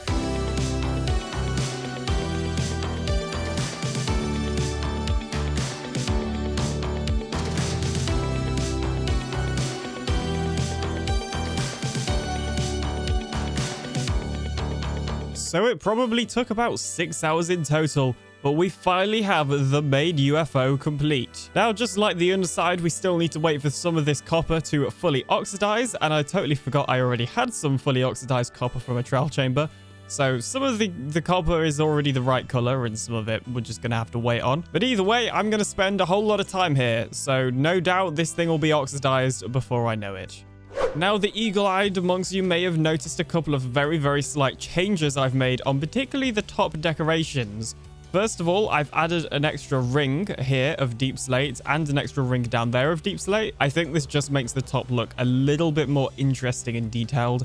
I've also increased the amount of slabs, of smooth stone slabs that I'm using down here to hopefully make it feel a little bit more kind of not as steep and kind of more flat, I guess. Just little things like that to try and improve the overall shape. Oh yeah, and I added these extra sea lanterns right here just to try and light it up. I think for the most part, the entirety of this thing is lit up now, so hopefully we won't be getting any mobs spawning. I think the only areas that aren't lit up are like down here, but it'll be fine. What could go wrong?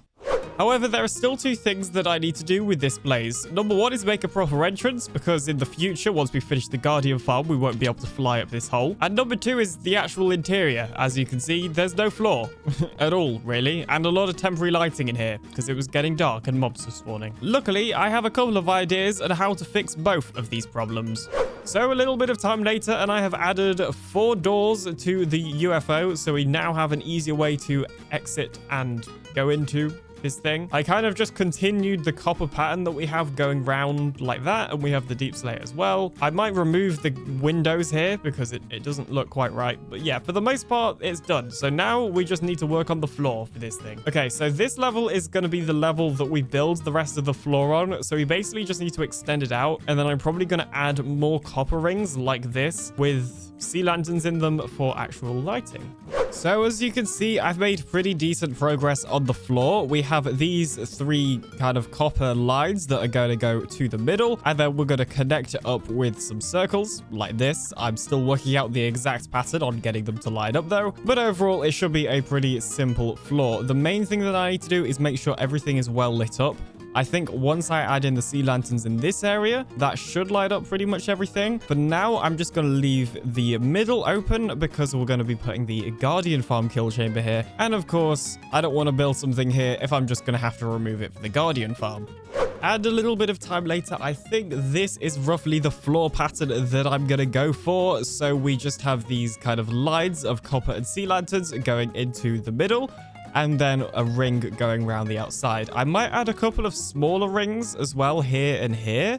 So as you can see behind me, a lot has changed. We now have a fully completed floor, including all of these copper patterns to light it up. The only bit of floor that we haven't decorated yet is these bits over here, mainly because the floor is also the underneath of the UFO, and I'm going to need to get a little bit more creative with how I do this. I can't just really go about adding random bits of sea lanterns or copper here. However, you may also notice that some of the ceiling has actually changed. I've started replacing the blocks from the ceiling with slabs.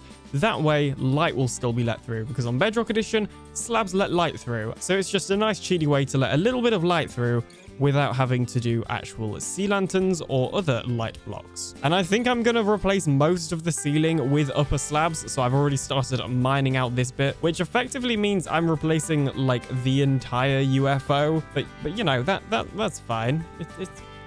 It's fine. It's fine. I'm totally fine just replacing, you know, literally the entire ceiling. It's all good. I'll be fine. So it was at this point in the video where I decided to buy some iron, so I had a beacon base to help mine those blocks quicker, when all of a sudden I noticed there was something wrong with my starter base UFO. Hang on just a second. I feel like I feel like that's not meant to look like that. That is literally... What? Why is it red? What's going on? What? What? It's all red. I can hear a lot of sheep. And a cat. Oh, that's my cat. Well, I seem to have found myself in quite a weird place. Now, you may be wondering how I got here. What is going on? It's loads of alien sheep. If you haven't seen before, I use a resource pack made by Cause that turns all of the sheep to look like me. And apparently there's just loads of red sheep in my UFO. Oh, and they've even re-dyed my shulker boxes. I mean, was that really necessary? I feel like that was not necessary. I'm gonna be honest. Oh my goodness, my eyes hurt from looking at all of this. Well, there's only one way to deal with this situation.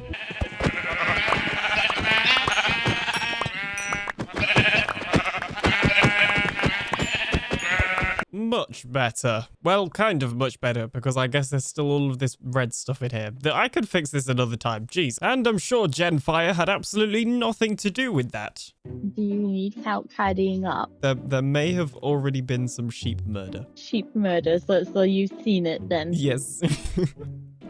I came across it whilst I was buying some iron, and I looked off into the distance and thought, that UFO did not used to look like that.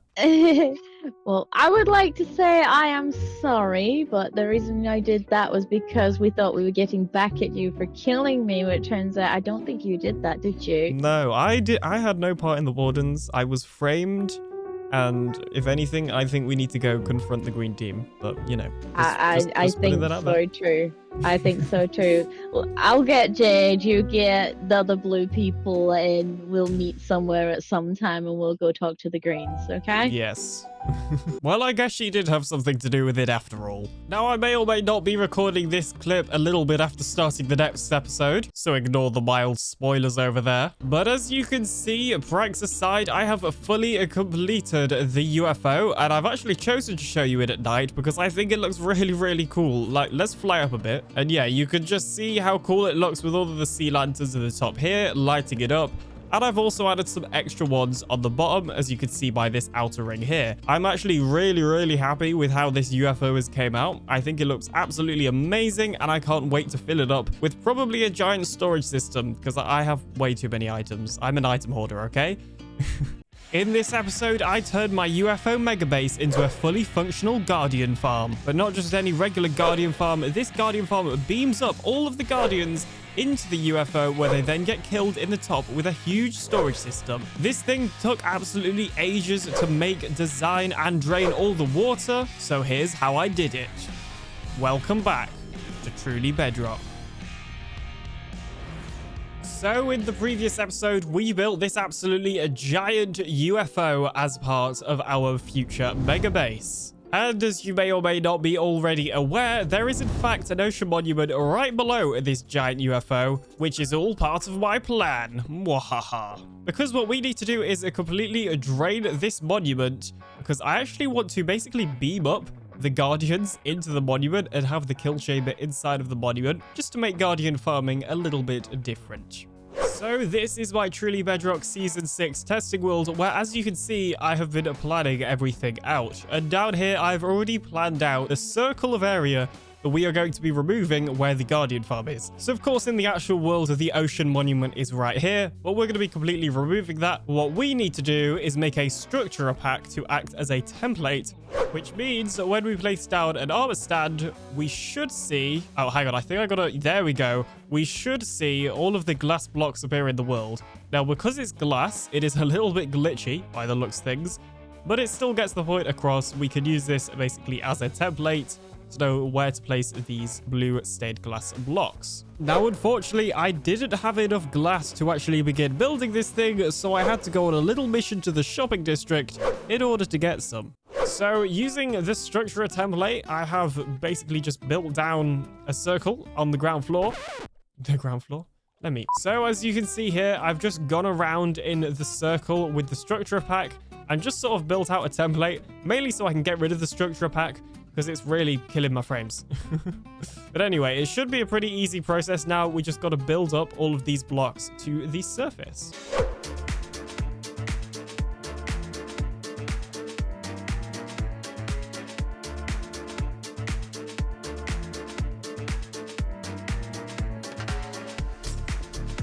So the next stage of my plan is to split this all up into different sections so that we can go ahead and drain it out using the sand that I've bought and the gravel from the piglin bartering farm. But we're not just going to drain it out using any old flying machines or by hand. We're going to get other people to do it and sneakily disguise it as a competition. Oh, yes. So first things first, I'm just going to go ahead and actually section out this monument, because obviously we need to work out the section sizes that we're going to use for the Truly Bedrock members to actually drain this. So as you can see here in my UFO, I have an absolute ton of sand, which we're going to use as part of the draining process. And I'm also going to get some gravel from the piglin bartering farm. And before we do anything else, let's just fix these red shulker boxes. There we go. So because we're splitting this into different sections for the other TB members to drain, I think my plan is to use gravel to basically mark out the sections that I'm going to get them to drain. And then I'll provide them with sand for the actual draining. But before we do any of that, I've just realized I need to remove the monument before I can start laying out the areas that I want people to drain. So I guess it's time for a quick monument removing time lapse. Let's do this.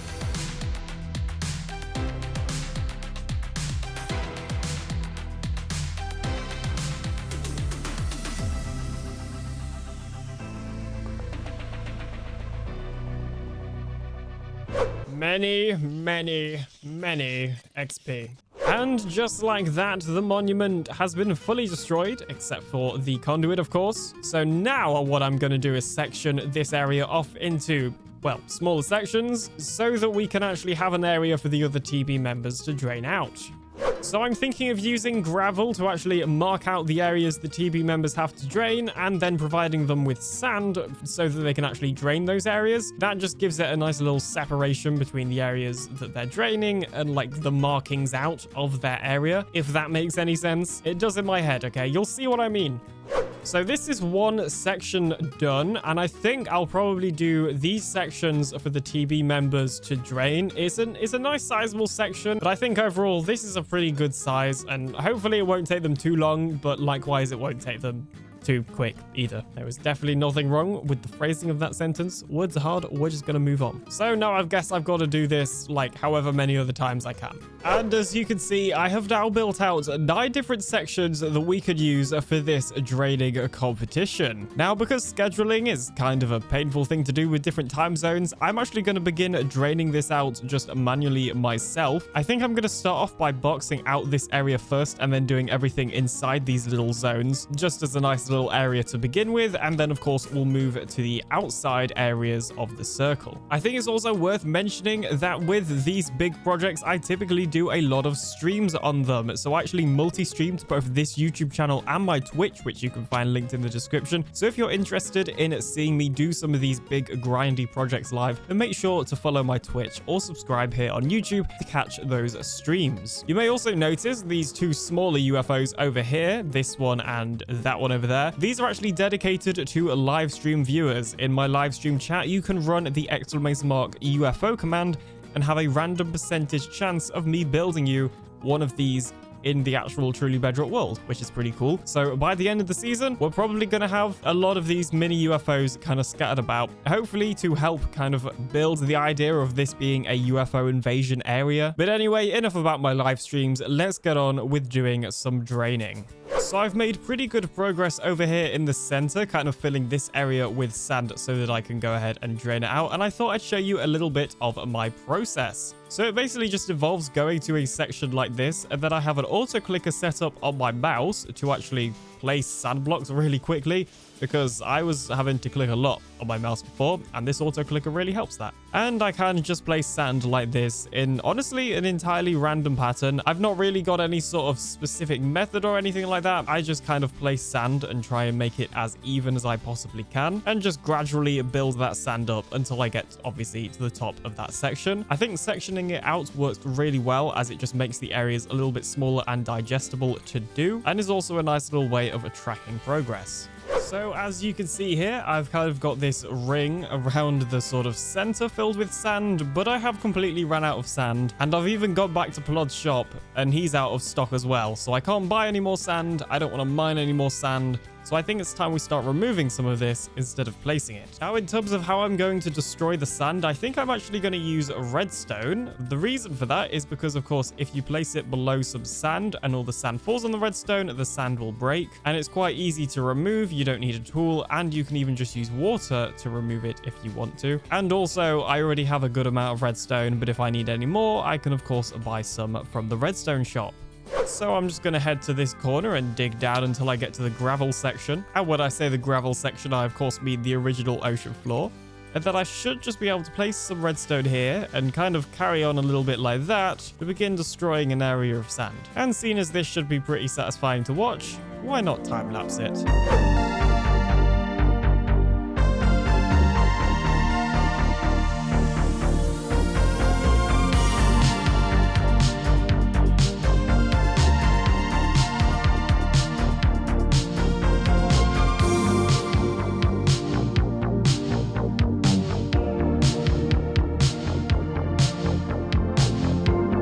You can see I finished out draining this first donut, if you like. Yes, I'm calling it a donut from now on. That's its official name. So I still need to drain out these sort of outer sections here, and obviously I'm going to get the other TB members to do these bits. Now, for some of this, I actually want to have a go at using sponges, because obviously we got a few sponges when tearing down the monument. I think I have some here. We only have 27 though, which is not a lot, but we'll see what happens. So a little life hack right here, but you can actually drain your sponges in the nether, which is a much quicker way than smelting them in a furnace. Although it would have helped if I remembered to brought a hoe with me, so I can actually mine them again. That was not ideal. Okay, so what happens if I just place a sponge here? That did basically nothing. Okay, that's great. I think if we split this in half, that will help. So if I go across like this, so let me try that. Okay, so now this is sectioned off. If we place this like here. Oh, that's so much better. Okay, that actually will save a lot of time. And will it be the same here? Kind of. Okay, not really. What happens if I just spam them? This is kind of working. This is, you know, there's probably better ways of doing this, but I mean, you know, something, you know what? Not a lot is happening, is it? That was just a waste of time. Well, I certainly accomplished something here. Oh, geez. And now I've got to mine it. How am I going to mine it? I can't even... Oh, geez. This is going to be very annoying. Whose idea was this? So I guess doing sponges here works because it's a smaller space. It's just not this side, which is still quicker. I mean, even if we can just do like one area with sponges, that's still going to be quicker than placing down all the sand. So I guess it's not the end of the world. So I think if I add another section here, I should be able to drain out these two bits with sponges a lot easier than what happened just now. Okay, yeah, this seems to be working a lot better with it sectioned off, I think. Yeah. Kind of. Ish. Mainly. Mostly. Yeah, okay. That wasn't that bad. And it was definitely much quicker than just using sand and then destroying the sand. So I guess I'll be using sponges for these next areas. Now my plan was working excellently, but I pretty soon realized that I did not have enough sponges. So I went ahead and raided a couple of monuments to get some more sponges, and everything went pretty smoothly. Well, as you can see behind me, I have added in a whole lot of sand to the outside of this thing. So much so that I've actually kind of forgotten to record any progress update clips. But the good news is, now all the sand is placed, I should just be able to get my sponges wherever I've left them. Where have I left them? Sponges, where are you? And then just place them in like this, and hopefully we should just be fairly easily able to drain this thing. I think technically if I wanted to be the most efficient, I could split it up some more, but honestly that's too much effort. This method works fine. But then it was time for the TB draining competition. All right, hello everybody, welcome to my giant UFO. I have brought you all here to do a very, very competitive elite competition that definitely does not involve you doing my work for me. It is very prestigious award and prize that you will win doing this competition. Yeah, does not benefit me at all, 100%. Now, you may be wondering what the competition is. You guys are each going to have 2 plots of my monument to drain. The one you're stood in and then the one to your right. You can drain it with literally whatever means necessary. You know, that could be sand, sponges, I don't know, buckets. I've fallen off the thing. Yes, what do I win? Yeah, what do I win? Maybe not gonna win. That will be revealed at the end. Right, it better be a good prize. He hasn't come up with it yet. No. It better be a really good prize. No, it is the best prize you could ever win. 100%. Yeah. 3, 2, 1, go. I jumped in for some reason. It was mildly anticlimactic, I will be honest. I'm gonna come and do interviews. Oh gosh. Just to stress you out even more. Just like a regular supervisor. Yeah, I'm just gonna come here and talk about it. No. This isn't work. This is competition. All right. Hello there, Mr. Logical Moss. What is your strategy? You seem to just be staring at this piston and punching me. Forgot how to do this. I can't help but notice that literally everybody else has been placing sand, and you have made a total of 0 progress. Yes. Okay. On to our next contestant. And thank God.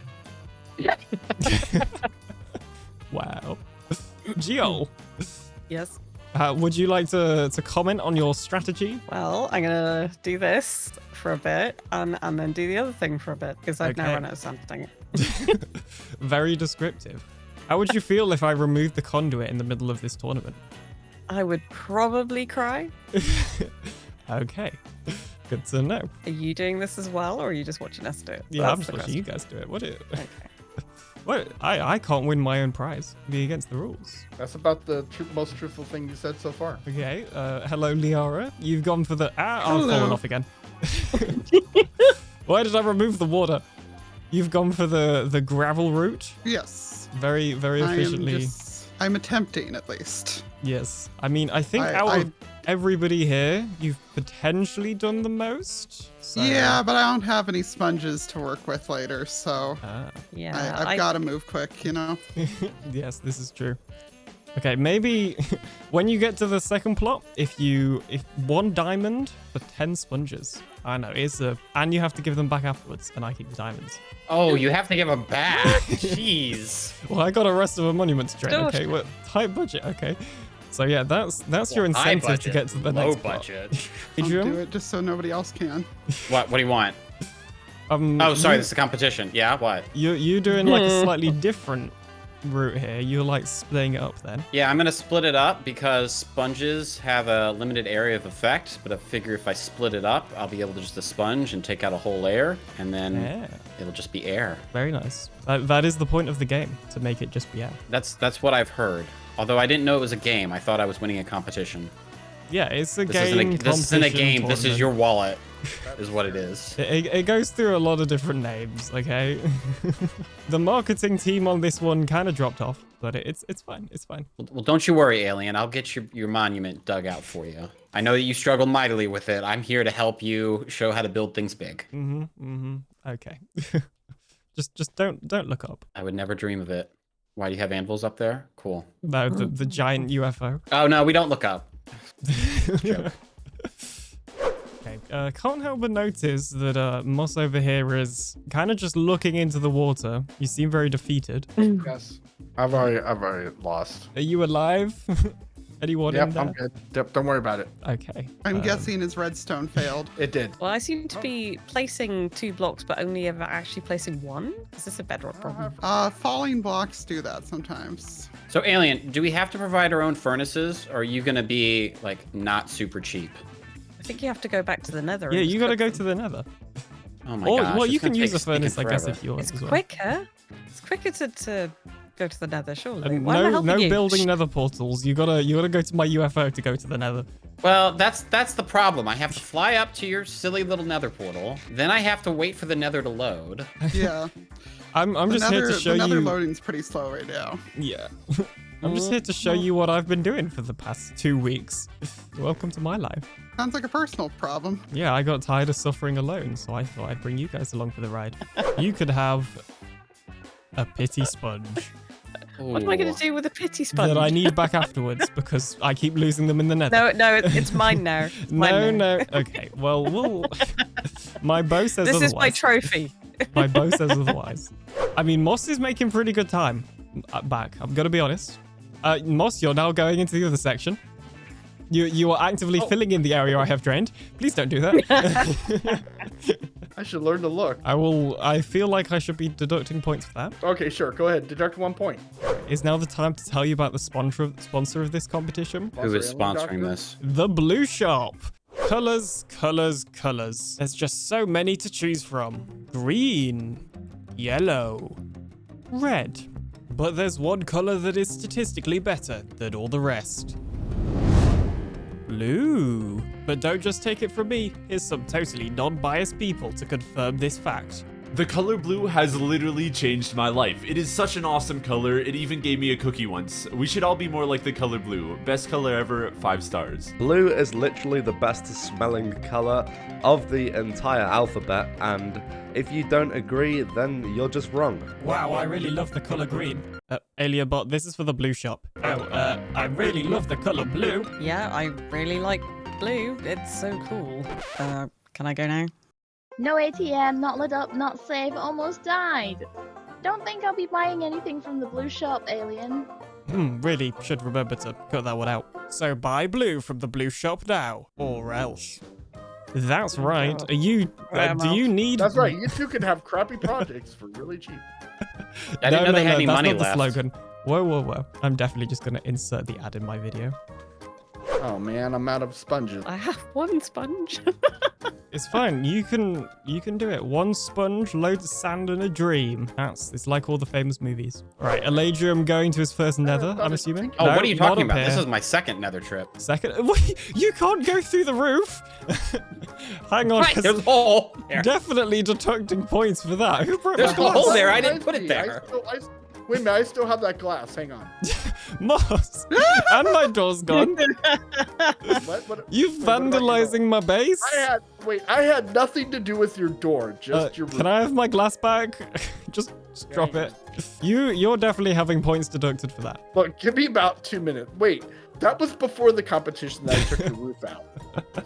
Well, I found about it during the competition, so I feel like so far Liara has potentially the best chance for the sole reason that she has just been like laser focused on placing all of this sand and gravel. Like Eladrium had to step away because of the sponges. Giol's, I don't really know how to explain Giol. She's just, you know, I mean, we could put it down to an amount of different things. I'm doing something. Okay. I'm making it look pretty so I don't get bored. All right. Something is always better than nothing. Exactly. Moss just seems to have given up, even though he had a pretty good lead. What are you talking about? Not lead. You had a pretty good comeback. I'm gonna have to make another hole in the roof. I cannot find the door. No. No. Just go to the bottom. There's an invisible bubble column for you to. None of us can see it. Wait, who broke the hole? Oh man. Alien's gonna have an entire monument drained, but he's gonna have one less UFO available. Just go directly below. I got it. The UFO, and there's Look, a the bubble UFO. column. The UFO will still be there. It just might be less blocks than it was when he originally did it. You don't need to see it. You just gotta trust that it's there. And after a few more similar shenanigans, congratulations, you have completed the first challenge. Oh. There is not a second challenge. Don't panic. Anyway, say. it's the first and only challenge. I don't really. Bold words from somebody in swinging distance. Yeah. Look, okay. The Alien Empire Incorporated marketing team did not have the budget for this. Speaking of high budgets, congrats to Eladrium for winning. Your prize is. Yes. 38 slime. That's now soggy. Okay. There is another prize if you'd rather. You know, I might take what's behind door number 2. Yes. Yep. Door number 2. You can have. Oh. Great. TNT. I call shenanigans on this. I have this already. Okay, there is a third option. The one that he gave him to blow him up. You can have these things that I'm holding. These buy one get one free from the blue shop discount. Oh yeah, all regular diamonds. Free. Yeah, all from the regular blue shop. diamonds. Okay. Yeah, from the those blue look shop. counterfeitable. Okay, I'm good with that. I can counterfeit those easily. Yeah, so if you put those in the blue shop, then you'll buy one and then you can get one free. Another successful evil plan. And back to our regularly scheduled program. And just like that, I think we are finished. Yes, we got to pick up these and technically remove the pillars, but then we are finished. Woo! Now I can go do something else in Minecraft instead of spending all my time just draining this area.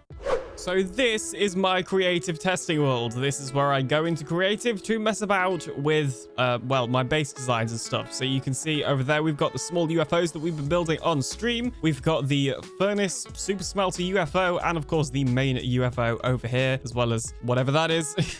But this is the bit that we are most interested in. So using Mad Hatter's technical resource pack, you can see a couple of stuff is on my screen right now, so let's explain it. First of all, this armor stand is holding a piece of Prismarine shard, and this is giving us the display for where all of the Guardians can spawn. We then have a little bit higher up this armor stand with a 4 on it. This is because it's showing us the spawning spheres or simulation distance 4. So anything kind of inside of these, archers, I guess, or arcs, is where mobs can spawn if we were stood over there. So I've kind of decided that somewhere around here will probably be the AFK spot, because this means we can load a good amount of the spawn spots down here, whilst also loading a good amount of the base up here, so the mobs don't despawn when we go to kill them, because anything outside of these arcs will despawn. So the other important piece of information you need to know is I'm probably only going to use 9 spawn spots. So these 3, and these 3 spawn spots are probably the only ones I'm going to use, mainly because trying to load all of the spawn spots at the same time is a little bit of a pain. Also, we realistically don't actually need all of them. Guardian spawn rates are already pretty decent anyway. Anyway, that's enough waffle. Let's actually get on with the design process.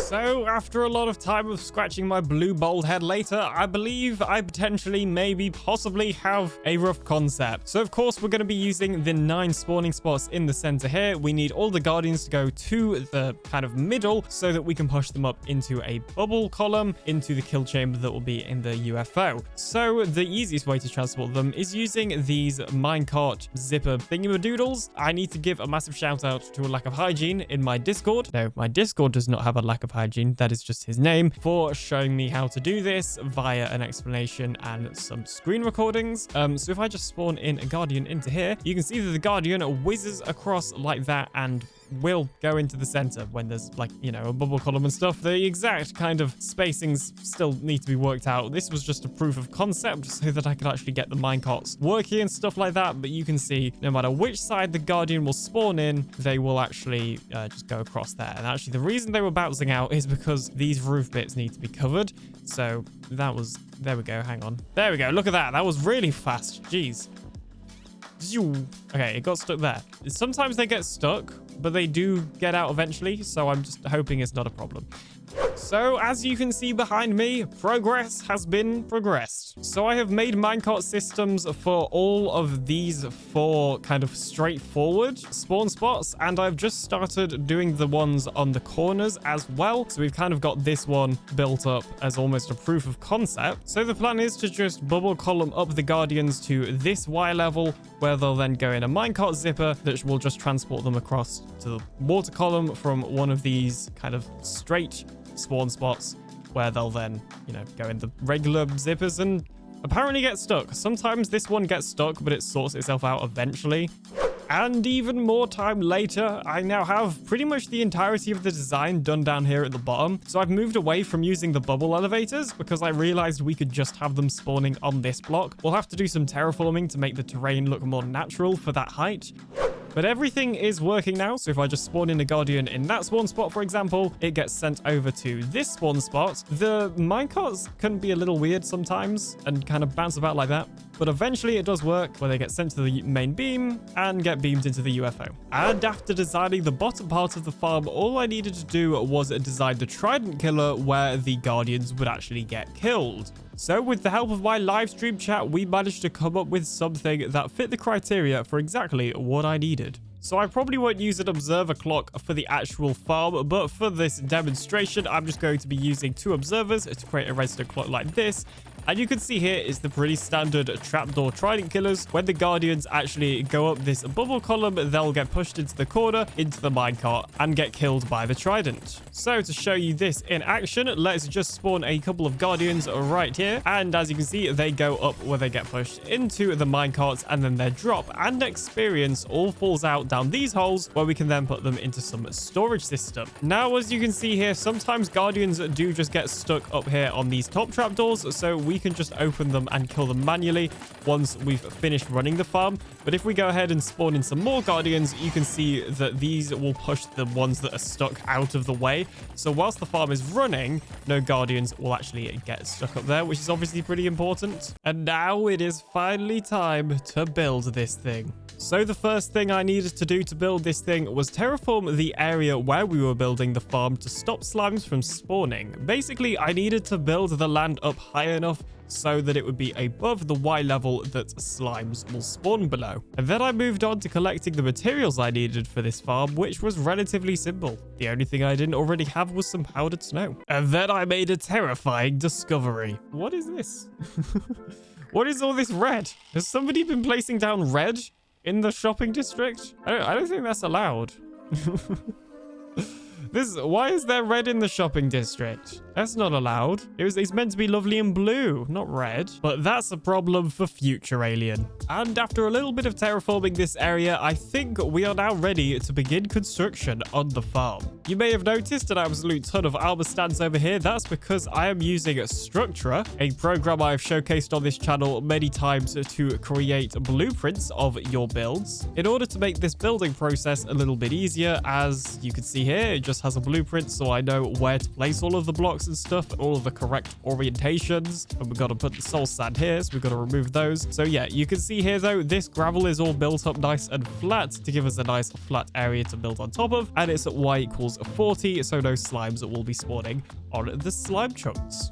So I think I'm just going to start off with this one because it's like the shortest and most simplest to do. And I think instead of using redstone blocks for powering them, I think I'm just going to put a block and then underneath that block, if I can, a lever like that. Add a little bit of building later. Okay, so we have the farm actually built in now, but I feel like we should make it look a little bit nicer. What I'm thinking is we get some of this waxed oxidized copper that Geol gave me and maybe just like put some of it here so that the corners don't look as weird. I feel like that's already an improvement. This thing's probably gonna look pretty ugly anyway, so like anything we can do to try and fix that is probably a bonus. Surprisingly, these deep slate stairs, I actually kind of like them. At first I wasn't sure, but then I tried them and actually I think they look quite nice. It's almost like they're holding the thing, whatever this is, like I guess a beam down. Okay, cool. In that case, we're keeping it. Yeah, I don't think it works with slabs on the top. I like the stairs, but I almost feel like the slabs are too much. And it's also almost like making it taller. So yeah, I think we're just going to stick with the stairs, but I'm happy to have found an actual way of decorating this thing that makes it look nice. Okay, and with the minecarts, technically this section should now be fully operational. Now witness the firepower of this fully armed and operational battle station. So I guess now we've just got to do it like 9 more times, but each one is slightly different because reasons. Okay, and as you can see, I have successfully built even more spawn spots, so I now have these two that connect to this like center one built in. Now they are spawning guardians that do keep trying to murder me, which is not ideal. We've made pretty good progress, so I've just got to do that, but on this side, and then I think we're done because I've also added that one in as well. We have the polished deep slate for the decoration. I'm still not 100% sure how to decorate these, but I think I'll use some form of polished deep slate, kind of similar, like maybe build some pillars type of thing. We will see on that one. But yeah, overall, good progress is being progressed. So I think I'm over halfway done now constructing this farm. I have all of this side done. So this one, the one at the other side, and then obviously these two connector ones to this one. So I'm pretty sure that's like over half. So now all I've got to do is literally just this side. And then we should be good to go. I'm still working on the decoration. As you can see, I've added copper up here. I'm thinking about adding some deep slate pillars or something because I really like the deep slate stairs on these ones, but we'll see what my brain comes up with. And with that, I believe we have now fully constructed the farm. We do just need to finish the decoration because I've not finished adding the copper on some of the sections, but then all we should need to do is actually work on the kill chamber, and then we should have this farm complete. Hopefully, maybe, possibly. Oh, actually, also, I've got to do the invisible bubble column still, which I'm not looking forward to. That's going to be a pain. Okay, and with that, I believe I've pretty much decorated the entirety of this. The only bit that I haven't decorated yet is the actual spawn spots themselves. I've only decorated the minecart areas, but that's mainly because I still need to remove the ice from these areas so that they actually work. So I'll probably just do that off camera. So the big thing that I need to do now is actually finish this bubble column and, of course, make it an invisible bubble column or a waterless bubble column, and also add in the kill chamber at the top here. So I guess I better get on with that. How hard could it possibly be? All of these shulker boxes filled with powdered snow, but that should be enough powdered snow to make this all invisible. It's mainly what the easiest way to do it is. I have figured it out. I have a system, I think. Okay, ice there so I can actually get up. Ice in the 3 corners like this. Then I grab the powdered snow in the hotbar. Break the first one, powdered snow. Second one, powdered snow. No, that was water. How much of it have I broken? Okay, I don't think I broke any of it. I think I just picked up the water. Phew. Let's place down that water. Then we'll place down that powdered snow. Then we'll go to this corner. Fortune pick, powdered snow, ice there. fortune pick, powdered snow. Boom. We now have another layer of the invisible bubble column done. So now I've just got to do that however many times until I get to the top, basically. And then I found something very, very suspicious indeed. Hang on just a minute. Why is there a QR code right here in Shopping District? And where does this go? I have got to know where this QR code leads. I am literally getting out my phone in order to figure out where this leads. Where do you go? I must know. Oh, really? It is literally a Rickroll. I got an advert, though. I've got 2 adverts. Yeah, there it is. And that is how I got rickrolled at almost 11 o'clock at night. The other thing that I've just noticed that I've probably done a little bit wrong is this beam is a square. And originally on the underneath part, I was actually going to put glass panes in the corners. And obviously for this top part, if we're having the items drop through, we can't have corners at all. So I'm now going to go ahead and remove these corners. I also need to hunt down some end rods because I don't think I have any. Hey, go away. I'm not here for you. I'm here for the end rods. Jeez, not everything's about you. So luckily, Smurf has actually let me borrow permanently some of his bamboo, which he has a lot of. This thing has pretty much just been loaded for like most of the season. I think Silence taken some as well. He's got a pretty sizable bamboo farm up here, and because it's at Tetris Town, it's just like constantly loaded every time somebody's on pretty much. So yeah, there's a lot of bamboo. He said I can have some to make some chests and some hoppers. This is just what I needed.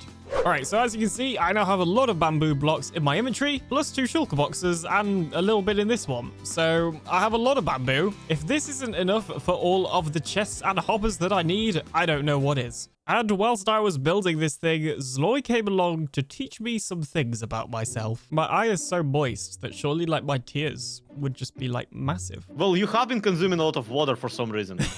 Exactly, and I've stolen all the water from the ocean, so like, that's how my eye stays moist. He's just been drinking it. I'm discovering lore about my character. This is great. Thank you for being here on this journey. No problem. That's why he's blue. It's actually it's a hydration level. It all makes sense now. I've wondered for so long. If he's like streams for long enough, you can see like the top of him slowly like disappearing. That's why I need you guys to do the hydrate redemption. Yeah, exactly. It all makes sense. Is that why you're so salty?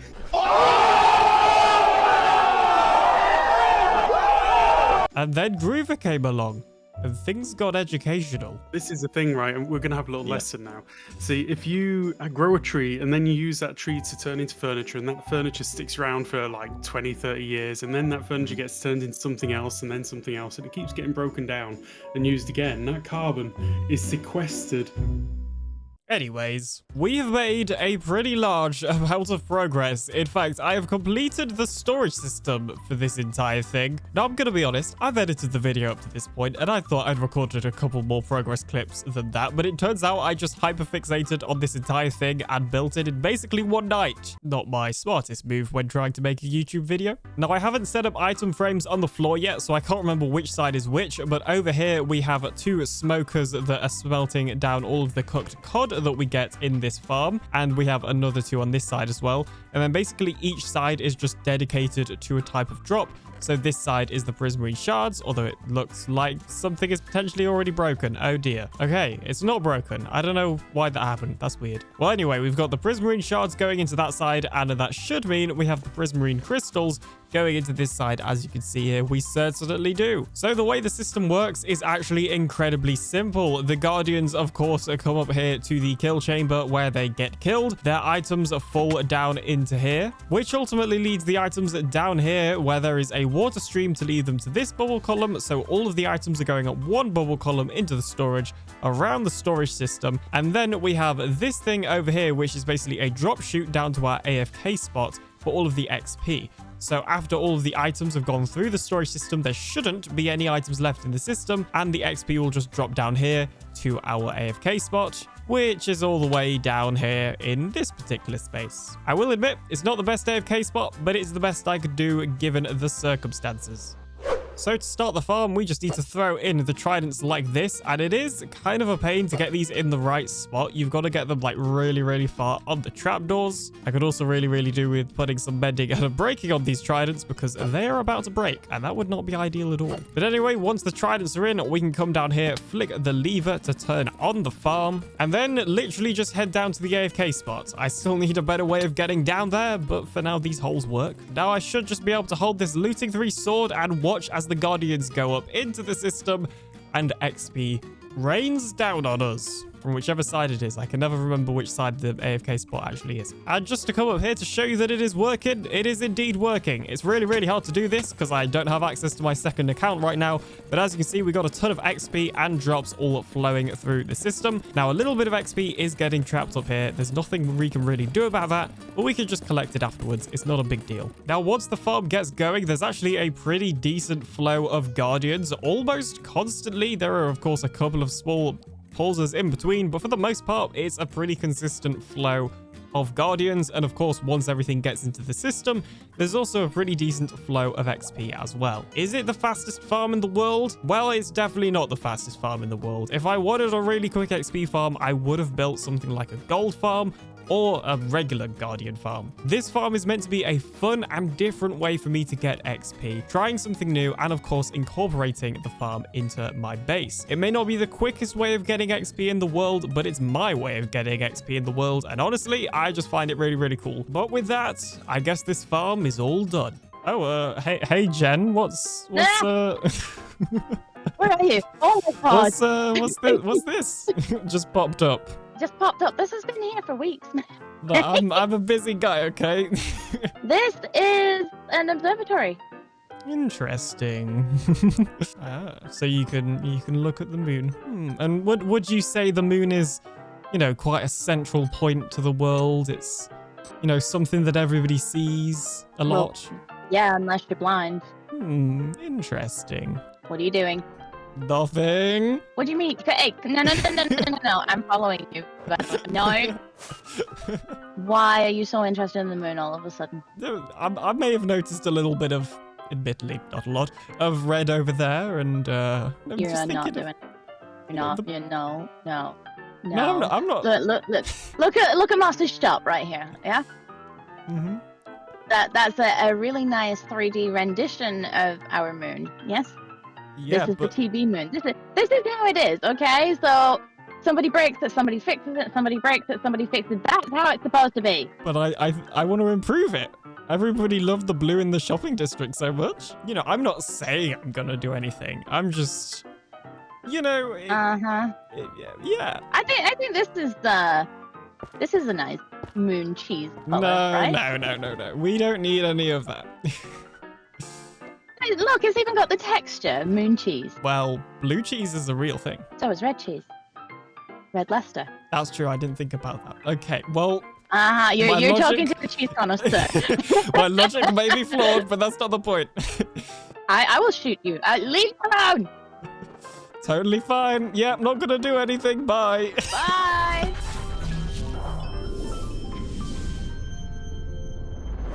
In the last episode, I built this Guardian farm that beams up all the Guardians into my UFO. And since then, I have been running it a little bit to get some various drops. And of course, to get a lot of XP and also repair all of my tools and armor. But in this episode, I want to do something a little bit more important, you could say. As you may know, at the start of the season, I formed a group with myself, Slates, and Smurf. And we were the Blue Crew, living here in the Blue HQ, which has since been griefed, but also kind of improved by Zloy XP. In fact, he even built a giant Gargamel and cauldron, which has apparently been removed. But that's not really relevant to the story. Now, little did we know, starting the Blue Crew would actually start an all-out war between a couple of other groups here on the Truly Bedrock server. For example, I came over here to Jill's base and turned her fishing hut a little bit more blue to do some advertising for the blue shop. Now, you may be saying, but Alien, what is the blue shop? Well, this is the blue shop. It didn't used to look like this. Well, this is the blue shop. As you can see here, we sell basically all things blue, and it looks like we've actually made some sales, which doesn't happen very often.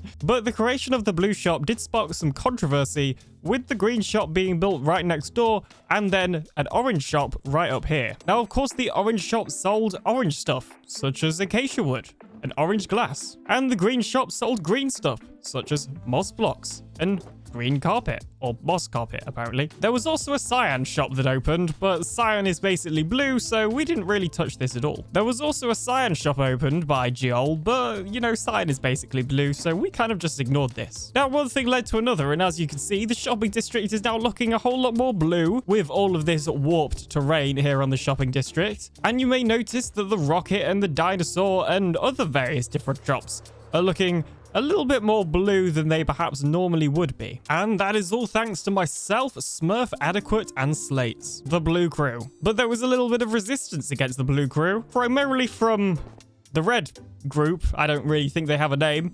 Whereas you can see, they started turning the shopping district red. Now, I have to say, they've done a pretty terrible job of it because, I mean, you know, there's barely any red. Look at this. There's like basically no red, honestly.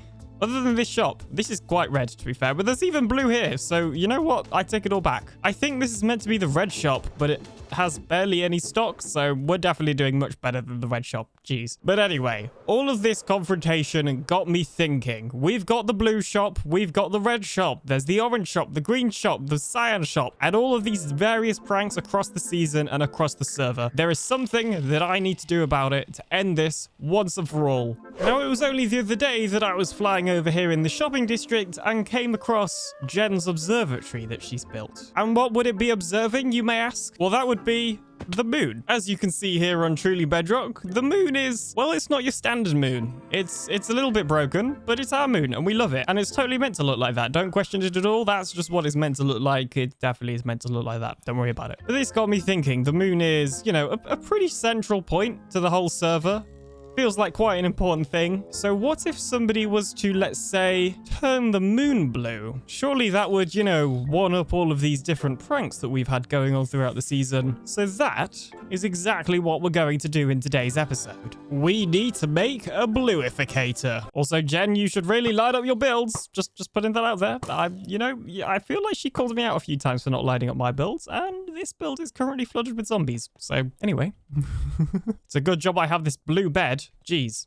So, my plan is to actually, you know, just do some light borrowing of Jen's observatory over here. You know, there's a lot of space in here. I'm sure she won't mind too much. And we're just going to make some slight modifications in order to turn this observatory into a bluifying machine. Mwahaha.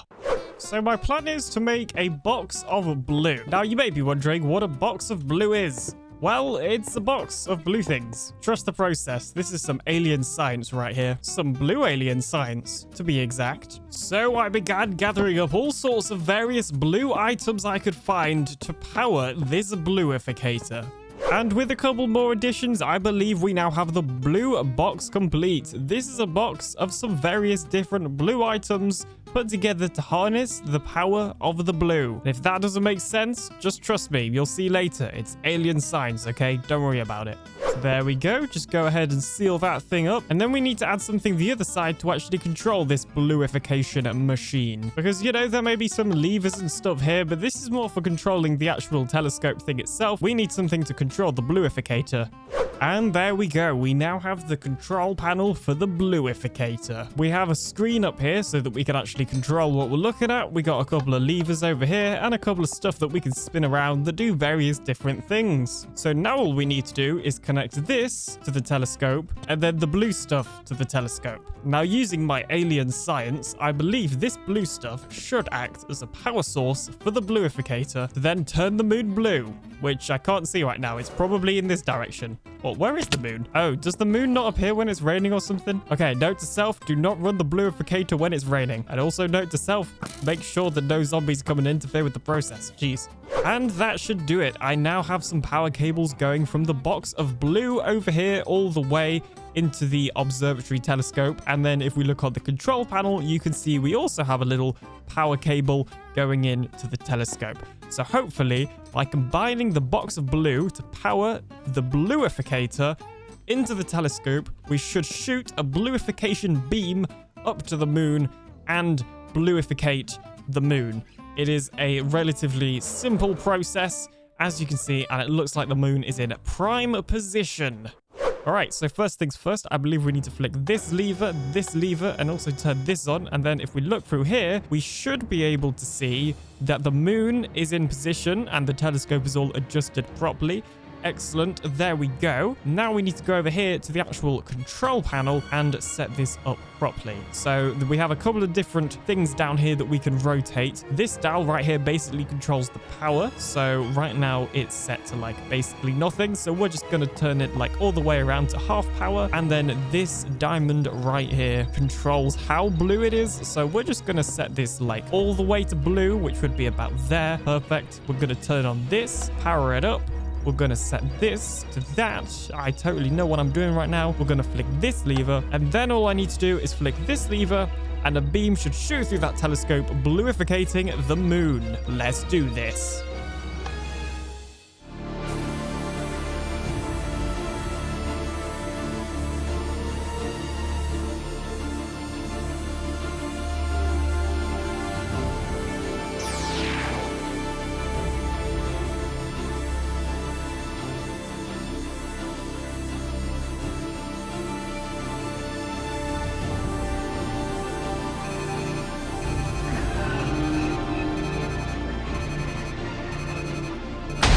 I don't know what that is, but we should turn this thing off. Oh, geez, that was not a good sound for this thing to be making. Uh-oh. I mean, what's happened to the moon? Uh-oh.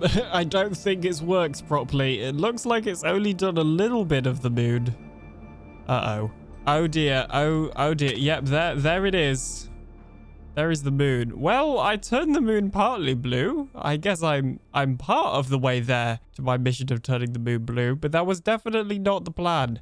Yeah, no, that's very much not blue, is it? I mean, some of it's blue. The bit that is blue looks excellent. Amazing. Beautiful, you could even say. But the bits that aren't blue, well, they're looking pretty normal to me. Oh, dear. Yeah, that's definitely not fully blue, is it? There's definitely a lot of blue missing there. You know, maybe this wasn't such a good idea at all. I'm sure nobody will know it's me. You know what? It's fine. It's fine. We don't need to worry about it. Nope, nothing to worry about at all. See, look at this sign on the door. They're totally just going to blame the red shop for, you know, turning the moon blue. It's a perfectly logical explanation. I'm getting out of here now. I was never here. You never saw me. This conversation never happened. In this episode, I turned my somewhat unorganized shulker box monster into a slightly more organized, fully functional sorting system, complete with both item filters and item categorizers. We also have some shenanigans with the moon.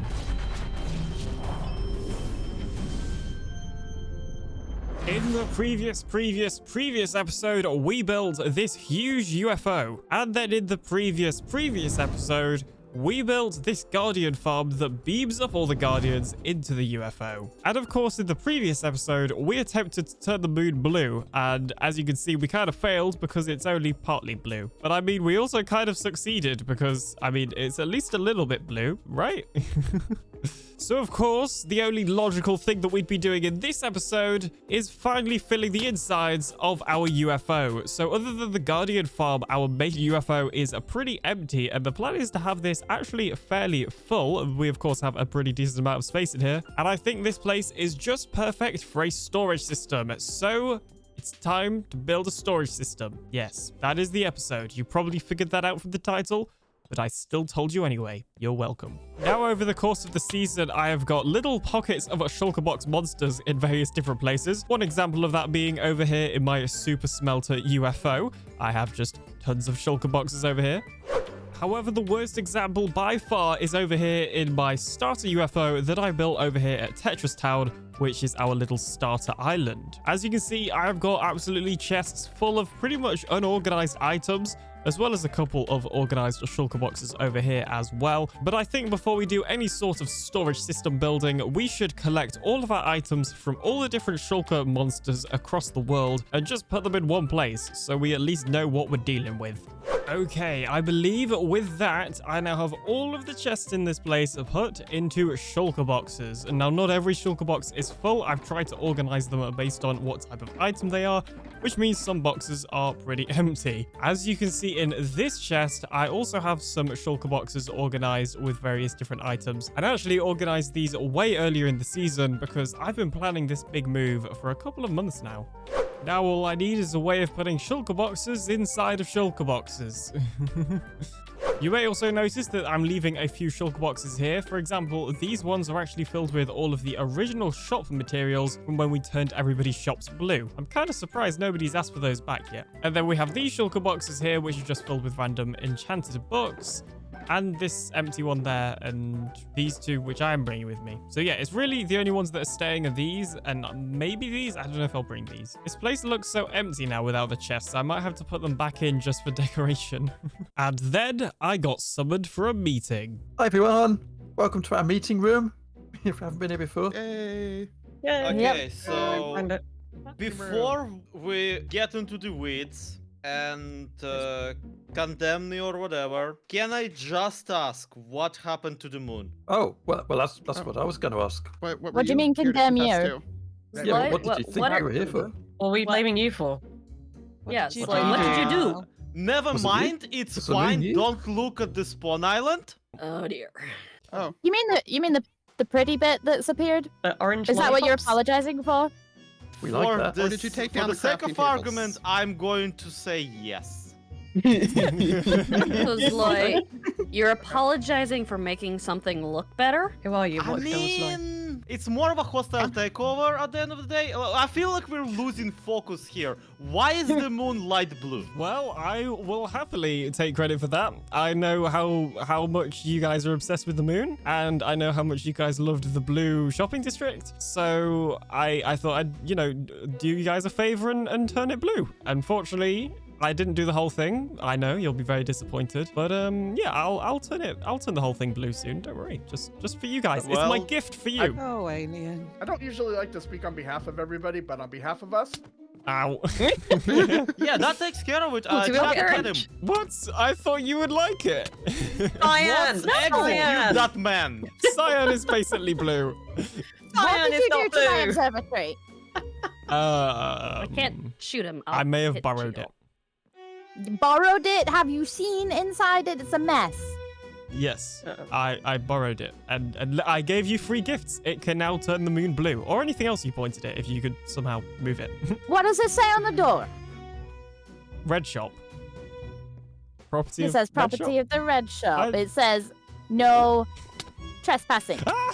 Oh, he's gone. I've gone. Down the hole.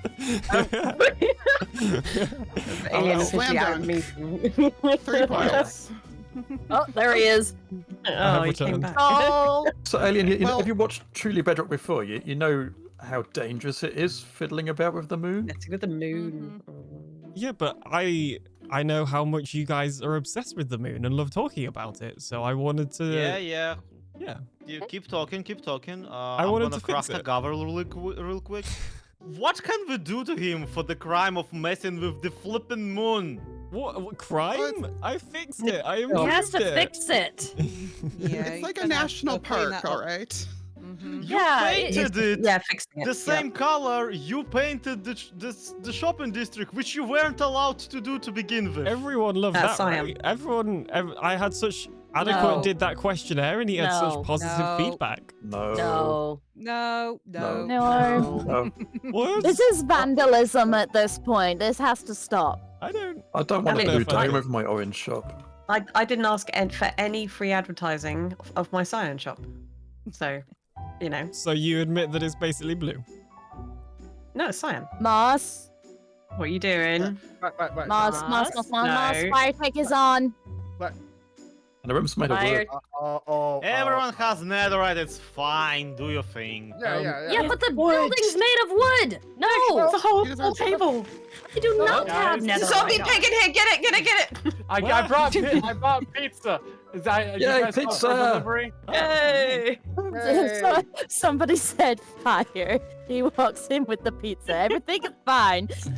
Normal. Yay. What kind of pizza is So this? I'm gonna stick with my steak. I feel like Wait, something's wait. happening and I was not invited. Either that or I ignored it. You Yeah, missed you the cleaned the memo. moon Just missed recently. the memo, it's fine. What do you think of the moon? Have you seen it recently? It's pretty broken. That's pretty normal, yeah. Yeah, no, it's Yeah, fine, isn't it? 1/3 of it is Yeah, now it's fine. colored light blue. I thought we just got moon faces. It's like a new moon or something, right? Yeah, exactly. See? No, Yeah. it's just Silent a gets paint. it. It looks sick. It looks sick. I have a solution. Blah, blah, blah. No, we Okay, don't use we'll put it fire. down. Yeah, We don't good use luck fire. burning down the rocks. Good luck burning down the rocks. Yeah, we've been to the moon. It's not very flammable. I need What are our single brain cell right now needs to really focus up, fellas. Who has it There today? is an alien doctor to get punished, and we need to figure out what that will be. Yeah. Sure. I mean, I think he just has to fix it. Yeah, Yeah, I think I fixing think it. clean it up Fixed it. afterwards. I Yep. fixed it and you guys didn't like it. I improved Clean it. up your mess. I was going with Yes. drown him. It's got to be one color. It's Gotta be one beautiful, color. okay? Moss, It's not beautiful, cake. Here. and I love it. Here's a bucket. Go and wash the moon. Yes. I don't want Clean to it watch off. the Clearly. Yeah, clean it. Yeah. Too bad. Oh. Clean up. Well, use some UFO technology. I don't know. Get a power washer. Just treat it like Power Wash Simulator. I mean, do we trust him to do this? Do you want to Yeah, supervise? supervision. Who's supervising? Jason? Who's gonna supervise that? Are you his think patrol Jill boss? He should get up there in the Hey, first place. Me? Yep. Well, Okay, Jill, besides you that, volunteered. No, she supervises him all the me. time. Let's let JC Oh. do it. Oh. Well, my original idea of murder does Okay, sound pretty you do it. appealing right now. Look, the eye looks like a target. Yeah, but then No, he'll we just don't need- respawn. It's kind of Sisyphean. Yeah, the Well, eye murder is kind doing of does okay. look like a Really, that's target. stunning. Wait, yeah, I'm still behind him. Need to suit up for a second. Hang on. So I guess it's decided. Me and JC are gonna have to go and fix the moon. And blue moons aside, I have successfully moved pretty much every item I own into the bottom of the UFO. So up here are all the shulker boxes from my Tetris Town UFO. I've tried to organize them a little bit here. As you can see, some of them are just completely unorganized though. But yeah, basically I've got a lot of stuff, and then there's even more stuff over here from like the different farms and stuff. Literally this section is just dedicated to smooth stone. Basically, I've got a lot of items. So the materials required for this item storage system are actually pretty basic, all things considered.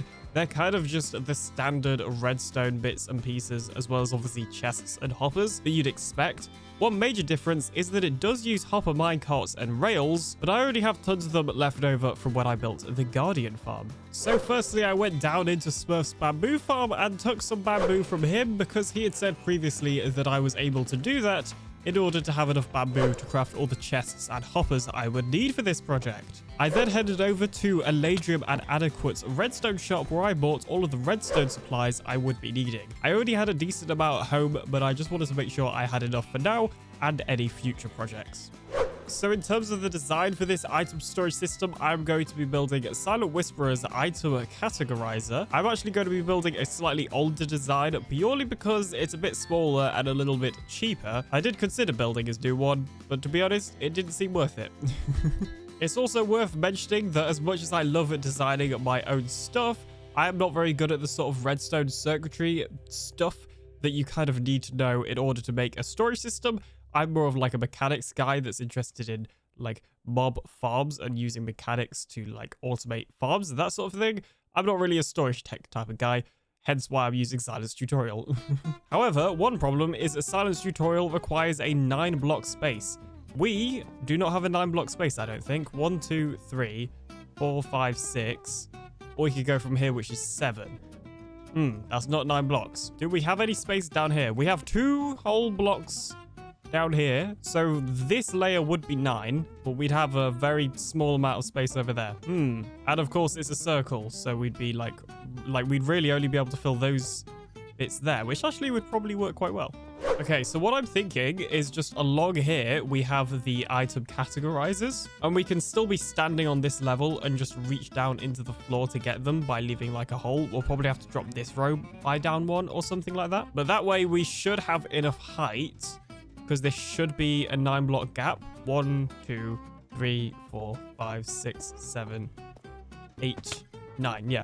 So this is a 9-block gap, which is exactly what we need. It's times like this that make me wish we had some smooth stone stairs. Smooth stone stairs would be perfect. We'd be able to like put some in the floor and then we'd be able to like reach down into the chest on that layer without actually having to drop down a level. That'd be nice. Okay, so I've began constructing this item categorizer and I've realized one resource I do not have is target blocks. So we're gonna have to head to the shopping district and hope that Adequate and Eladrium shop sell them. If not, we're gonna have to gather it ourselves. I mean, it's such a hard life, you know, having to gather my own resources instead of buying them. Jeez. All right, moment of truth. Do they have target blocks? They do, and they're in stock. Excellent. I shall take all of these. And with these target blocks, we can continue with the build. Okay, so now we have one side working. To complete construction of this, we obviously need to build one the other side, and then I have a couple of other storage stuff I want to put into this system as well. But before we start working on the other side, I think we should probably fix the floor because, well, it just doesn't look that great.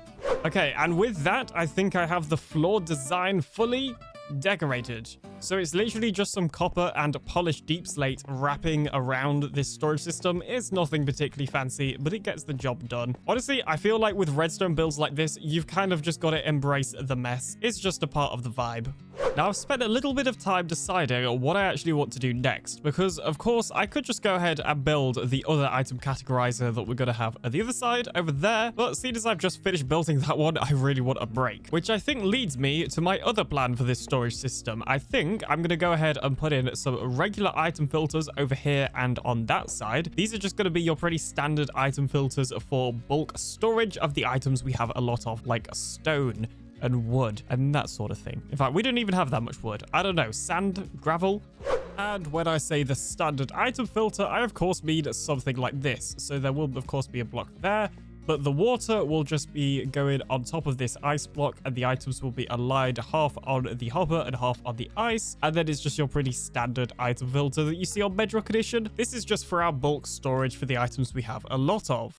And I have successfully constructed one of the sets of item filters that we're going to have. So, of course, we're going to have one here, and then we're going to have one at the other side over there as well. Although, admittedly, I don't even know if we need one at the other side. I'm kind of tempted to leave this side empty and put something else here. Or maybe we could put the item filters like along here like this, so we can still get to at least one of our exits. I don't know. I'm kind of undecided. In case you haven't worked it out, I'm pretty much just winging this at the moment. But it seems to be working well so far. So, yeah. So it's the next IRL day now, and I've just logged back in, and Jed has told me to record when I've logged in. Now, I've already seen a little bit in that this bed has been turned red. It did not used to be red. It used to be blue. Blue is good color. Red is bad color. So I'm mildly scared what else she's done. Oh, I can't get in the hole. There we go. What? Look at all these llamas. Not llamas. Jeez, camels. Look at all these camels.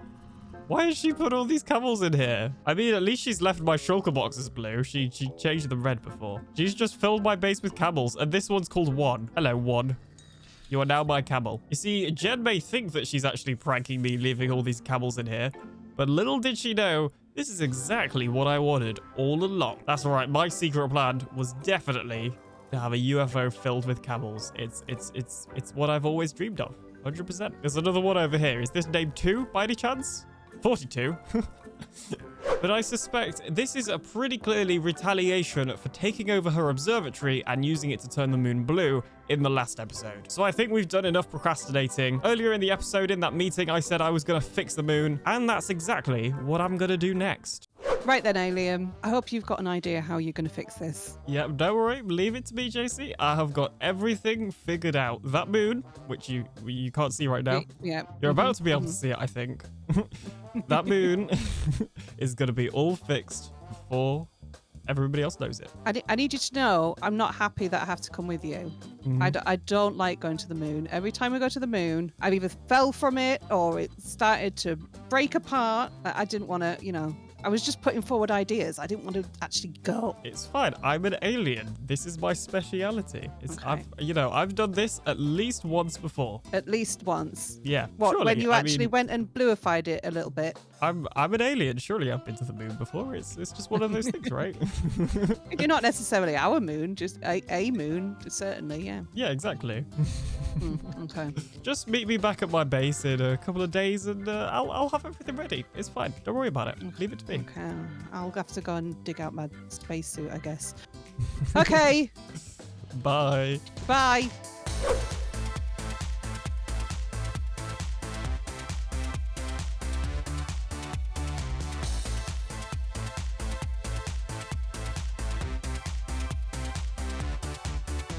Just to let you know, the next bit of this video is from JC's perspective because for some reason my perspective recording corrupted.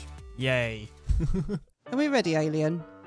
Yeah. I have constructed a UFO that is going to fix the moon.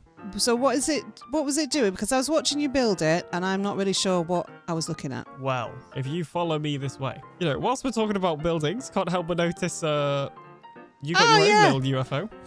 Well, I keep trying to win a UFO on your streams, and you said I could, I'm on here. I could just build my own, so I did.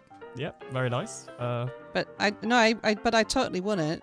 It's got the sign on it that says JCB totally won a UFO. Yeah, of course, the internet never lies. Well, what I have been constructing in the meantime is another UFO.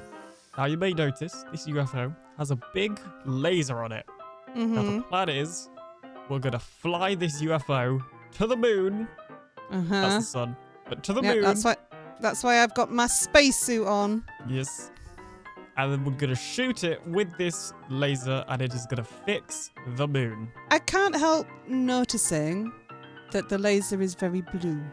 Well, I'm glad you asked. If you want to come into the little interior, I guess, it's even more blue in here. Now, as you may or may not know, blue science, and for bluificators to work, they rely on blue items, and diamonds are the bluest of the bluest items. But this is no normal bluificator, because I have made sure to install a reverse polarity switch that reverses the polarity of the bluificator and undoes the bluificator. Okay. It will not be blue. It will fix the blue. It will unblue it. Okay. We just got to remember to press this button here, and it will no longer be blue. Okay. I think I should do this, because, I mean, you seem to be pretty happy with yourself that you'd got blue on the moon. So I think you should let me de-blue the moon. I'm a man of my word. I said I would fix the moon, and that's exactly what we're going to do. But if you want to be the one to pull the lever, that's fine by me. I will pull the lever. I will make sure it's done. I'm going to make sure it's done. Well, this is the lever to pull. When once we've flown the UFO here, if you pull this lever, the laser beam will beam. Okay. That's the technical term. Okay, I'm ready. It sounds like you're having a little trouble breathing out of there. Yeah, well, it's sealed, so, I've got oxygen in it, it's fine. You can hear me all right, can't you? Yeah, sure. Yeah, well, what's the problem? I don't understand. Yeah, Well, no, let's it's go. all fine. Let's do this.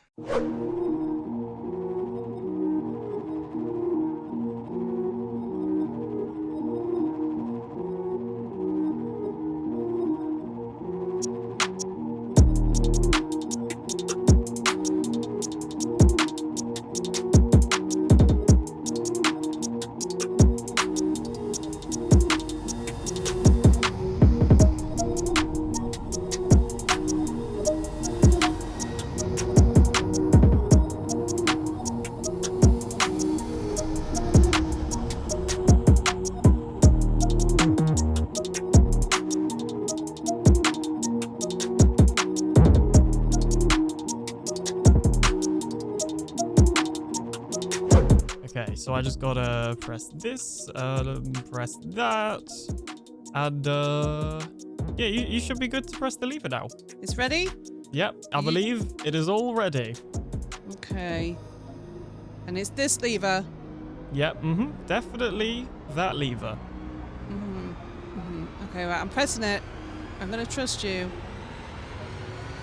It's done.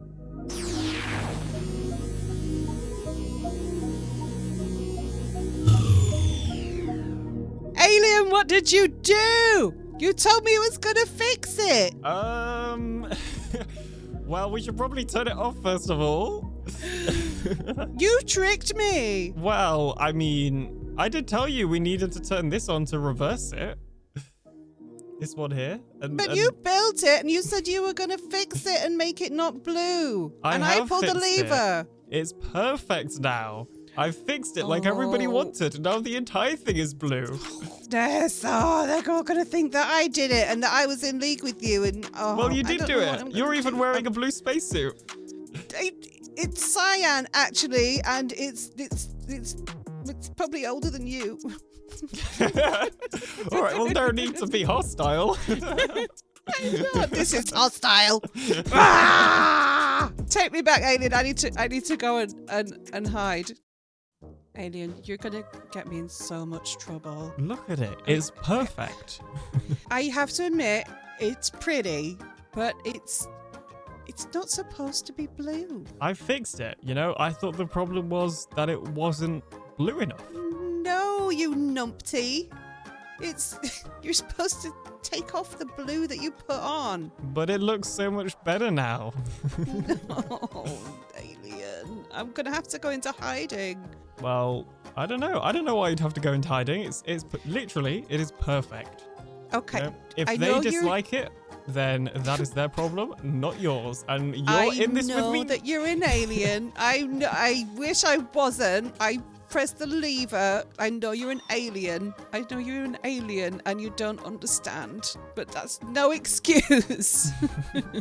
Well, you're in this with me now. If they don't like it, that's on you.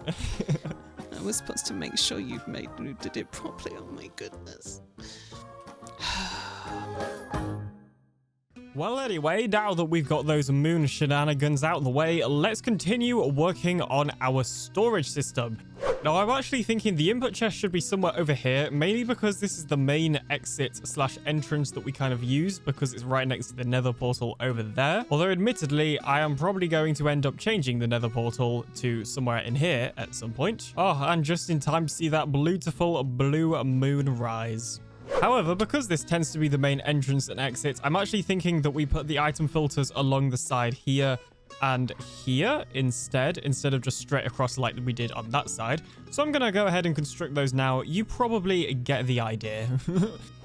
Well, I did exactly that, and as you can see, I've constructed 2 item filters right here next to one of the entrances/exits that for some reason the camels seem to really like gathering around. But what I also went ahead and did is construct the other item categorizer over here. It was late at night and I wasn't able to record, okay?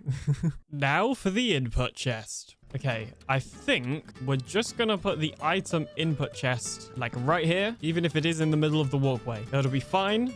Don't question it. And as per usual, I then got distracted. Let's see if I can actually, like, save the skeleton jockeys. Because whenever I do this, I always end up killing at least one of the skeleton horses.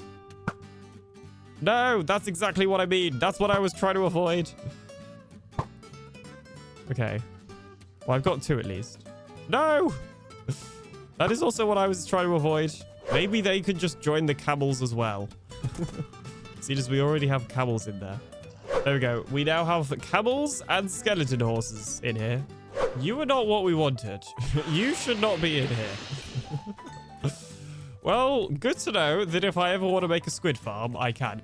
Okay, after quite a long time, I believe the whole storage system is now connected up. It was at this point I was going to do a test to put one item through the system and see if it made it to the end, but the test didn't go too well. Now that hopper minecart should fire once there is 63 items in it. Okay, it has gone to 64. It's not meant to get to 64.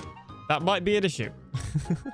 That is probably an issue that we're going to need to figure out. I'm going to be honest. Okay, and for some reason, the redstone dust is going in this chest. Okay, I believe the reason it's going into that chest is because it's on a chunk border, because this redstone dust keeps turning itself off. So we may just need to, like, disable, like, part of the system. And now we're going to have to do that all again. Oh, well, no, that's not powered. So they're all just going back in here, aren't they? Yeah, okay. Why are you... Didn't I just power you? Didn't I just fix this problem? Or was I powering the wrong one, perhaps? Maybe I was powering the wrong one. Okay, new plan. I have just removed that entire chunk of the system. There is now no chests for it to go into because it simply does not exist. And we'll have to figure out some sort of, like, decoration. I don't know what we're going to do with these 4 by themselves. There's a rail missing there, probably from my earlier testing. It's not going very well. Okay, hopper minecart, just imagine that you have been sent... No, that's the wrong one. Don't go that way. No, no, no. Oh, great. No, no, no, no, no, no, no. Oh, you're back. No, you need to go this direction. No, no, no, no. Oh my gosh. Over here to the output dropper, where apparently I have forgotten to add the water stream. Great job, me. Not quite sure how I forgot to add the water stream, but somehow I did. Safe to say that whole test was pretty much a failure, so let's do it again from the start. Step 1, we have the item input chest. We're going to put in 64 redstone dust. That's then going to go through this item dropper into an under the floor water stream that ultimately ends up in the input chest of our first item categorizer. A minecart will then take those items up there where they'll get emptied into the system. But because there is no space for redstone dust in this system, and also no pesky trunk borders messing with our system, they will all end up in this item dropper, where they'll then go through this item filter, which ultimately means they end up coming back over here and getting put into item categorizer number 2. Then the same thing happens in item categorizer number 2 with the minecart. However, there is a difference in that the hopper line is much longer, but eventually it goes out to this auto dropper, where it ends up in this water stream, that ultimately means it ends up in item filter number like 3 or something. And because there's no space for the redstone, it'll end in the unorganized chest. Excellent. And just what I wanted. 64 redstone dust. Perfect. So now the only thing I need to do is actually put all the items from my shulker monster down here into all of this system. In this episode, I construct 4 new farms in my UFO mega base. Starting off with a pumpkin farm, then constructing a melon farm, and then finally a dual bamboo and sugarcane farm.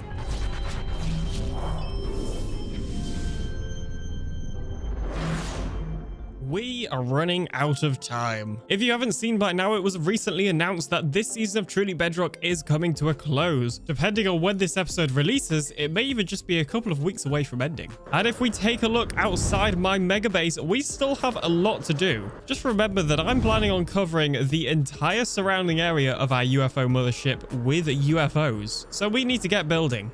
Now, as you can see over here, in between episodes, I have been filling in my storage system. So I've added in all the different type of wood variants to this item categorizer, along with some stone and nether. And then we've also got these item filters filled in over there. I have made a decent dent in the shulker monster over here, but there is still a lot of shulkers that need to be sorted. However, I'm going to focus on sorting these shulkers in live streams and off camera, because we need to spend video time actually building the base to the creative testing world. So the first UFO I want to construct in this episode is actually a melon farm, and then another one for a pumpkin farm. So as you can see here, I've already designed the entirety of the UFO. It's a fairly standard UFO. We have a nice big glass roof on the top to kind of give it like a greenhouse effect, was kind of the goal, because pretty much the entirety of this UFO is dedicated to this farm. And then we just have all of the melons or pumpkins dropping down and going into this water.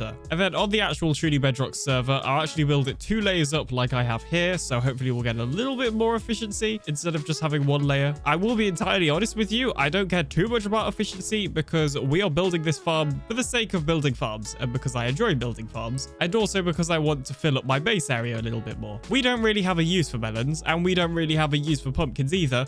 To be quite frankly honest, it's just something to do because I enjoy it. Now, one thing that I might end up changing is the entrance/exit is currently just a ladder down here. I have tested it and it's not too hard to fly in with the Elytra, but honestly, it could do with some work. So we're probably going to end up changing that. But for now, that's kind of how it is. And then there's no interior in here. It is literally just the farm. It's also worth mentioning I have gone for this design of farm instead of the standard checkerboard pattern you normally see, purely because I didn't really want to be messing around with minecarts. Minecarts like to unload on chunk borders, and also I quite like this idea of having this entire bottom section as a water kind of funnel for all the drops, and I couldn't really do that with minecarts. So I quite like this style. I think it works well for what I'm going for. Although apparently it has not worked here. That's because there is a piece of redstone missing. Anyway, I guess it's time to go build it on the server. So back on the server now. Luckily, the resources for this build are not actually that complicated. I mean, I've literally spent most of my time this season building similar builds with block pallets. So I shouldn't have to do that much resource gathering. And then in terms of actually building the thing, I have just put together a little structure pack so that I know where to place all of the blocks. So right now, I'm just bridging out to that area so I know where I'm actually building. And this prismarine should just act as some sort of very, well, basic scaffolding. Now, I guess I better hunt down all the resources I'm gonna need from my storage system and a shulker box monster. So the original plan was to time-lapse this build, but unfortunately the time-lapse recorded wrong. Luckily, I've still got to build a completely identical UFO, so we could just do the time-lapse for that one later. Okay, I'm interrupting this time-lapse because we have ran into one crucial issue that I did not think about. We are, of course, building a melon and pumpkin farm, but I don't have any melon and pumpkin seeds. It may sound stupid, because you need melon and pumpkin seeds to build a melon and pumpkin farm. It's kind of obvious. Okay, great. 1 diamond for 3 stacks of pumpkins. Exactly what we need. So that solves our pumpkin issue, but it does not solve our melon issue. Does he have a melon shop upstairs? No, but he has a chicken. And after some extensive searching, it seemed nobody was selling melons, so I just went ahead and gathered some up myself. And with these newfound melon and pumpkin seeds, I continued working on the rest of the farm and ultimately designating this farm to be pumpkins. I have got some good news. First of all, the cheaty zoom has been fixed, so I can finally zoom in and out with the press of my keyboard. Second of all, I have completed the pumpkin farm. So this UFO is now fully constructed and the farm is running. I don't actually know if we've produced anything from this, but if we fly into this totally not inconvenient hole, that's very easy to get to and definitely not inconvenient at all, and just so easy to get into, there we go. Then, oh my gosh, it actually looks like we have got 9 pumpkins there. I genuinely was not expecting that. It looks like we're also potentially getting some squids, which honestly I'm not against. And oh, look, we got more pumpkin. The farm is working. Not gonna lie, I was expecting it to take much longer to actually start producing pumpkin than it has. That's pretty cool because it's not been built for that long really, and I've not been over this area. And then I got invited to a game show. Hello and welcome to the No Game Show, where any similarities to the show I'm actually are intentional and credited. Before we get started, let's meet our contestants. The friend I can count on to get me out of a jam. Right after he puts me in it, it's Aladrium. No, I'm your favorite cardigan friend. There's a difference. Yes. Oh, yes, that's true. Okay, the man who makes us question the correct spelling of the word whisper, it's Silent Whisperer. Yay! And no, this is the correct spelling. Thank you. Okay, good. I was wondering. The owner of the UFO fleet that's ominously threatening my back door, it's AlienDoctor. Yes, that is correct. That's how the it's game works, getting a little right? scary out there. No, you did that wrong. You did that wrong, Alien. Try again. No, you're supposed to say no before you answer the question. There you go. No. It's not scary. They're actually just here to give you lots of presents and diamonds. 100%. Yep. A friendly fleet coming. Okay, got you. Okay. Yeah, there we go. Yeah, friendly invasion, you know. Nice. All right, let's do some of the rules. I will be making a series of statements about Truly Bedrock Season 6. If at any time you notice a mistake, you can step on your buzzer and wait to be called on. You will then correct me by first saying no, and then clearing up the mistake. If you are wrong or lacking in details, one of the other contestants can step on their buzzers and attempt to correct the mistake in full. Any questions? No. Yes. No. No. Great. Yes. All right. I can always count on one person to do that. I was like, it's not going to be me today. Okay. I wanted to. I was fighting the urge. I know. Right. Okay. The first question is, in an attempt to speed past the early game this season, Black created a Day 1 Guardian farm by getting resources for a desert temple, by getting resources from a desert temple, TNT blasting into the monument, and building 4 Guardian kill chambers. Yes, Doctor. It was 9? 9? No, the Day 1 he had just the 4. Okay. Yep. Anybody else want to guess? Yes. No, he didn't blow up his way in there?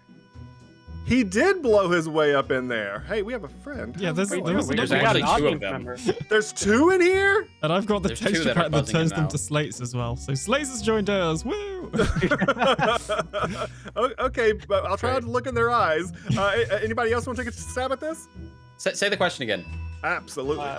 You want to go? No, he didn't get it from a desert temple. Okay, that is mostly correct. I will give you the point unless somebody nails this exactly. No. Okay. All right, I'll go ahead and give you the point. All right, he actually got everything from going down to buried treasure. He did the. Okay. Yeah. He got everything from. It. Oh, probably yes, probably. No, he has that pack. He has that pack that tells him exactly where the treasure is. Oh, that's even more convenient. I got a 0. I'm keeping this. Yeah. You just hold on to the numbers until the end.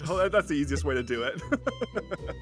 I got a 0. I'm feeling fancy over here. All right. Silent coming out strong, though it's his first time playing. Way to go. I completely guessed my way through that. Then you know how to play the game perfectly. Okay, let's go on to number 2. During March, we had a spring build contest featuring a pea shooter that shot snowballs, a fountain that washed chickens, or ducks if you ask her, a rabbit popping out of a top hat, and a multicolored slinky that was 85 blocks tall.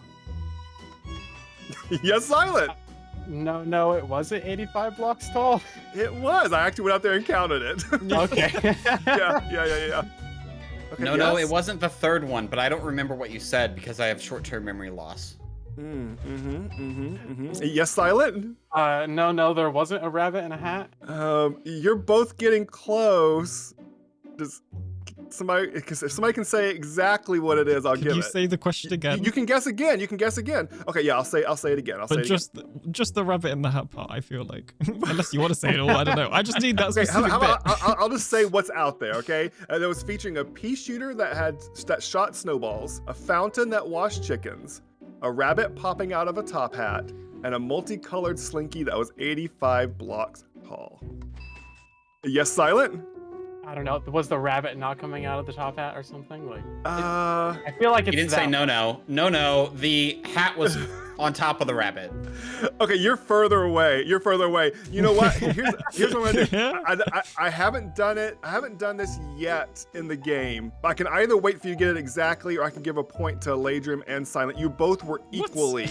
I know. Equally wrong. Hey, I'll give you one last chance, Alien. If you know exactly what it is, I'll give you the point. Wait, hold up. Just give me like 2 minutes and No. I'll get that answer for you. If you hear typing sounds on my keyboard, it's I just gotta pop to the nether real quick. Just give me like Sure. You'll take a guess. It wasn't a top hat. I don't know. Okay, that's already what they guessed. I'm not going to give you a point as well. See, I'm not good at this game because I can't remember the question or what people have said. Okay. So you both made guesses that were equally as close, but not exact. The exact answer is it's coming out of a hole in the ground, not out of a top hat. Yeah? Okay, all right. I'll give you guys the point. Oh, man. We knew something was sus about the bunny, but we didn't know quite. Yeah. Oh, actually, can I have that number 1?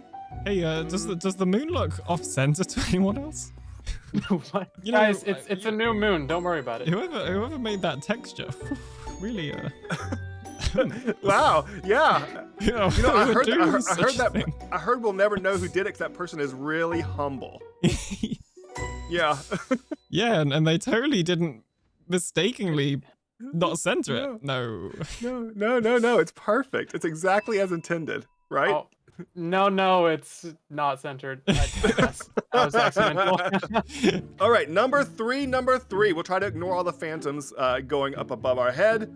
Here we go. Early in the season, Genfire retextured a salmon to look like a microphone and commenced to interview people around the server until she built her official TV truck at her base. Yes, Alien. No, it wasn't a salmon. Anybody want to? Yes, no, Alien. No, it was a pufferfish. No. No, it was a cod. Nope. Did not activate. Wait, what have I said? Alien, off the button. Actually, off the button, reason Alien. no, I'm giving it to it. Silent. I'm giving it to Silent because they lock when somebody is. No, I'm not giving the point. Hold on. They lock when someone's standing on it, so you have to move back. But I did. So you weren't My thing moving went back. Down. Okay, Silent. You want to take a guess? Oh man. It was a No, it was a tropical fish. That is correct. It was a tropical fish. Wow. The light went Thanks down. for guessing the other 4 fishes for me. The light went down. So yeah. So it was the rules. So we should probably clarify before you say your no, maybe we should step back. That may be the smart thing to do. Okay. Oh, okay. Yeah, let's do that. Let's do that because you guys are very button happy today. So we should probably add that to the rules. Don't worry, Alien. I got 20 points right now, so just don't worry about it. Yeah, 20. Sure, Wow. sure. Wow. This is a stream weekend question. Are you ready? No. For February. No. Oh, no, you're not ready? Oh, too bad. We're going anyways. Do that. For February, our favorite stream weekend artist, Vicky, drew in a grayscale noir detective style with an unfolding story that had aliens smoking a pipe, JC wearing a big hat, and everyone obsessed with cake. No. Yes, Alien. I wasn't smoking a pipe. You did have a pipe. Yeah, she gave you a pipe for some reason. It looks cool. Yes, Eladrium. No. there was no cake obsession, and I know this because. Okay, that's actually really sad. I'm not gonna say it. No. There was no cake obsession. There was in every picture there was a cake and people looking for cake. There definitely was a cake obsession. If you have more, you may have more information than I have, but everything that I have shows a cake obsession. Yes, Silent. No, it wasn't noir, like grayscale. It was noir grayscale. Yeah, they were very cool looking. What was the? Yeah. Please, could you read the question again? One more. Yes. Okay. One more time. Okay. For February, our favorite stream weekend artist, Vicky, drew in a grayscale noir. It wasn't February. Yes. That is correct. Yes. You know what? You have 0. I'm giving you the point. Wait, what do you mean? So it wasn't correct? Why'd you say it like that? Usually I ask if somebody can get it exactly right. Oh, So in other words, okay. which month it actually is. Oh, it was January, wasn't it? January. It was, but to get you January, past 0, I'll go ahead and just give you the point. Now I have the hardest part of this whole show to do at the moment. Are you ready? I need to convince the 3 of you to not look in your menu screen. Don't press escape. Do not look at your menu screen. What do you mean our menu screen? Like our HUD? Yeah, don't press escape and go to the menu. Your settings. Okay. Stay here with me. Don't go to the other screen, okay? We're gonna drop this. Well, now I really want to do it. This is our first visual question, and here's what it is. All right? Yeah. I want you to put in order with 1 being the most hours played. Oh. Okay, Alien, you're gonna give it a try. Yes. Now remember, move the numbers, not the faces. Okay. I know that you're first. Oh yeah. Because I recently noticed you overtook Slack. Congratulations. And then I know Slack is second. You know what? I feel like this is basically already right. Just swap Moss and DB.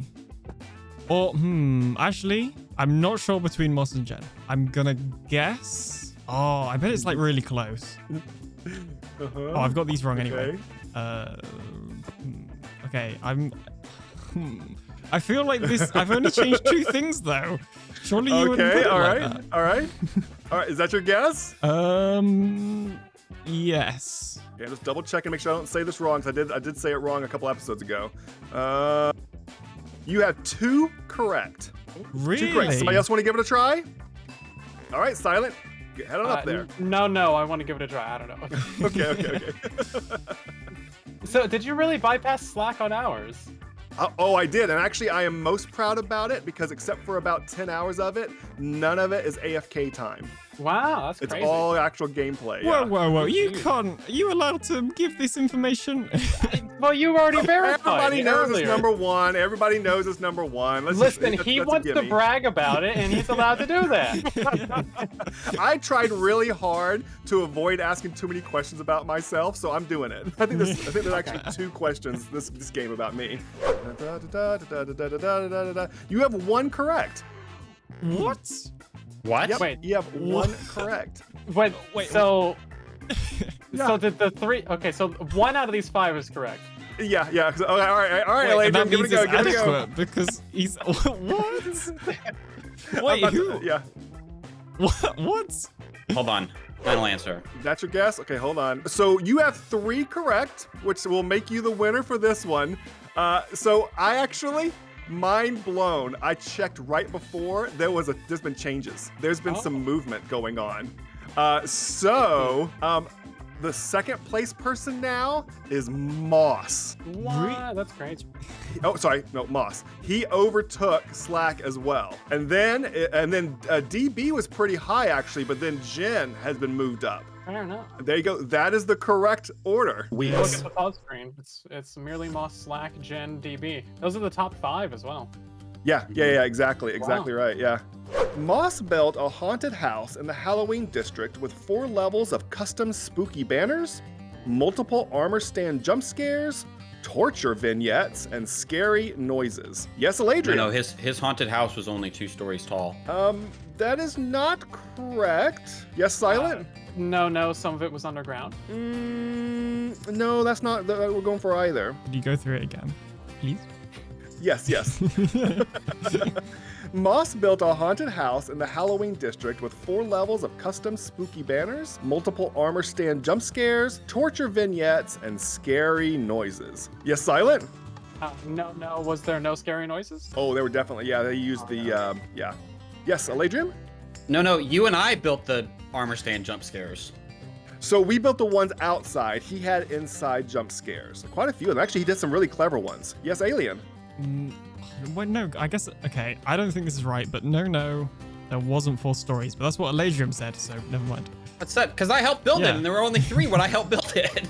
No, does the attic count? Oh my gosh, you guys are like mixing your words up quite a bit. Yes, Silent? Wait. No, both of these guys are wrong. No, that's no. But they did get the answer right. So. No. There were 2 floors plus an attic.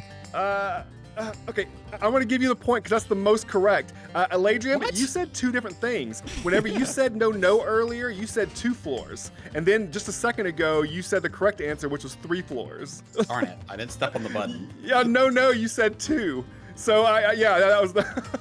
Well, there are 2 stories. The attic isn't a story. No one considers their attic to be a story. You don't sell a house and say it's a 3-story house, but the 3rd story's an attic. No one says stories. that. I said floors, and there are indeed. You don't call your attic a floor. On a haunted mansion, you do. Okay. He's changing the rules on you. All right. No, not changing any rules. Not changing any rules. No. You're changing the rules of architecture and home real estate. Oh, okay. Yes. Okay, fine. I'm changing the rules of architecture. Sure. All right, fine. Never use adequate as your realtor. You don't know what you get. Gonna sell you 3 layers, but it's just like this a palatial 5-level house with a crawl space attic and crawl space basement. Yeah, 5 levels. All right, here we go. You're gonna count the stairs as a floor next time too. There's like 30 floors in this house. Yes, without a doubt, for sure. All right, this one may not be any less controversial. Let's see how it goes. Smurf shoved everyone into the end portal for the season's first dragon fight that lasted about a minute and a half. Yes, Alien. No, he didn't shove everyone. That is not what I'm going for. If no one gets the answer I'm looking for, I will give you the point, okay? But let me continue. No, it wasn't Smurf. It was Smurf, yeah. Okay, Smurf shoved everyone into the end portal for the season's first dragon fight that lasted about a minute and a half. Fortunately, no one died during the fight, and the dragon egg was claimed by JC. Yes, Alien. No, people. Yeah, no, people definitely died in the fight because I was one of them. Okay, once again, I will give you the point because you're even closer to the right answer, but there is a correct answer to this one. Yes, Silent. People did die, and he didn't push everyone. No, people did die, and he didn't push everyone into the portal. So Alien already posited that one. So yeah, I'm gonna go right now. He's the one that's leading with that. Yes. No, that was not the first dragon fight of the season. I believe it was. Yeah, if it wasn't, then somebody fought it. Oh yeah, no, it had to have been because it was the egg. Yeah. Okay, I will give this point to Alien. Alien, by the way, though, you did not die during the fight. You died after the dragon was dead to an Enderman. Okay, well, I didn't need to be called out like that. Yeah, Smurf did die during the fight. So yes, that is the official answer. Oh yeah, I died when we were doing like the other fights. Yeah, I remember now. Well, it was the first fight, but the dragon was already like evaporated, and then you died. Yeah. You die a lot to Enderman, Alien. No, yeah, I remember. He definitely had a lot of deaths in the N-City rating as well, like so many, like an embarrassing amount. So there were a few more regular questions, and if you want to see those, make sure to check out Adequate's channel. But in this video, I'm just going to fast forward to the final question because I think you get the idea. I'm actually going to need you all to come over here and stand in front of this button. Don't push it, but stand in front of this button. I tried to don't push any of the buttons. I tried to make it so you could see over there, but it was a little too hard. Okay, here's what we have behind the curtain. Behind each button is a picture of a build on the server, okay? In the first picture, it's extremely pixelated. The next one less so, and the last one very little pixelated. Okay, you're trying to figure out what the build is. You can't step on your buzzer, so just shouting out no be the best thing. But here's the catch. You can only guess once. I had a feeling you were going to say so that. if you guess right away and you're wrong, you cannot guess further down the line. But if you wait too long, then someone will steal it from you, okay? Okay, you got this, Alien. Go for it. All right, we're gonna drop the first curtain, and here we go. What is that? It looks like a salmon. I already think I know what it is. Oh, do you want to go for a guess, or No, I you don't want to like go hold for off? a guess. Can we clarify? Is it the whole build, or is it just like a section of the build? Oh yeah. Yeah, this is pretty much the whole build. I mean, maybe I'm missing some of the edges a little bit, but it's pretty much the whole build. Yeah. Is it from like the ground view or above? Ground view. Yeah, I'll get. Yeah. So that's like the sky back there. Okay. So you want to move on to the next one? Yeah. All right, here we go. Number 2. Never mind. I don't know what this is. Can I look out the window a second? Oh, you can. Yeah, feel free. It's because not out there. I think I know, but I would like confirmation of Oh my yeah. thoughts. So the last one is not very pixelated, so it's gonna be a bit of a race. Okay. And no. There. No, it's the chapel that. Oh, well, technically, Silent said no the first. chapel. But Yeah. I just All dang right, it. all right, No. Silent. What do you think it is? No, it's the chapel. Who built it? It is not the chapel. No, that's your What? one guess. Who's next? Oh, haha, that was totally my plan all along. Wait, this is. Is that this? I know who this is. Uh-huh. I think. Wait, no, I know. No one said no yet. Either of you can try. I know where this is. Is it? Oh, I think I know whose it is. I'm pretty sure I know who. Can I go again? No, if they you fail? can't. You only have one guess. Oh my What gosh. if they fail? You know, Eladrium, I think you should go first. Oh, are you waiting? Is this a tactic? I'm going to put a No, timer I on don't. you guys. I genuinely don't remember where this is. I think I know. Can we ask for clues? Is it in Tetris Town? No. We'll I'll call it dead, and I'll let Silent at least tell us what he thinks it is. He won't get a point. No, but he can- it's something over there that Moss built. That is incorrect. All right, Eladrium, give us a guess. No. Okay. He's buying time. This is Great. built by someone on the server, located on the server. Within 4,000 In by the 4,000 by overworld. any chance? Yeah. Hold on. Can the peanut gallery stop? Hold on. Trying to help you. I don't know. I thought it was the chapel too. All That's right. it. It's a dead question. So Silent, what do you think it is? Is that one of Rogue Fox's build over in the desert? It is not. No. Oh. So this Is it one of Moss's builds in the desert? This is Plod's base. Oh. I've never been over to Plod's base. Yeah, Okay. You all need to make a trip over there. He's making cool things, so make sure and We go need over there and check out his base. We need to take a field trip. Yeah, field trip for sure. And after a few more questions, it was time for a tiebreaker between me and Silent. As of this recording, I am only 14 items away from collecting every item in the game during my streams. Among the items remaining, like the Silence Trim, the Creator Disc, and the Pigstep Disc, I have said on stream that the Deep Slate Emerald will be the hardest one for me to find. Yes, Silent. No, Deep Slate Emerald isn't that difficult. Dude, I'm not denying that you believe that's true, but I have absolutely said multiple times that it'll probably be the last thing I find. Listen, no, I've gone to like 23 ancient cities and not gotten that armor trim, so you can just be fine with that. I'm not up to 23, but I'm past half a dozen already on stream, plus several Half a more dozen. off. That's Yeah. cute. I know, small numbers, right? All right, Alien, what you got? I found that the other day. No, you do have Pigstep? I do, that's correct. I have Pigstep. Yes. How'd you get that Oh, one? dang. Nice. Wow, that's awesome. Yeah. Yeah, because Big Step isn't that hard, actually. Yeah, I was like, surely you have it. So normally not. But I made multiple attempts to find it and didn't get it until recently. Okay, well, all right. Thank you so much for joining us today. If you noticed any mistakes during our show, please feel free to correct us in the comments down below. But for now, thank you to our wonderful guest, and we hope that you found our show adequate. And now we've got that out of the way, let's build this melon farm. I'm thinking we just put it somewhere over this side, not right next to the pumpkin farm, but still on the same side, probably somewhere over here. Let's do this.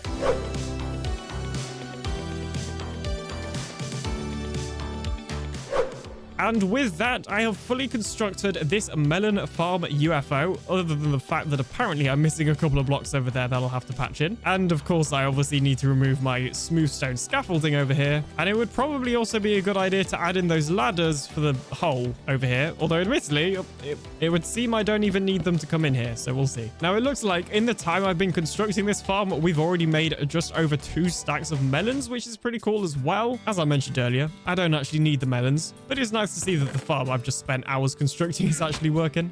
So I think we've just about got time to add one more farm into this UFO fleet. And I'm thinking it's probably going to be a sugarcane farm. Originally, I was going to go for a bamboo farm, but I don't think I've got the time to do both. So I think we're just going to go ahead and build a sugarcane farm UFO in this area right here.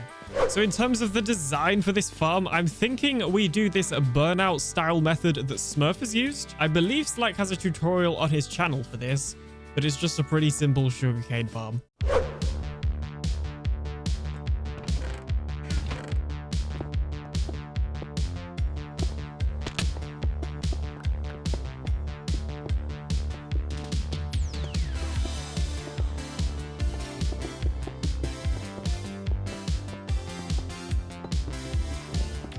Okay, it is now the next day IRL, and as you may be able to hear, I am ill. So sorry if my voice sounds kind of strange. However, I've not really got time to take a break because the season ends in 2 days, and I want to get this video out before the finale, which if you're interested, will be released on Friday the 13th. So last night on a live stream, I completed the UFO that is going to house our sugarcane farm. So if we look in here, it is obviously empty because we still need to build the sugarcane farm. Now, it's also worth mentioning this UFO is probably the smallest one I've built so far, which is entirely a time thing. We are running out of time. I've not got time to build another full-size UFO like that one. Or certainly not that one. But anyway, enough about that. Let's actually build this farm. Now, I've also had a realization that we can actually split this farm and do half of it being a bamboo farm and the other half being a sugarcane farm. So I think I'm going to do that. The only material that I'm actually missing is indeed some sugarcane to actually begin the farm. Luckily, I happen to know somebody with a bit of an excessive amount of sugarcane, and that happens to be my friend Smurf, who has this huge sugarcane farm. He's got so much sugarcane that some of the drops aren't even making their way to the collection system. Admittedly, I have no clue where the collection system actually is, although I'm guessing it's probably over here. That would be a good area to start. See, I'm not taking any sugarcane from Smurf. I'm just picking up the drops that aren't getting collected into the storage system. If anything, I'm doing him a favor. Well, I think this should be enough sugarcane. So the first step is to go ahead and place in the sand for the sugarcane to grow on, and of course the dirt for the bamboo to grow on. Then of course we need to go ahead and place in some solid blocks, followed by some pistons. Now apparently, according to some people, the pistons in this shape looks a little bit like a Mickey Mouse. Will admit, I personally don't see it. And then it may sound simple, but then all we need to do is put redstone torches on those blocks, some redstone dust on top of those blocks, and then blocks on top of those redstone torches. As you just saw, this essentially creates a burnout clock where every time we update that redstone torch, you can see the pistons fire until the redstone torch gets burnt out again. Now, as a space-saving technique, I'm actually going to use hoppers for this collection system and just waterlog them so that we can, of course, grow the sugarcane on this sand. And then we just need to, of course, box it in like this so no drops manage to escape. And then finally add a wall of glass panes like this so that the drops actually land in the hopper and not on the other side. And then arguably the most important part of the farm, just add in some sugarcane like this. And after repeating the same thing on the other side for the bamboo, we now have a fully functioning bamboo and sugarcane farm. Now, admittedly, we don't really have much of a use for a bamboo or a sugarcane farm, but as I've already said multiple times, it's literally just to give the base a little bit more, because otherwise that side would have been totally empty, whereas now at least there's something, and I intend on adding more little UFOs off camera to kind of fill the space as well. Previously on Truly Bedrock. So what if somebody was to, let's say, turn the moon blue?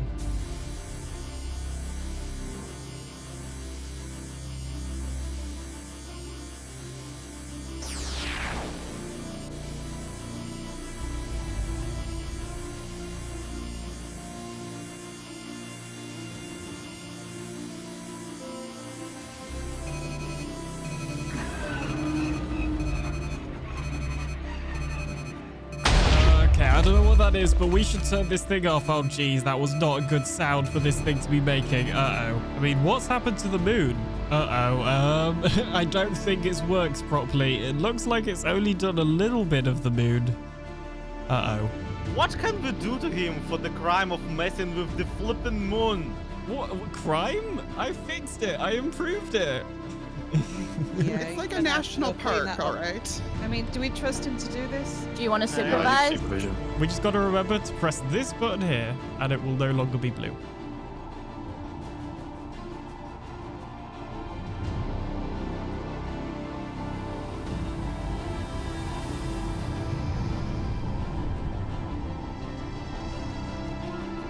Okay, so I just gotta press this, press that, and yeah, you should be good to press the lever now.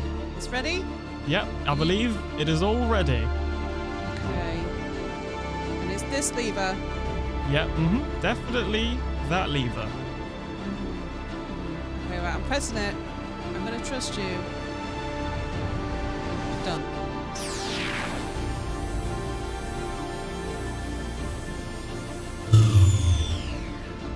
Alien, what did you do? You told me it was gonna fix it. You tricked me.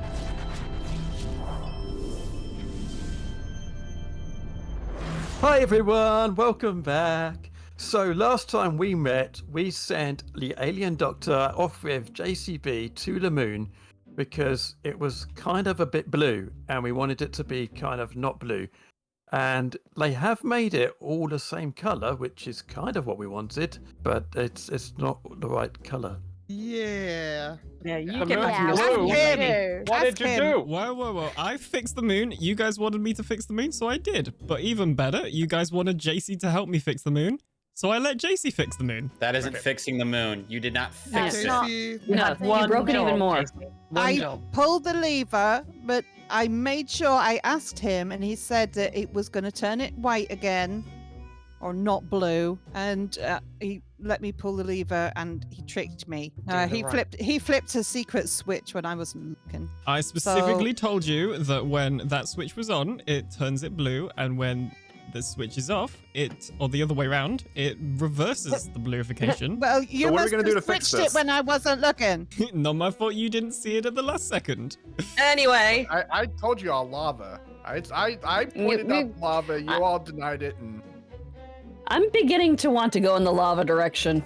How many totems you got on you, Mr. Alien? You're gonna need a doctor after this. You were told to go clean up your mess. You did not do it. What are the consequences now, guys? It's like Plod said, it's all one color. It's clean. Burn we him. have to do it? Because, I mean, really, that just sounds like work. If we all work together to fix it, it'll be done faster. we do have a problem though. Yes. We're down here and the moon's up there. Yeah, Yeah. but there seems to be a UFO parked over, Spawn Town, so... Hey, he's leaving. Hey, we follow Hey, him? Come on. What UFO? Where are you going? Where's he No. going? There's a lot of people chasing me right now. I'm bouncing. I'm feeling very You better run vulnerable. faster. Slime. No. Yeah, there are slime down here, be careful. Where are you How do we going? get out? How do we get out? I No. forget. Don't look. Don't follow me. Let's not get distracted from the fact that we're chasing down Alien. No. Don't follow me to the UFO that definitely can't fly to the moon. No. Where is Not up this water stream.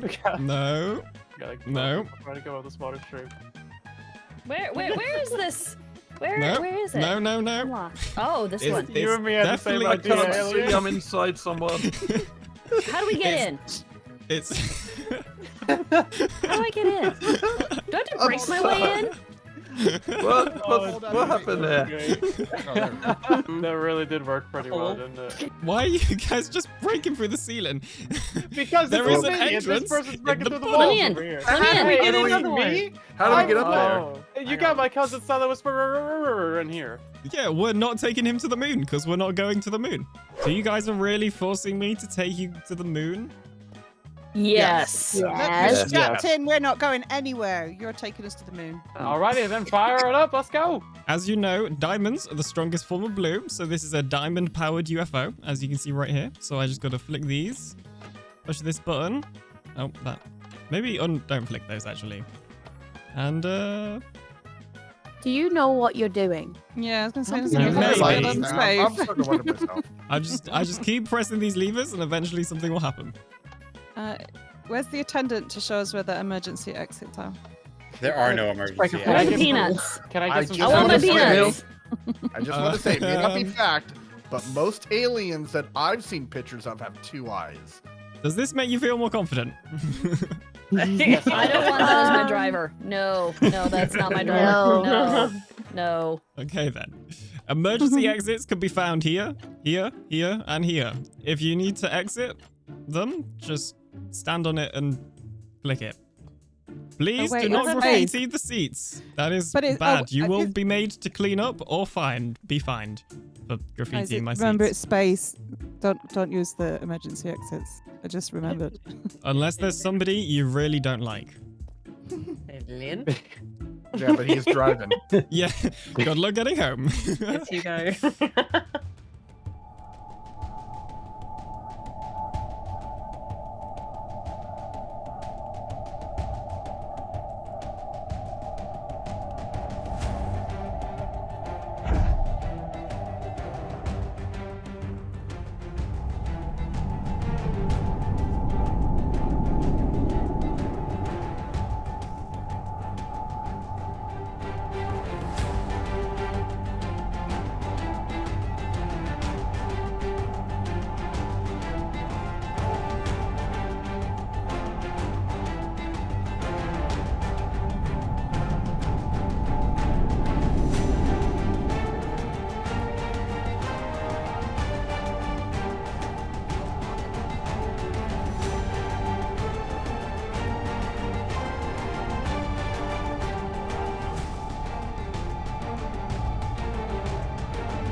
Have you seen the window? We are here. It's the moon. Okay. Look at it. Where's close up?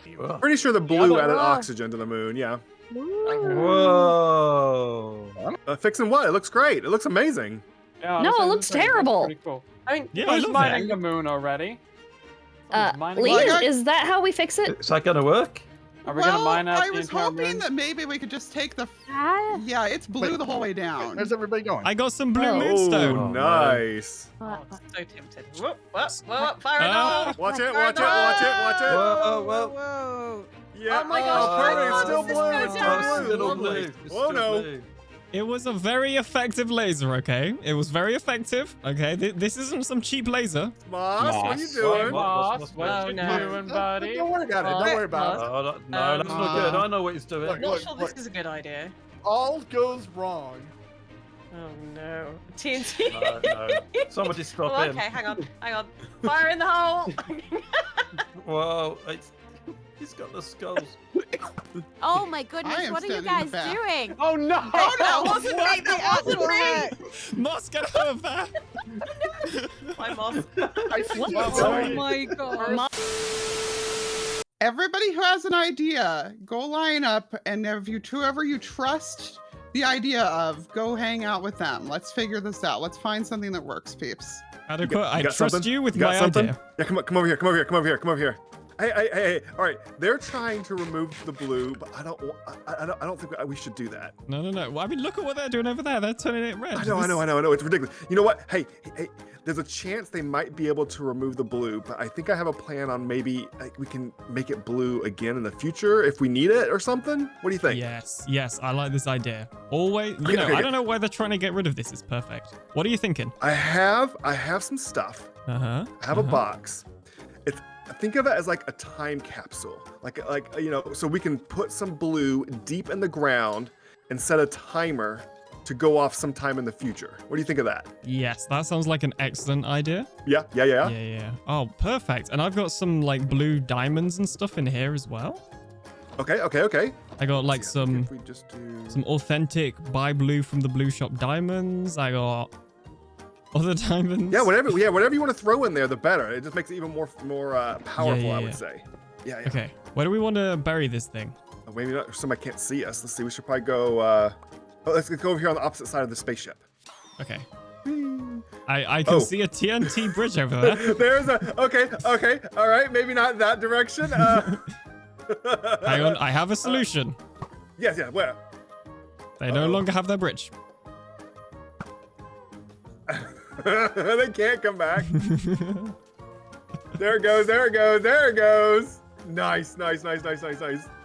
Okay. I don't know. No one's actually looking at us here. We can just do it right here, I guess. Yeah, I feel like this is good. Okay. So we need to open up a little bit of an area so I can put the time clock in it. Yeah, this is looking good. More blue alien science, I think. Yeah. Now, I'm not entirely sure what's going to happen when this thing gets set off, but that's a problem for another day. Yeah, we don't need to think about that right now.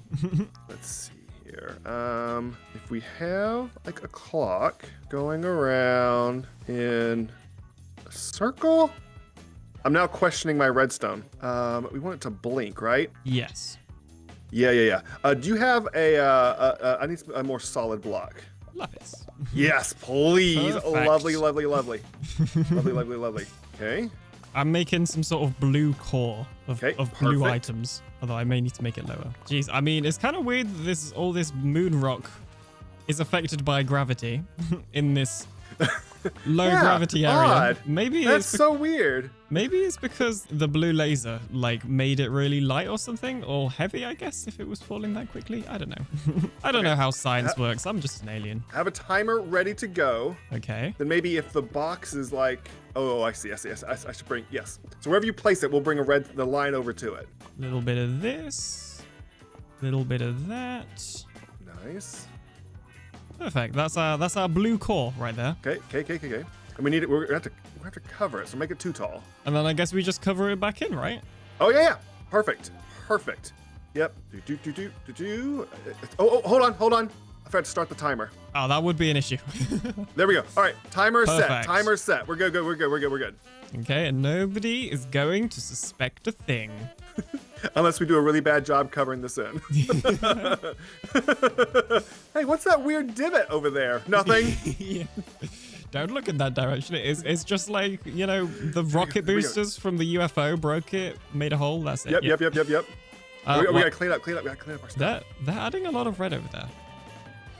That's okay. They can do whatever they want to it, but whenever this thing goes off, we'll have our last say. Okay, gotta put my jewel box away. Definitely not leaving my jewel box on the moon. That would be a bad idea. What is all this red? Oh no, this is is not not gonna the work. plan, guys. No, we came here to Well, fix it's the not moon. blue. Not It's redify not the blue. moon. See, this is the right color. I Okay. like this Mulian idea. This is good. Hey, why am I stuck? Who's let me out? It's a maze. We need the carpet. No, the carpet is No, going. the carpet's not a good idea. Oh, water. No. Water, good idea. Oh. Yeah, you Oh. guys, Oh, look. didn't have as much luck as we did. There we go. Dude, I missed No. it. What was it? What was it? I have some more. Don't worry. I can make we it may blue have an again. issue. Okay, Don't look wait, at that. Close your eyes. All right. Alien. Who's got the TNT? Bad alien. Close your Bad, eyes. bad. Over there. We Alright, used all that's our, an we easy used all our solution. TNT. Yeah, Wow. water. Wash it. Awesome. Okay. Has anyone got Guys. like more buckets? And I've got one more. I've got No. No, I feel no, like no, no, Alien- no. we've made Right, so quite the kill mess around Alien here. because he's doing. Okay. Killing Go. Alien. Oh, yeah, Where is he? Yeah, we can do that. Where is he? Nothing There to he see is. here. Oh, my poor Alien. snowman! My poor snowman. Don't make me I'm kill you. sorry, Oh. I'm the way my luck I can't reach him. No. No, no, no, stop washing my blue. It'll never be blue again if you do this. No. That's the idea. No. That's I the can't. idea. No. No. What, a raid? No. Someone's No. born. A raid on the moon? Oh, my- Guys, we It's already a left blue the moon river out raid. there. We can't like can't be leaving raids on the moon too. Is this mine? No, No, that's- don't. Stop it. No more placing water. Water, bad. Water good. Good. No. Look, does it gray? Alien? Rain No, is no, good. no, no, Wait, no. no, that's not alien. No, no, no. I will Rainbow's fix this. good. As hard as I tried to keep the moon blue and stop everybody else from turning it grey, they all just managed to seem to wash it all away. Eventually, they just ended up exiling me back to my UFO. Quit placing more blue. Get in there now.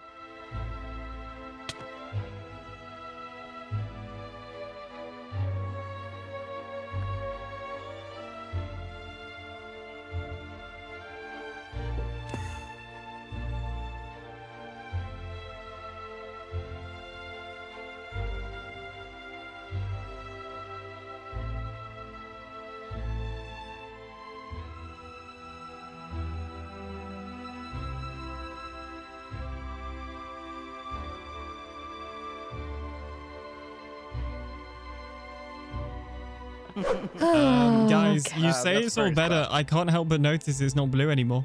Yeah, perfect. Yep. Yeah. perfect. And we let him out of the cage. Ah, I fly So away. do Do not want it blue. How many times do we have to tell you we do not want a blue moon? A quick question: were you able to get the entire moon? Well, Yeah, I think we did. Close, maybe. Maybe. yeah. Ish. Yeah. There is Weather a over bit there. with the wither over there, but Oh. Oh, yeah, yeah, yeah. We don't talk about the wither. No. We're not talking about the wither. The weather's name is We Bruno. don't talk about wither. Yeah, the wither is called Bruno. And then it was time to go home. Guys, these are the emergency exits, not the main exits. So we're Alright. going home, right? Get rid of your water. I don't think it can fly Yeah. when there's water there. I think so. All right. yeah. I like the moon. Why don't we come here more often? Jade? Yeah, we No. should. What- Moon day. No. Jade? Oh, we come here enough. Bad idea. No, very good idea, because I know how to get home. That's a red I wouldn't button. press that. Oh, where? No, Jade, what have you done? Jade? What? I know. Jade, press the Trust button. me. I know how to Guys. get home. That sound doesn't sound too good.